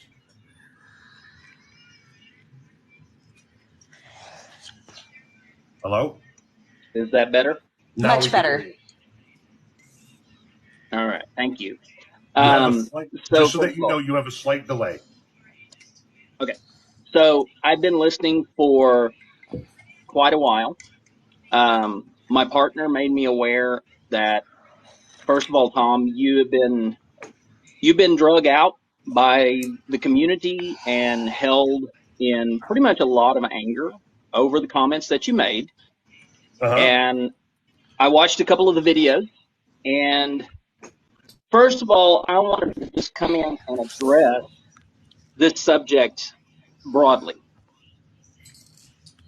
The courage and bravery that is being referred to by both, in referring to veterans, transgender people, anyone else, they are all different forms of bravery. Yep. I was a firefighter and an EMT for 10 years. People would tell me, you are so brave for going into a burning house, or you are so brave for crawling into a car that's been rolled over to deal with a patient. Mm-hmm. I've never been a soldier. I can tell you that my bravery that other people's that attributed to me, that bravery, I did not see that as bravery.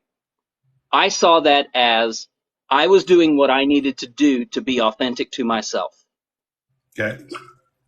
When it came time for me to choose whether or not I was going to come out as a transgender woman, the same choice was made. I needed to be authentic to myself. And I believe that soldiers are the same. They have to make a choice on whether or not they're going to be authentic to themselves, and first of all, volunteering to serve in the military, taking that oath to lay down their life to defend the country, and even going into harm's way to lay down that life, because not everybody has that ability to serve. Just like not everybody has the ability to be a firefighter or an EMT or a police officer. Not everybody has the ability to be a nurse or a surgeon or anyone who has to deal with painful issues like that. So I look at it and we're comparing, bananas and rutabagas, because the bravery of a transgender person is not the same as the bravery of a veteran or the bravery of a firefighter. But it means the same thing. We all have to choose to be authentic to ourselves.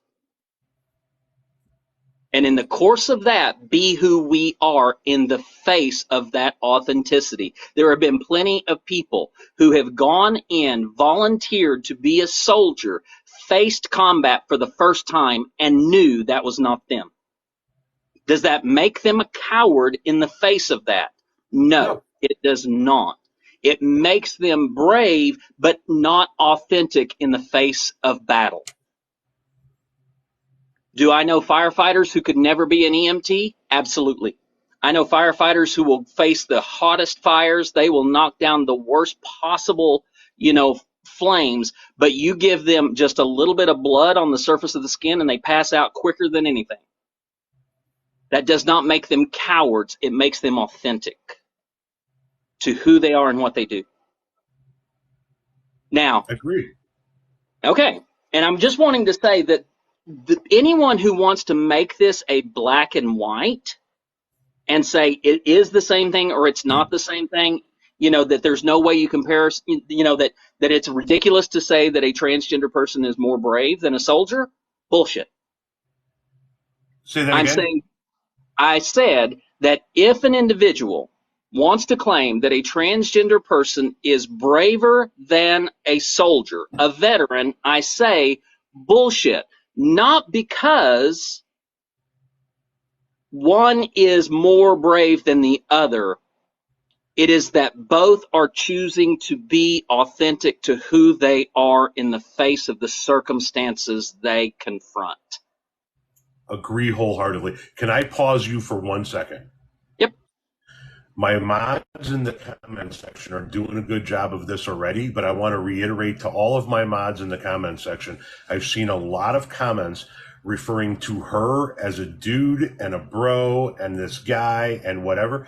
If they come in here and refer to her as a dude or a bro or whatever the fuck it is that they're going to describe her as, mute them, get them the fuck out of here. I don't want them to have an opportunity to say another fucking word. Just stay, to my mods, stay on top of them and get them the fuck out of here. This is not a dude. This is not a bro. This is not a guy. And it's time that you guys fucking understand that. We're having a conversation about a different subject here in regards to her community. But I don't give a fuck who they are. I don't care who they are, mods. Mute them. I agree with everything you just said. Okay. Everything you just said. Okay. Now, here's the accountability portion of this. Okay. There was a tone and there were phrases that you used in those videos that were dismissive of the bravery that a transgender person exhibits in living their own authenticity. Yes, okay. There were statements in support of that, but there were also tones and language that those who invalidate us also use.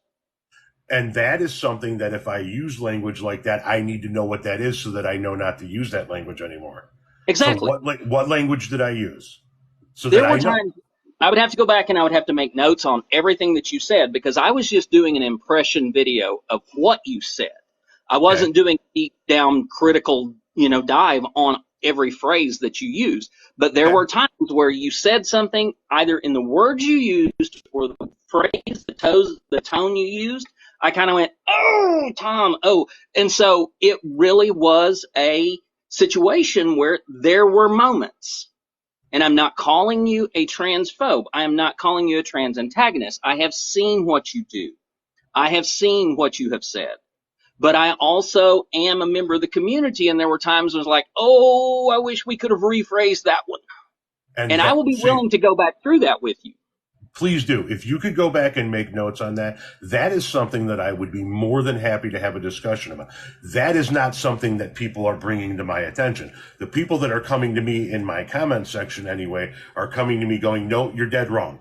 To be trans is way braver. You're wrong. She was right.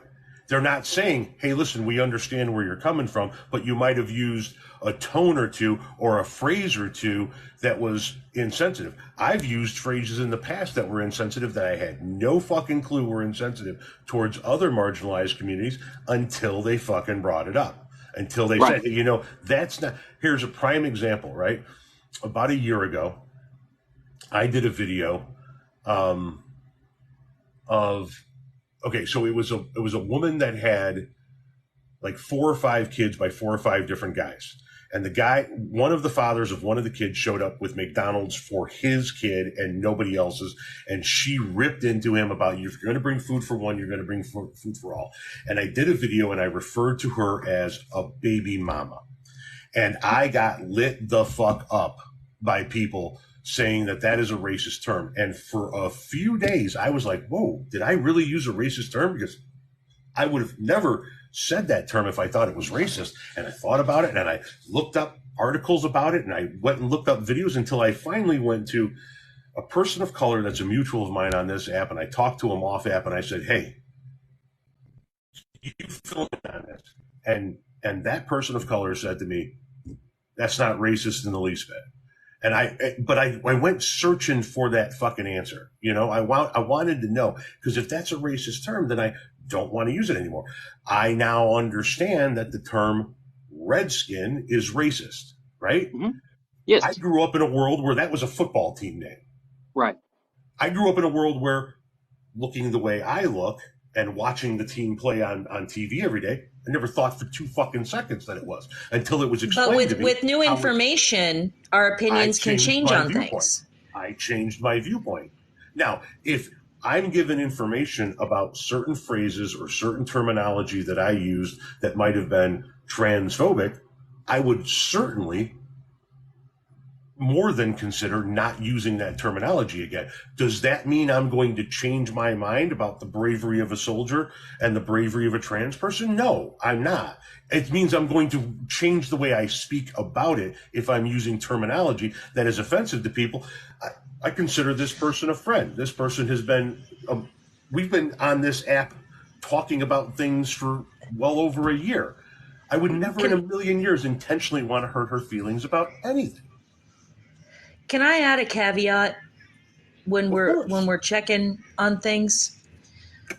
You know, and I know you know this, but sometimes it's hard to apply it because, like, we're we're in a messed up world, right? And we're brought up. Sometimes it's hard to see the forest for the trees, and you know, we're immersed in harmful language every day towards any marginalized group, and it's important that we keep our head on a swivel, so to speak, and listen, keep our ears open.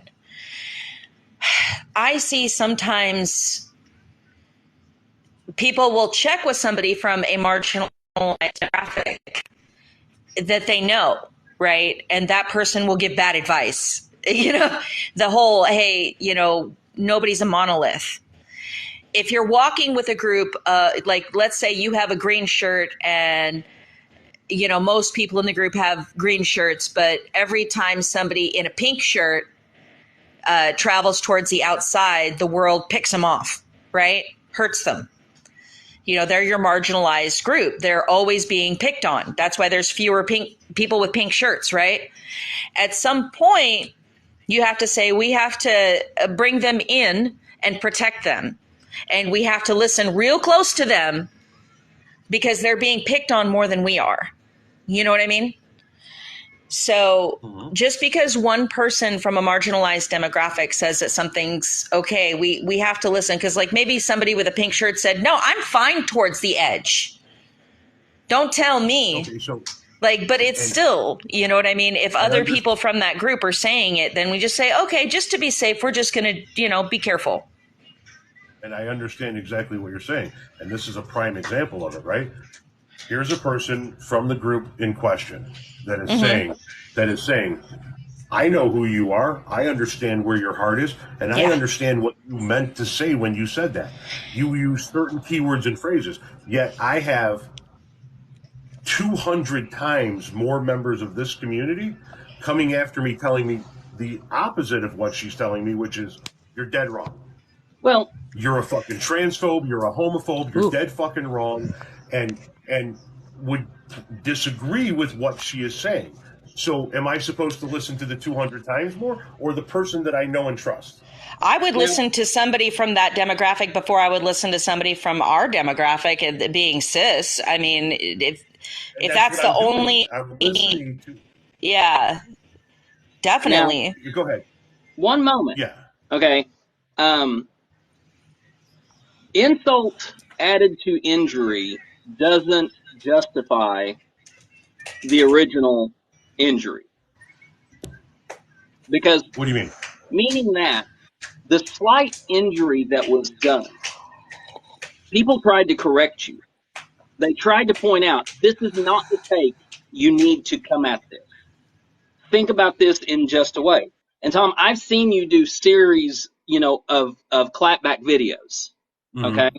And I know that you react. I do too. Okay. You react to those videos or those comments, you know, in quick succession. I know that. And sometimes in the heat of the moment, something gets added to And when it comes to the marginalized communities of this country, whatever gets added to is not an additive, it's a multiplier. It's a force multiplier, because now you are not just clarifying your statement, you are force multiplying it. You are magnifying the statement. So in making a small comment, but then clapping back at a member of the community saying, Tom, this is the community saying to you, this isn't the way to go about this.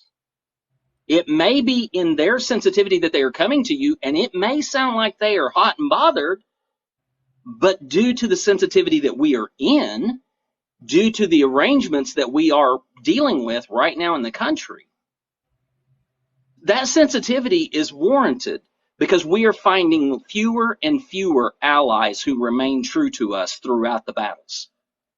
We find fewer and fewer people sticking with us. I agree wholeheartedly. So when a member of the community comes to you and says, Tom, this wasn't the tact to take on this, there should be a moment of reflection and saying, okay, do I come at this hot and heavy like you did in the second video, or do you come back and you reevaluate and consider, okay, wait a minute, did I do this in the right spirit? Did I do this in the way of truly supporting the community that I want to support here? And so it is a moment of reflection that makes the difference between that injury in the initial video and in the insult added to it. Do you think I've reflected on it in this conversation? I'm just asking. I think you have heard what I'm saying. Mm-hmm. I think that when Jolly was in here a little bit earlier, neither of you were hearing what I was saying, because I was screaming at both of you all during the whole time to let a transgender person speak on our own behalf. When I have a guest in the live, I very rarely pay attention to the comment section, which is why I so infrequently have guests in the live, because I like to pay attention to the people who are trying to comment. I was paying attention to Jolly. Fair. Admittedly. But if you have the subject of a marginalized community, an underrepresented community, being the center of the conversation, and none of the participants in that conversation is a member of that community, then you have failed in the very first step of being an ally. An ally always will defer to a member of the community to speak on their own behalf. Fair enough. In this case, I couldn't get a word in edgewise. Neither could Shannon, another member of the community. Shannon McDill, down in the comments here. Okay. Is another member of the community. She and I are coming at this from two different perspectives, but at the same time, we both represent the community from that. But in terms of hearing the conversation, this is a choice at this point, Tom. And this choice is completely on you. How you go forward from this conversation, how you go forward from this interaction, makes the difference on whether or not the transgender community will approach you as a friendly. Okay. Understood. And I'm still going to be your friend as long as you allow it, because I still admire and respect you and, enjoy the hell out of some of your content. I didn't choose for the people that stopped following me to stop following me. That was their decision. I didn't, if people want to follow me, they follow me. If people don't, they don't. Here's what I'd like to say in regards to what you had offered earlier about, you were talking about there were certain phrases or words that you understood the overall message that I was saying, but a word and a phrase here or there made you cringe. And you said you were going to go back and you were going to look at that video and you were going to tell me what those words and phrases were. If I had people coming at me like that, I would have said the same thing that I said to you a week ago. Tell me what those phrases are, so I don't ever use those phrases again. Tell me what those words are so I can understand a word that might be transphobic that I didn't think was transphobic. Is the Yes, video, Tom, because we've is the both video been on still this up to app see? long Yes. enough to know that critical, rational, interacting conversation about points of disagreement is the course of the day every day, right? Exactly. Exactly. And, you know, I've had people of color tell me, hey, dude, what you said, Right. that's a no-no. I've had people in the LGBTQ plus community tell me what you just said, that's a no-no. I've had people in the Hispanic community tell me and each time it was something that I didn't realize before. Each time it was something that was, once again, growing up in the country at the time that I grew up looking like this, never realized that this statement or this phrase was seen as offensive until somebody pointed it out to me. And if people had just come to me and said, hey, listen, this is wrong, I would have already made a fucking video saying, hey, listen, I stand by my opinion, but I realize that these words that I said might have been construed as transphobic, and that was never my intention. I do apologize. You know, you've been following me long enough to know that I have a long trail of videos in which I correct myself and apologize when I am proven wrong on something. Exactly. I am aware of that. I have an analogy for you that might be helpful. And it's really simple. It's literally how I taught my kids. But it works for us. The hallway of life is crowded. We got lots of different people. And you're going to step on people's feet. It's going to happen. You know, especially with how, you know, we're all scrunched up together and there's no light and limited resources. And it's rough. But you got to push on, right? Like, you got to get through the hallway. If we're the type of person who, when we accidentally step on someone's feet, first of all, we don't try to step on people's feet, right? Like, that's like step one. I don't think that you're one of those. That's definitely not you. You're not doing that. It depends on the person. It depends on the person. If it's a Trumper, if it's a far right wing, then yes, I am intentionally stepping on their feet. You're like, get out of the way. You're being mean. Yeah, I get that. I understand what you're saying, though. But we're gonna still, with the environment that we're in this hallway, still accidentally step on people's feet, and they're gonna cry out, "Ouch!" in various ways. You hurt me. You caused harm. And they might be angry even, you know. It's incumbent upon us, if we want progress for everyone, we have to start with ourselves. So we have to be the person who turns around and says, I'm sorry, can I fix your foot? I didn't mean to, and adjust the way that we walk. We don't want to be the guy who turns around and argues and debates and just disrespects people about our right to waffle stomp our way down the hallway of life without regard to anyone. It's okay. You're going to step on people's feet. Just keep being the person who turns around and says, look, I'm sorry.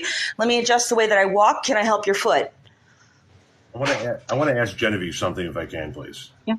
So the way that you approached it was, there are different types of bravery, and I understand what you were trying to.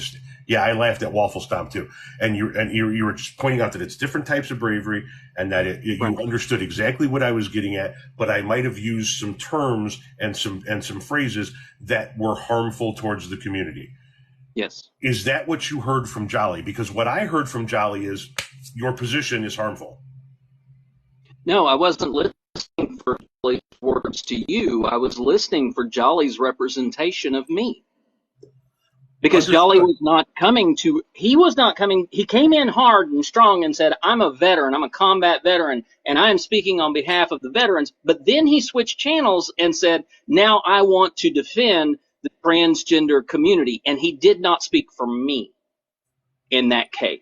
Right. He just told me that my position was wrong. He didn't say that I might have used phrases or terminology that might have been seen as transphobic. He said the very position I took was detrimental to the community as a whole.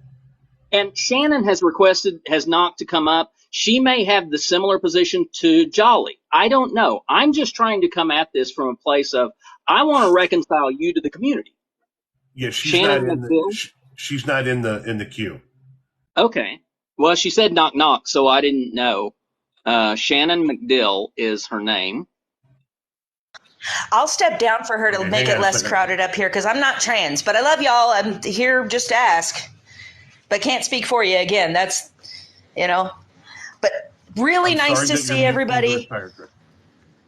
Take care. Thank you. It's really nice to see you as well. I'm looking for her now. Here we go. Invite.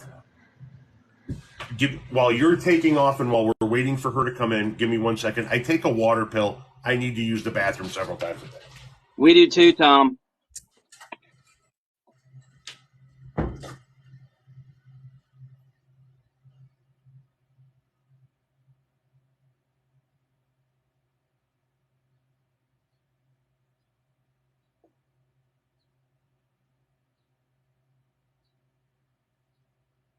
Hey, everyone. Thank you. So, I mean, if you haven't seen Tom's videos, I mean, please go out and watch, listen, be attentive to that. I'm not saying anyone should cancel Tom. Tom has defended transgender people in the past. Tom has made some very, I would say, controversial content on behalf of the transgender community and taken some heat from it. But, I don't want to say that anyone needs to be canceled. I don't want to say that anybody needs to be removed from this app over content that they create. I'm more of a reconciler. I am more of an individual that wants to try to work toward a path where we can work together on something. The only time that I separate from someone is when they become irrationally, just completely, unmovable in something. So when Tom somebody is gets that on irrational, I won't deal with them. Tom, I know, is willing to listen. always. Tom gets on the smoke and lets his true self come out. I don't even know what that means. This is the person you were talking about, correct? This is Shannon. Fabulous. Okay. Well, Hello, Shannon. hello. Sorry, my wife and my kid just came home just as I was trying to jump in, so I had to go run and deal with them for a minute. No worries. First of all, hi Jeannie, long time no see. I'm going to do my best to keep my jersey under wraps today. Because Keep what under wraps? my jersey, I talk a lot, I get loud. So your New Jersey. I thought you meant like your jersey. no, my New Jersey. Here's the thing. A lot of what Jeannie said, the problem, first of all, with your initial video was that you came in hot without that initial bit of information. You didn't have the perspective to speak on what you were speaking about. The video that you stitched, first and foremost, was an anti-trans video that was using a clip from somebody else's video that was made to be provocative. Somebody was being tongue-in-cheek. Okay. So the whole I'm braver than the soldiers was nonsense to begin with. And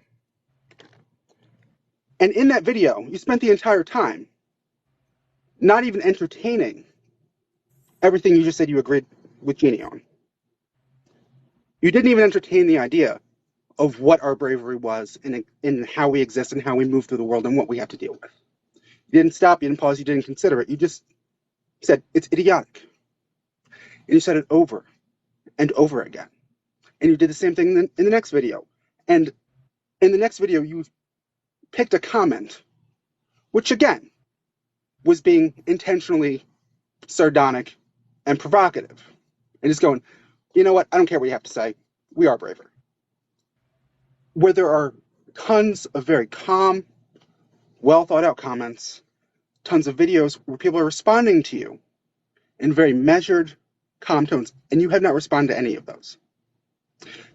And what you did in the second video was focus on yourself and talk about how you're such an ally, instead of pausing and going, maybe what I said is giving the people the impression that I'm not an actual ally. And you spent the entire time focusing on yourself and tone policing us.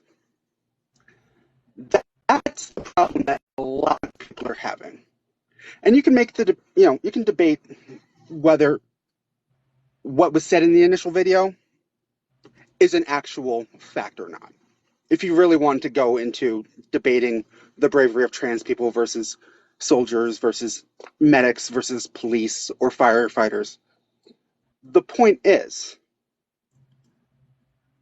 what you did was come in, immediately discount our experience, and then when people tried to call you in or call you out, you spent the entire time being defensive and did not listen. And even now, I'm watching this, and you're saying, "Well, have I changed my mind in this live?" And 2 minutes before that, you said to Jeannie, "Well, I'm not going to change my opinion on it.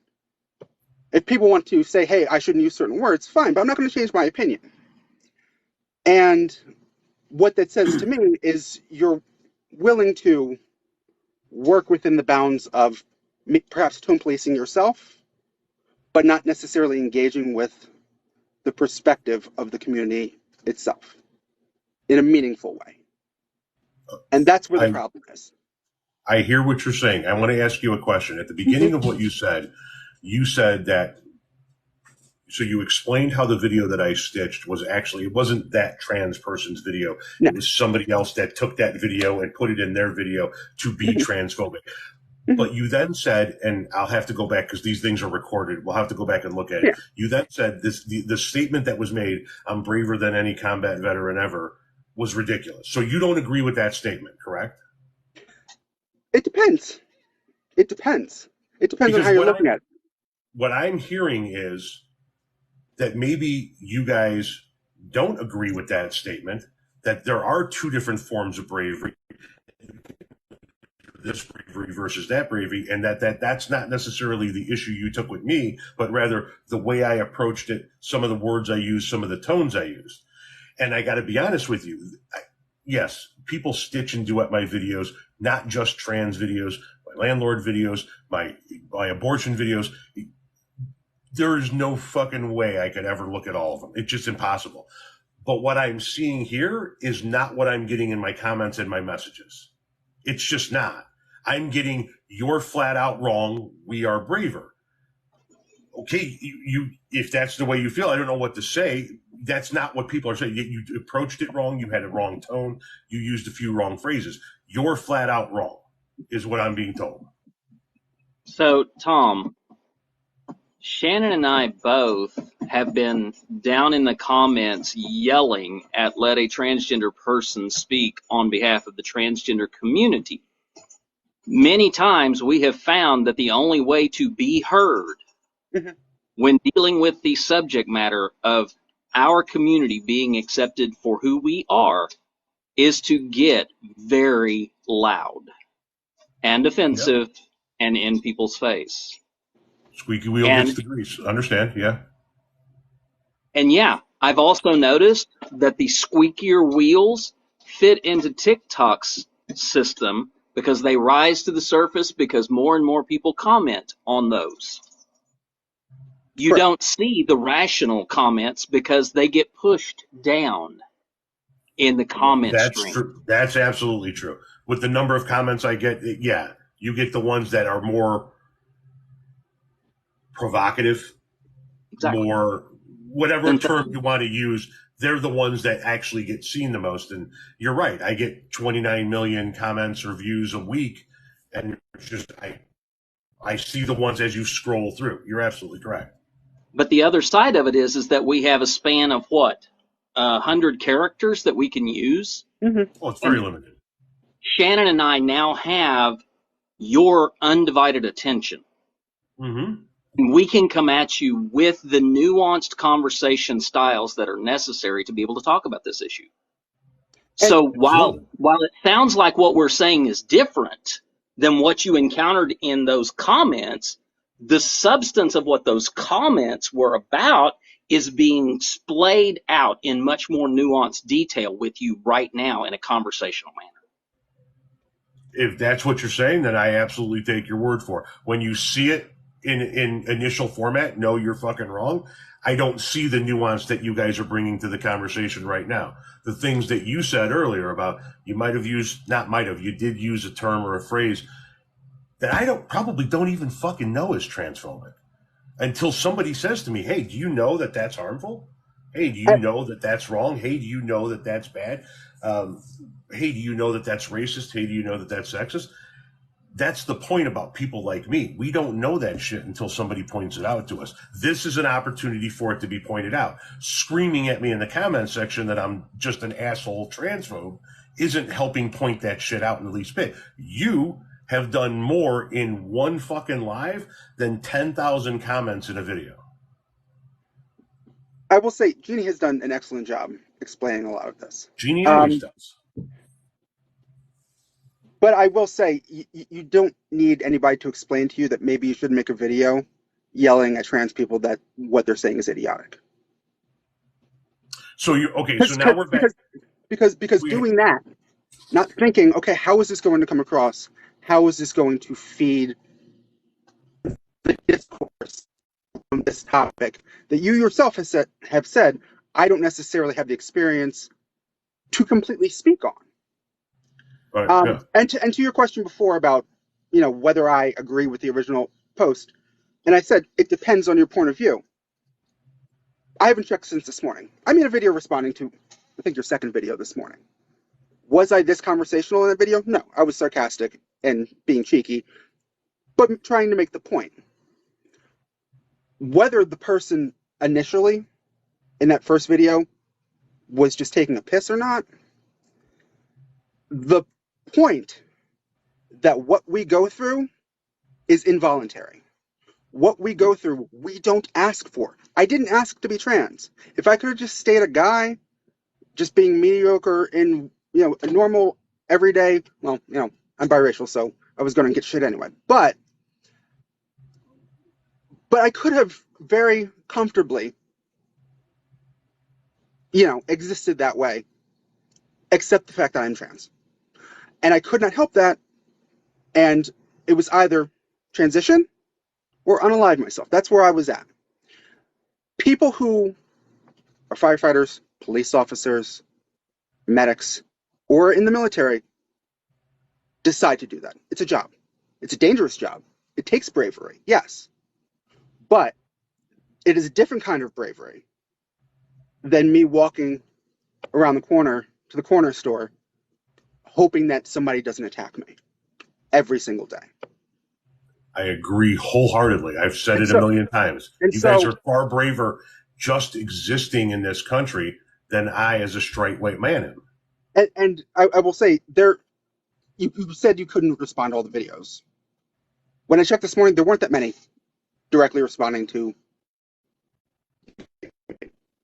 So you could very quickly do that. And you've had veterans who are not trans, who are not even queer, straight, cis, white veterans who are sitting there going, the initial point was correct. And yes, we go through a lot. One veteran was saying, I've got PTSD. I'm always worried about something being over my shoulder, but when I turn around, there's nothing there. When we turn around, there is. That's what they said. And they're absolutely correct. So in a sense, the initial point is correct. Does that mean that people in the military are not brave? No. We can sit here and have a debate, and I could have a debate with you all day about the value and morality of the military. We're going to have different opinions on that. But I will sit here and say all day that they're brave. My family, I've come from a military family, they're brave. What they did was brave. But at a certain point, the danger that they're experiencing ends. And they chose to experience that. We didn't. All of which I agree with. So if that's the case, and you agree with that, you're getting this perspective now because we're talking to you. You didn't have that perspective to begin with, and you just without any context just said that's a dumb idea. You dismissed it without having any input from us or talking to any of us to begin with. Yeah. Okay. I understand what you're saying. I am going to tell you this. I agree with how brave it takes, how much bravery it takes to walk to the corner market as somebody, and I'm not trying to say this in a rude fashion, is maybe to the average person walking down the street clearly trans, right? There are trans people, when you look at them, you go, I would have thought that that was a man the whole time. I would have thought that that was a woman the whole time. And then there are trans people, when you look at them and you go, that you can tell that person was born a man or you can tell that person was born a woman. Existing outside of that is, as I said, a bravery that I will never know. Are you asking me to, even though I know that, and I've always known that, are you asking me to not have an opinion? And I'm just asking, I'm not trying to be argumentative. Are you asking me to not have an opinion that it's braver to charge a beach? I don't care if it was voluntary or not, the act. Braver to charge a beach into certain gunfire where thousands of the people that you're doing this with are dying in the moment than it is to live as a trans person. If I disagree with that statement, am I still wrong then in your eyes? So hold on. Because right now you are pushing into a territory of involuntary service. The soldiers rushing the beach are following orders. And I agree with that. I've acknowledged that. That's voluntary. What you're going through is not voluntary. And this is where the distinction needs to be,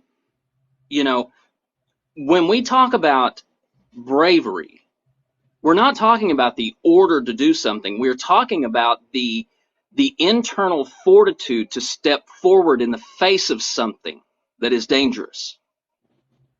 Being told, charge that beach, take that hill at all cost, that is not bravery in the sense of voluntary taking on of something that is dangerous.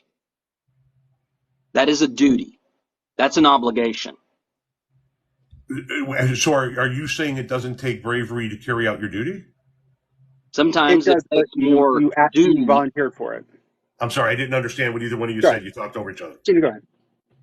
Sometimes it takes more duty and obedience than it does bravery. And the thing is, it does take bravery to do.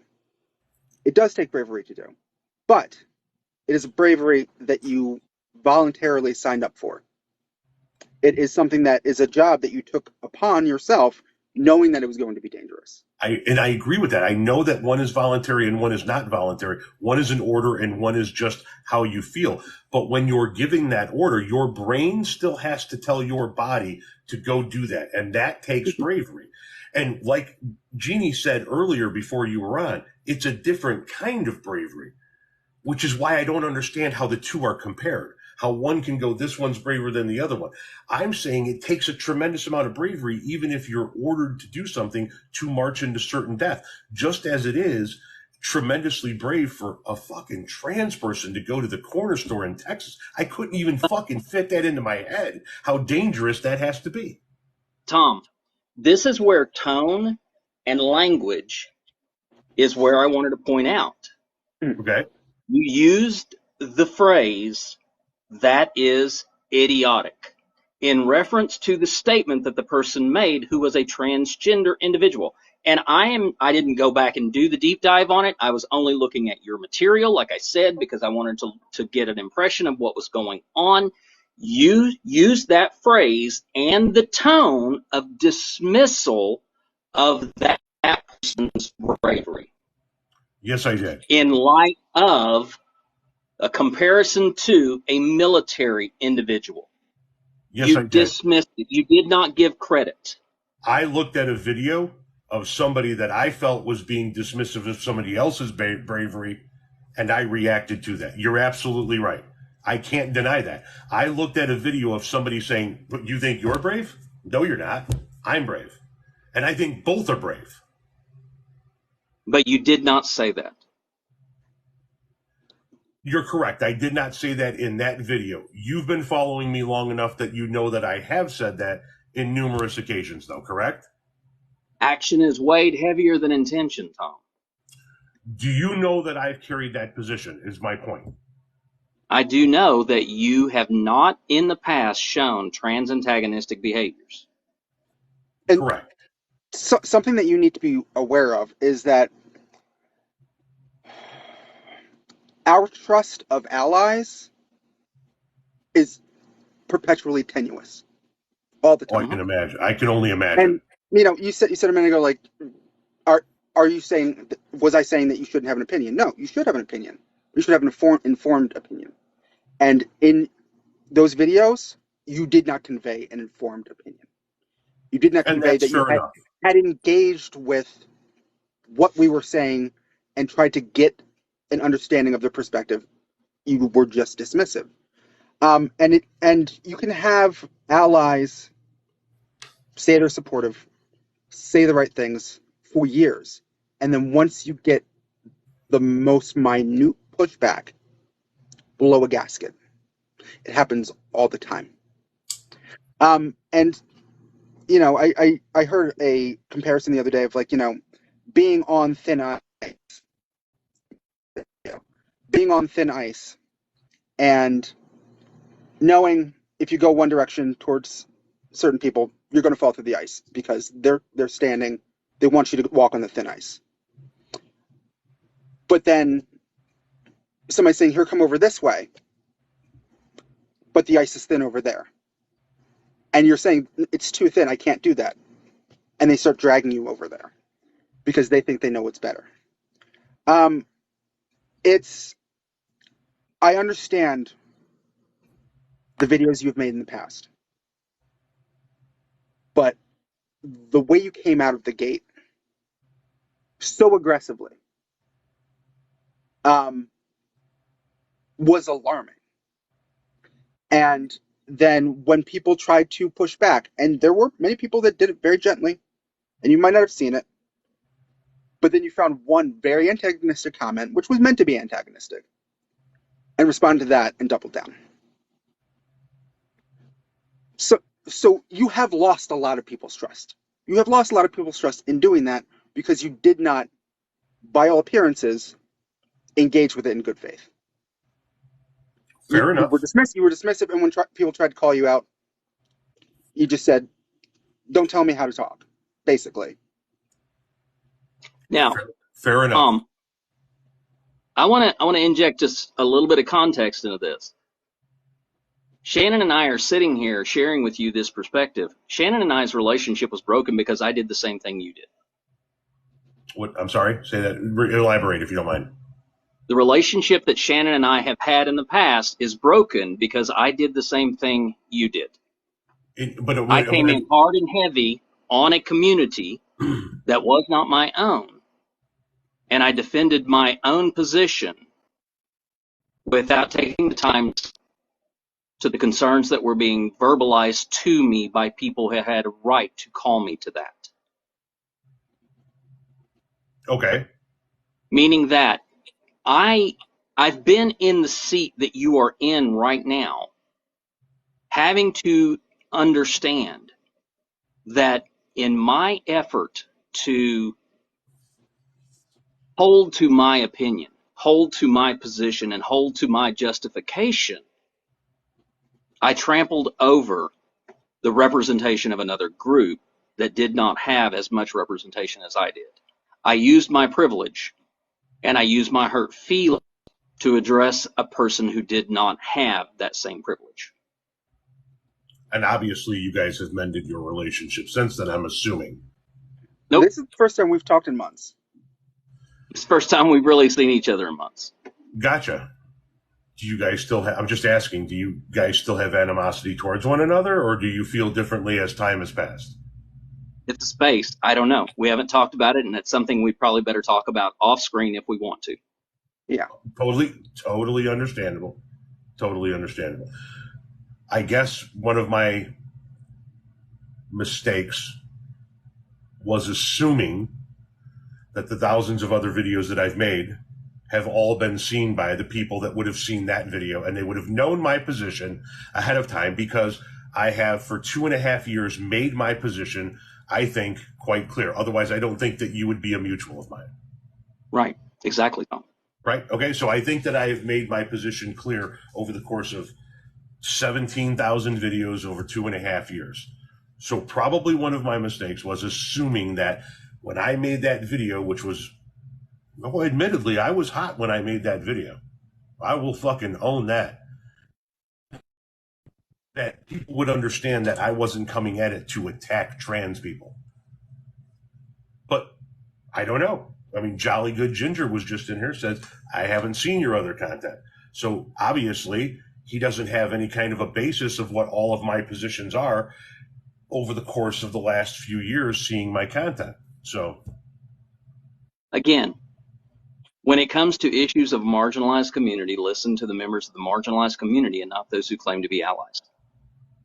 Right. And you don't follow me, correct? I did until this morning.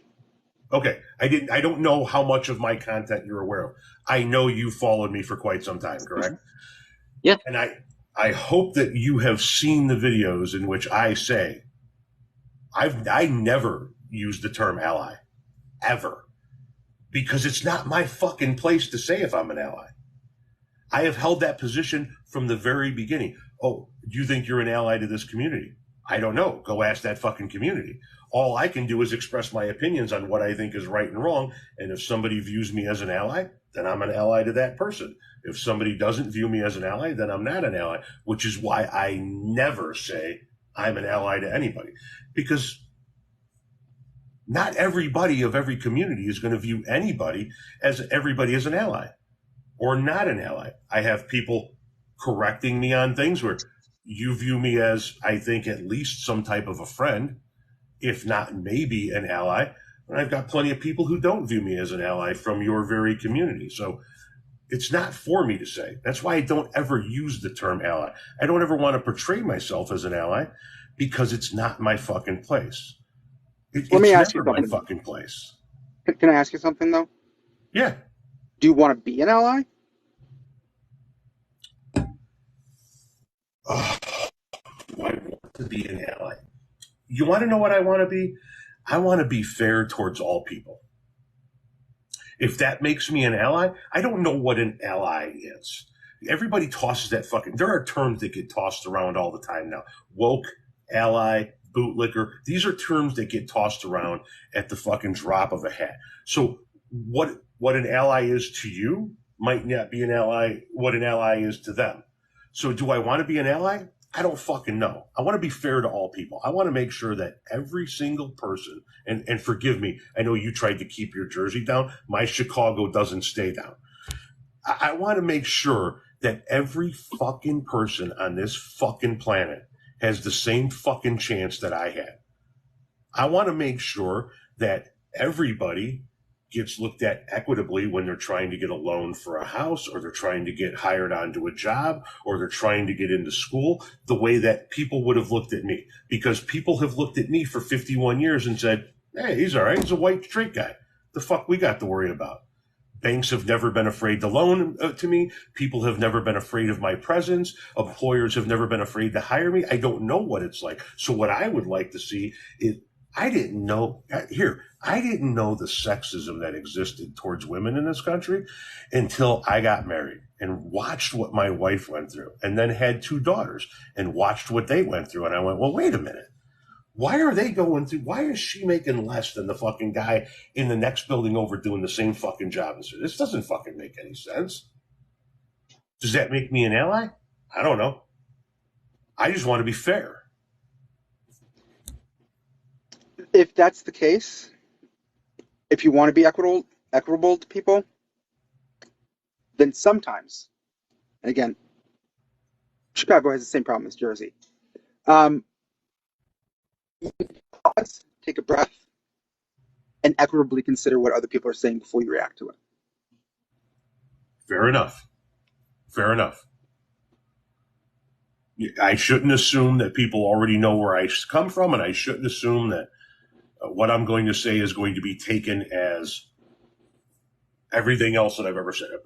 Fair enough. I can't argue with that. One thing I will say though, Can I just while you're thinking about how to word that? Somebody said something in the comment section that I want to touch on. Somebody said equal, not equitable. I suppose when you hear the word equitable, it can mean everybody gets the same portion rather than everybody gets the same chance. So if that's the wrong word to use and you'd rather use, I'm not talking to you, I'm talking to the people in the comments section. If you'd rather use the word equal, fair enough. What I'm talking about is everybody gets the same chance. Nobody has the prejudice put against them and everybody has the same opportunity. Not that everybody gets the same portion. So maybe equitable wasn't the right term. I'm sorry. Go ahead, Jersey. I will just say one thing that you were talking about. You don't know how people in the trans community are going to react to what you've said. I did hear some of what Jolly had to say, and he made a very good point. The videos that you've made have emboldened a lot of people that are transphobic. And I looked through your comments, and I'm reading the comments coming up here. There are a lot of people who are like, "Oh, good, Tom agrees with us." So, in your effort to speak your opinion, not only did you kind of ostracize a lot of us and make us feel, okay, Tom doesn't understand, Tom is not a safe person, you've made a lot of transphobes think the exact opposite. Yeah. Okay, fair enough. I obviously didn't realize that was the end result of that video. Mm-hmm. I think that Jeannie can tell you that has never been what I have tried to do, would be to embolden transphobes. Not by any stretch of the imagination. Take what they can get. This is not an era of the entire body of your work is used to measure the credit that, or the credibility that you have. I mean, the Young Turks are currently changing their entire theme over on progressive liberalism against transgender people. We're watching the Young Turks throw transgender people under the bus. They have been talking about LGBTQ for all this time now, and all of a sudden they're beginning to change their tone that transgender people do not deserve the credit and the attention that they've gotten right now. This is where Shannon was talking about how our allies. What are they doing? You have the main commentators on the Young Turks, the YouTube progressive channel. Yeah. They are actually talking about how gender affirming care should not be available. They are talking about how the language around birthing person, person with a uterus, person who menstruates, that should not be allowed at all. People should just be called women or female, and that should be the only thing that is allowed. So we are seeing them adopt the rhetoric of TERFs and TERGs and basically saying that their position is that they are diminishing acceptance of transgender equality. Our should not be available? The minors, yeah. Period. They specifically put it to minors, is what you're saying. It doesn't matter, Tom. No. I disagree with that position. I'm just asking specifically what they said. I think gender affirming care should be made to minors if the doctors, the psychologists, and the parents all agree. I have no problem with it whatsoever. I'm asking what exactly they said. Yeah, they said that gender affirming care should not be available to kids because puberty blockers provide permanent harm to a pubescent person. Puberty blockers are reversible, though. Yep. According to the standard of medicine, yes. According to the movement against transgender affirming care, it is very much a talking point that it causes irreparable harm. It's my understanding that it's called blocker for a reason, because it doesn't end it, it pauses it. Exactly. Okay, I just want to make sure that that I know what it is that we're talking about. Okay, go ahead. So Yeah. the Young Turks have said that the young people, I'm assuming under 18, shouldn't get this, and go on. My apologies. So the body of their material, where they were talking about equal rights, including all LGBTQ people, has not ever been taken into account compared to this, because quite honestly, they have turned radically against the message that they had. Just because you have spoken as someone who is equitable with transgender people, that you're willing to see us equally and accept us for the things that we are asking for as our rights, people are not going to look at the body of your material and judge you on your content in this moment. They're going to look at that video and they're going to say, hot damn, Tom Powell has finally seen the light. He's finally given these trans people what they're deserving, and so now we can start to call Tom one of ours. Precisely. That is how people look at content. They don't look at context. They don't look at the body of your work. They look at the message that they can agree with. And that's fair, totally understandable. That's a valid point. I look in. When you're looking at it through your own eyes, you look at it through, well, I've got all of these positions out there. Why would they ever think differently? I understand what you're saying, and I see what you're saying. I looked at it when I made the video as clearly my position is well known. So why would anybody think that my position has changed on this? But now I understand what you're saying. There are some people on the right who, and I say on the right because that's predominantly who is anti-trans or transphobic, that might have looked at that and said, oh, he's changed. Fucking A, he's now one of us. He's now transphobe. And clearly that's not the case. And there's a lot of people who would not categorize themselves as being on the right that are just as bad. I'm sorry, say that again. So there are plenty of people who would not categorize themselves as being on the right who are just as bad, who are just as transphobic, is just as vitriolic. You're saying some liberals? The LGBT alliance is filled with liberals. The lesbian, gay, bisexual alliance is filled with liberal homosexual individuals and bisexual individuals. And yet they are very happy to excise transgender people from queer society.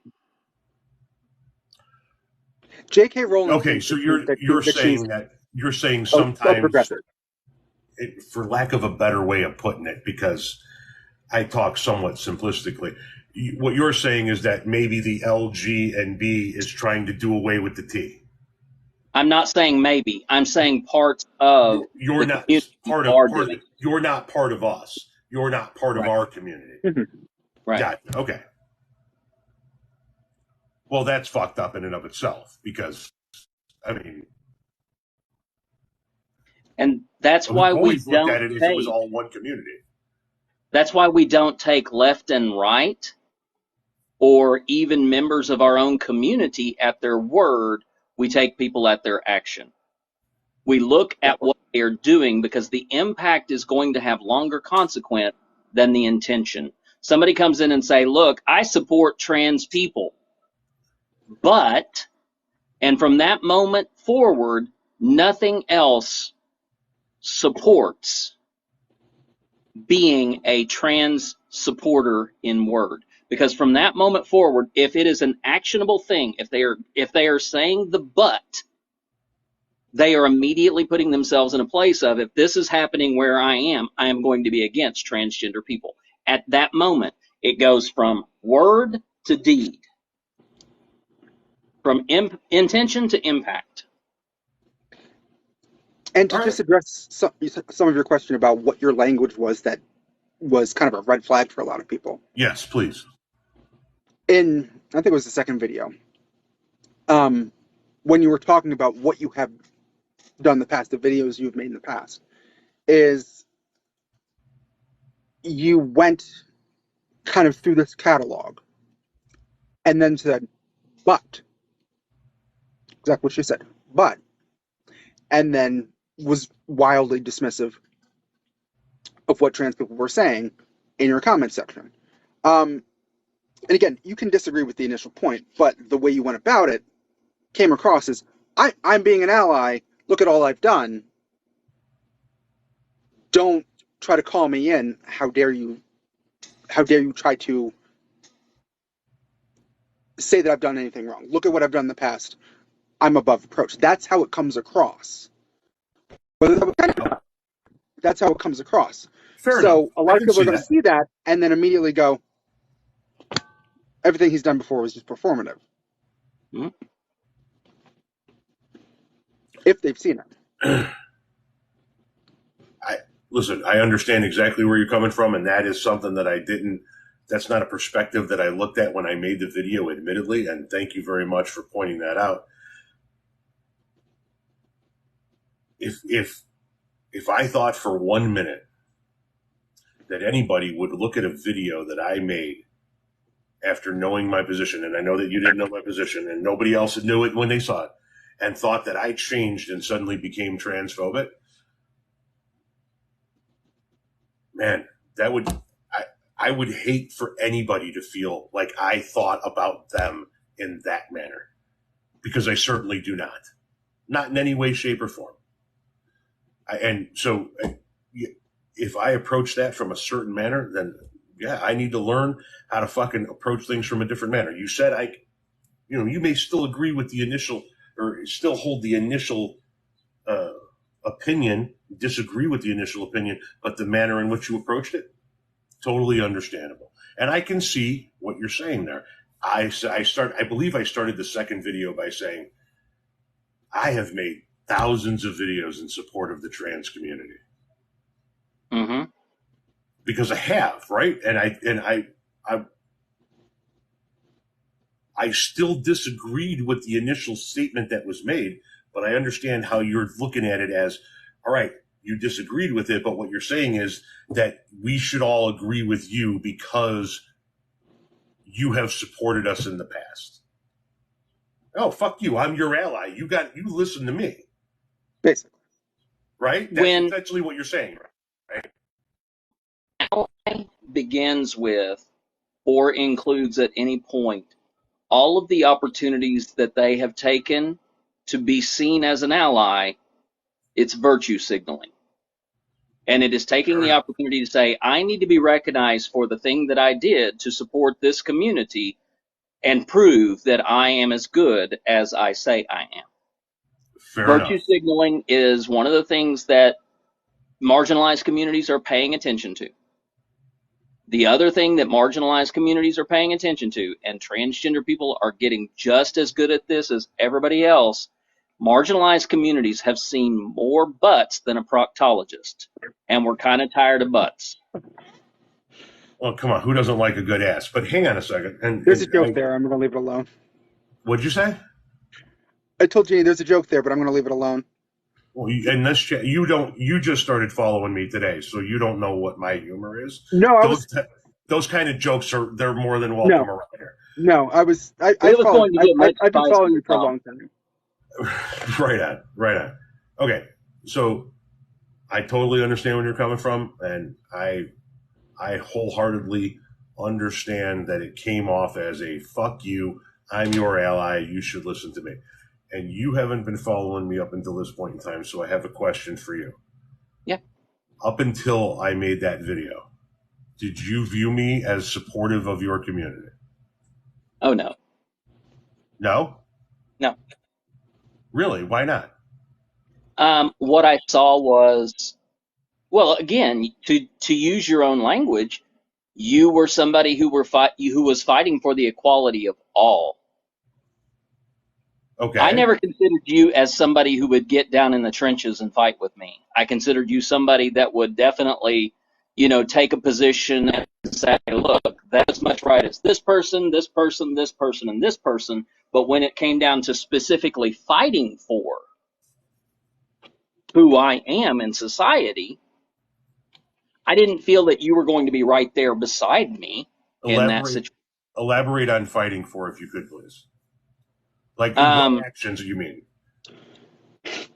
You have a nice platform to really address the misunderstandings and the outright lies that are being projected about the bills that are supporting reducing transgender rights. and taking that opportunity and educating your community and saying, look, these bills, here is how they are wrong. Here is how they need to be understood, and here is why we need to tell people to stop doing this stuff. So you don't, I'm just asking a question, you specifically, because I know you don't know. You don't think that I've been doing that in the videos that I've been attacking these bills on? Not in the level that we need to see. Can you explain to me what that level is? In that sense that just right here, looking at your chat, 1,400 people in chat right now. How many in this chat right now, and you deal with numbers like this all the time, how many in this chat right now still would say, hey, all of those gender affirming bans are just fine with me. It's okay. I have no idea, but that doesn't mean that I would support their position. I mean, that's one of the questions I'm asking you. Has my position, when I've made certain that I said that I was against these bills, being against something, that means making sure that the people who are passing these bills are voted out of office and don't have the power to do this anymore, reversing the bills, stopping the bills, blocking the bills, creating other bills to fight them. I mean, what about educating on the people that they are impacting? Taking the time to say, this is who transgender people are. This is how transgender people have been treated. This is where this is going to continue to. Tom, I'm a refugee in the United States. I did not know that. From what country? Arkansas. My bad. I thought you meant a literal refugee from another country. You're a refugee from. I got what you're saying. My bad. I cannot go to my home state of Oklahoma. I can't go to Texas, where I have family. Right, because it's fucking dangerous. Yeah. I can't go to Kansas, where I have friends. I can't go to Florida, where, the weather's better than everything else here in fucking Minnesota. But these are transgender people realities. We have refugees in this country because they cannot live safely in the areas where their home was. So you don't have a problem with the fact that I've called out these bills and said that we need to stop these bills and we need to vote these bigoted assholes out. You have a problem with the fact that on top of that, I haven't then used my platform to say, and these are the effects of these bills. When the bills are the focus, we lose sight of the people. And when we lose sight of the people, it's all just politics and talking points. If it is not about people, if it is not about the impact that these are having and the real consequences of what is going on in this world right now, in this country right now, let me ask you this. Have you used the word genocide in reference to what is happening to us? No. That is what is happening right now. It is a genocide. According to the United Nations definition of genocide, it is what is happening right now. I'm not familiar with what the United Nations definition of genocide is. I'm not trying to be a smartass, but could you give me a moment to look it up, or do you know it off the top of your head? I can tell you what the 5 tenets are that define whether or not something is a genocide. By all means, so that I know what I'm talking about here. Number 1 is the killing of a group of people. Number 2 is the inflicting of physical or mental harm on a group of people. Number 3 is the creating of life conditions so that the calculated loss of life of a group of people has been considered. Number 4 is the removing of the ability for a group of people to have children. And number 5 is removing children from that group of people and giving them to another group. Yeah, I think you described what's happening to you in this country. Any one of those, Tom, by the United Nations is considered a genocidal event. There are currently 3 of those that are legally possible right now in the United States. Mm-hmm. Okay. I did not know that those were the 5, whatever you call them, points or characteristics of genocide. I've always viewed genocide as the mass extinction of a group of people. Correct. Most people do. But educating on the difference in that so that we can recognize that what is happening will only result in the mass deaths of transgender people is necessary. Fair enough. Fair enough. To your question before about what the effect of your previous videos was, and maybe Jeannie has a different perspective, but in summary of what she was saying and what I would say is that the way you've gone about it is more a philosophical thought exercise and going, that's not right, versus that's not right, here's what you need to know, here's people within the community that you should engage with in order to get firsthand information about this, and then what to do about it. It's very, what you have done is not without value. It's not. I'm not saying that. I don't want you to think that. But it is very surface level reporting of the news, more or less. Yeah. And so, and giving your opinion on, headlines that you've seen, like, oh, that sucks. That's fucked up. But not really engaging with it in any deeper level than that. And so when that's kind of like the level that you're at, just kind of skimming the surface, and then we've had, the situation with the past couple videos that you've made, the immediate reaction is going, well, it was all just surface level. It didn't mean anything. And that's why it came across that way and hit so immediately, versus if it was a situation where, like, Tom's doing all this stuff. Tom's like really like putting boots on the ground to make sure that people understand what's going on, trying to, doing things to actively fight for our rights. If you said, I have an opinion about this, people would have known what you were doing because you would have been more active in it, and then given you a little bit more grace in what you said. You haven't not engaged with it at all, but it's been very, very basic. Okay. That's fair enough. That's what I do on all of it. I mean, Jeannie will tell you. When I talk about bills that I don't like and laws that I don't like and things that are trying to be enacted, I don't do the deep dive into it. I go, this bill's fucked up. We need to stop this bill. We need to stop this anti-abortion bill. We need to stop this anti-trans bill. We need to overturn this ruling on the Supreme Court. I talk about the shit that I think we need to stop, and I don't do a deep dive into any of it, whether it's trans, people of color, women, any of it. I understand what you're saying, though. It's fair enough. Just to clarify, I have seen your content before. I have been following you, as I said, up until this morning. In the course of this conversation, you did follow me up until this morning. Gotcha. In the course of this conversation, I just followed you again because you're putting in the work right now. Having this conversation is putting in the work. Doing this. I thought you didn't follow me until this morning. I misheard you. Yeah, no. I've been following you for years, and watching those videos. Watching those videos was tough this morning. Right, so I'm going to assume that for years, the reason why you followed me is that, for the most part, you agreed with me. On some things, you and I have very different opinions on landlords, and we won't get into that. But,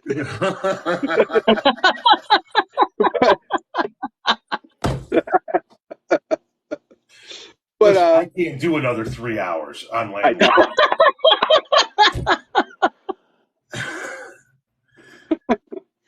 Listen, I spent about 2 hours dealing with that with my wife yesterday, so it's all right. I don't need to do it here. I've got it at home. So. Okay. So here's the deal. I think that we've all said what we need to say. We've all touched on things. I think that we all know where we're at. My daughter has just gotten home. It's 4:30.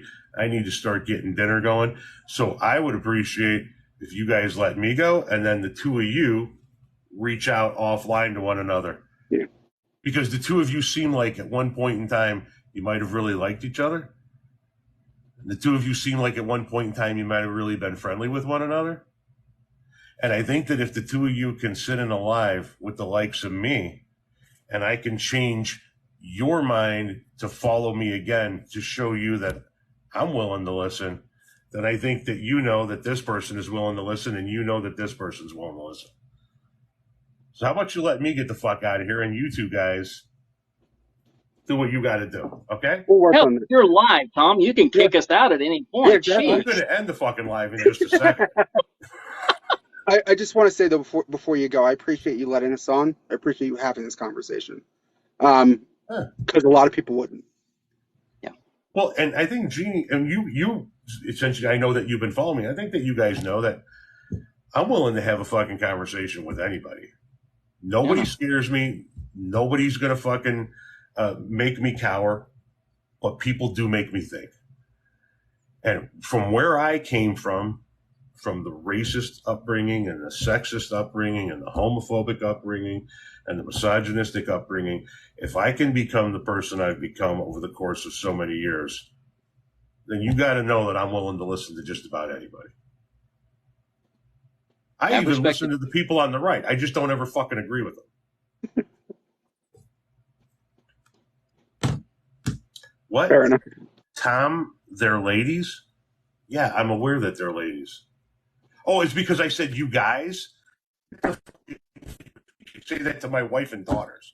If you think I said you guys because I look at them as guys, then you're in the wrong fucking life. Yeah, no, I would have yelled at him already. I mean, come on, man. Jesus. I mean, look, Tom's from Chicago. We expect this kind of treatment. Jesus fucking Christ. Take it easy. You guys. Bye.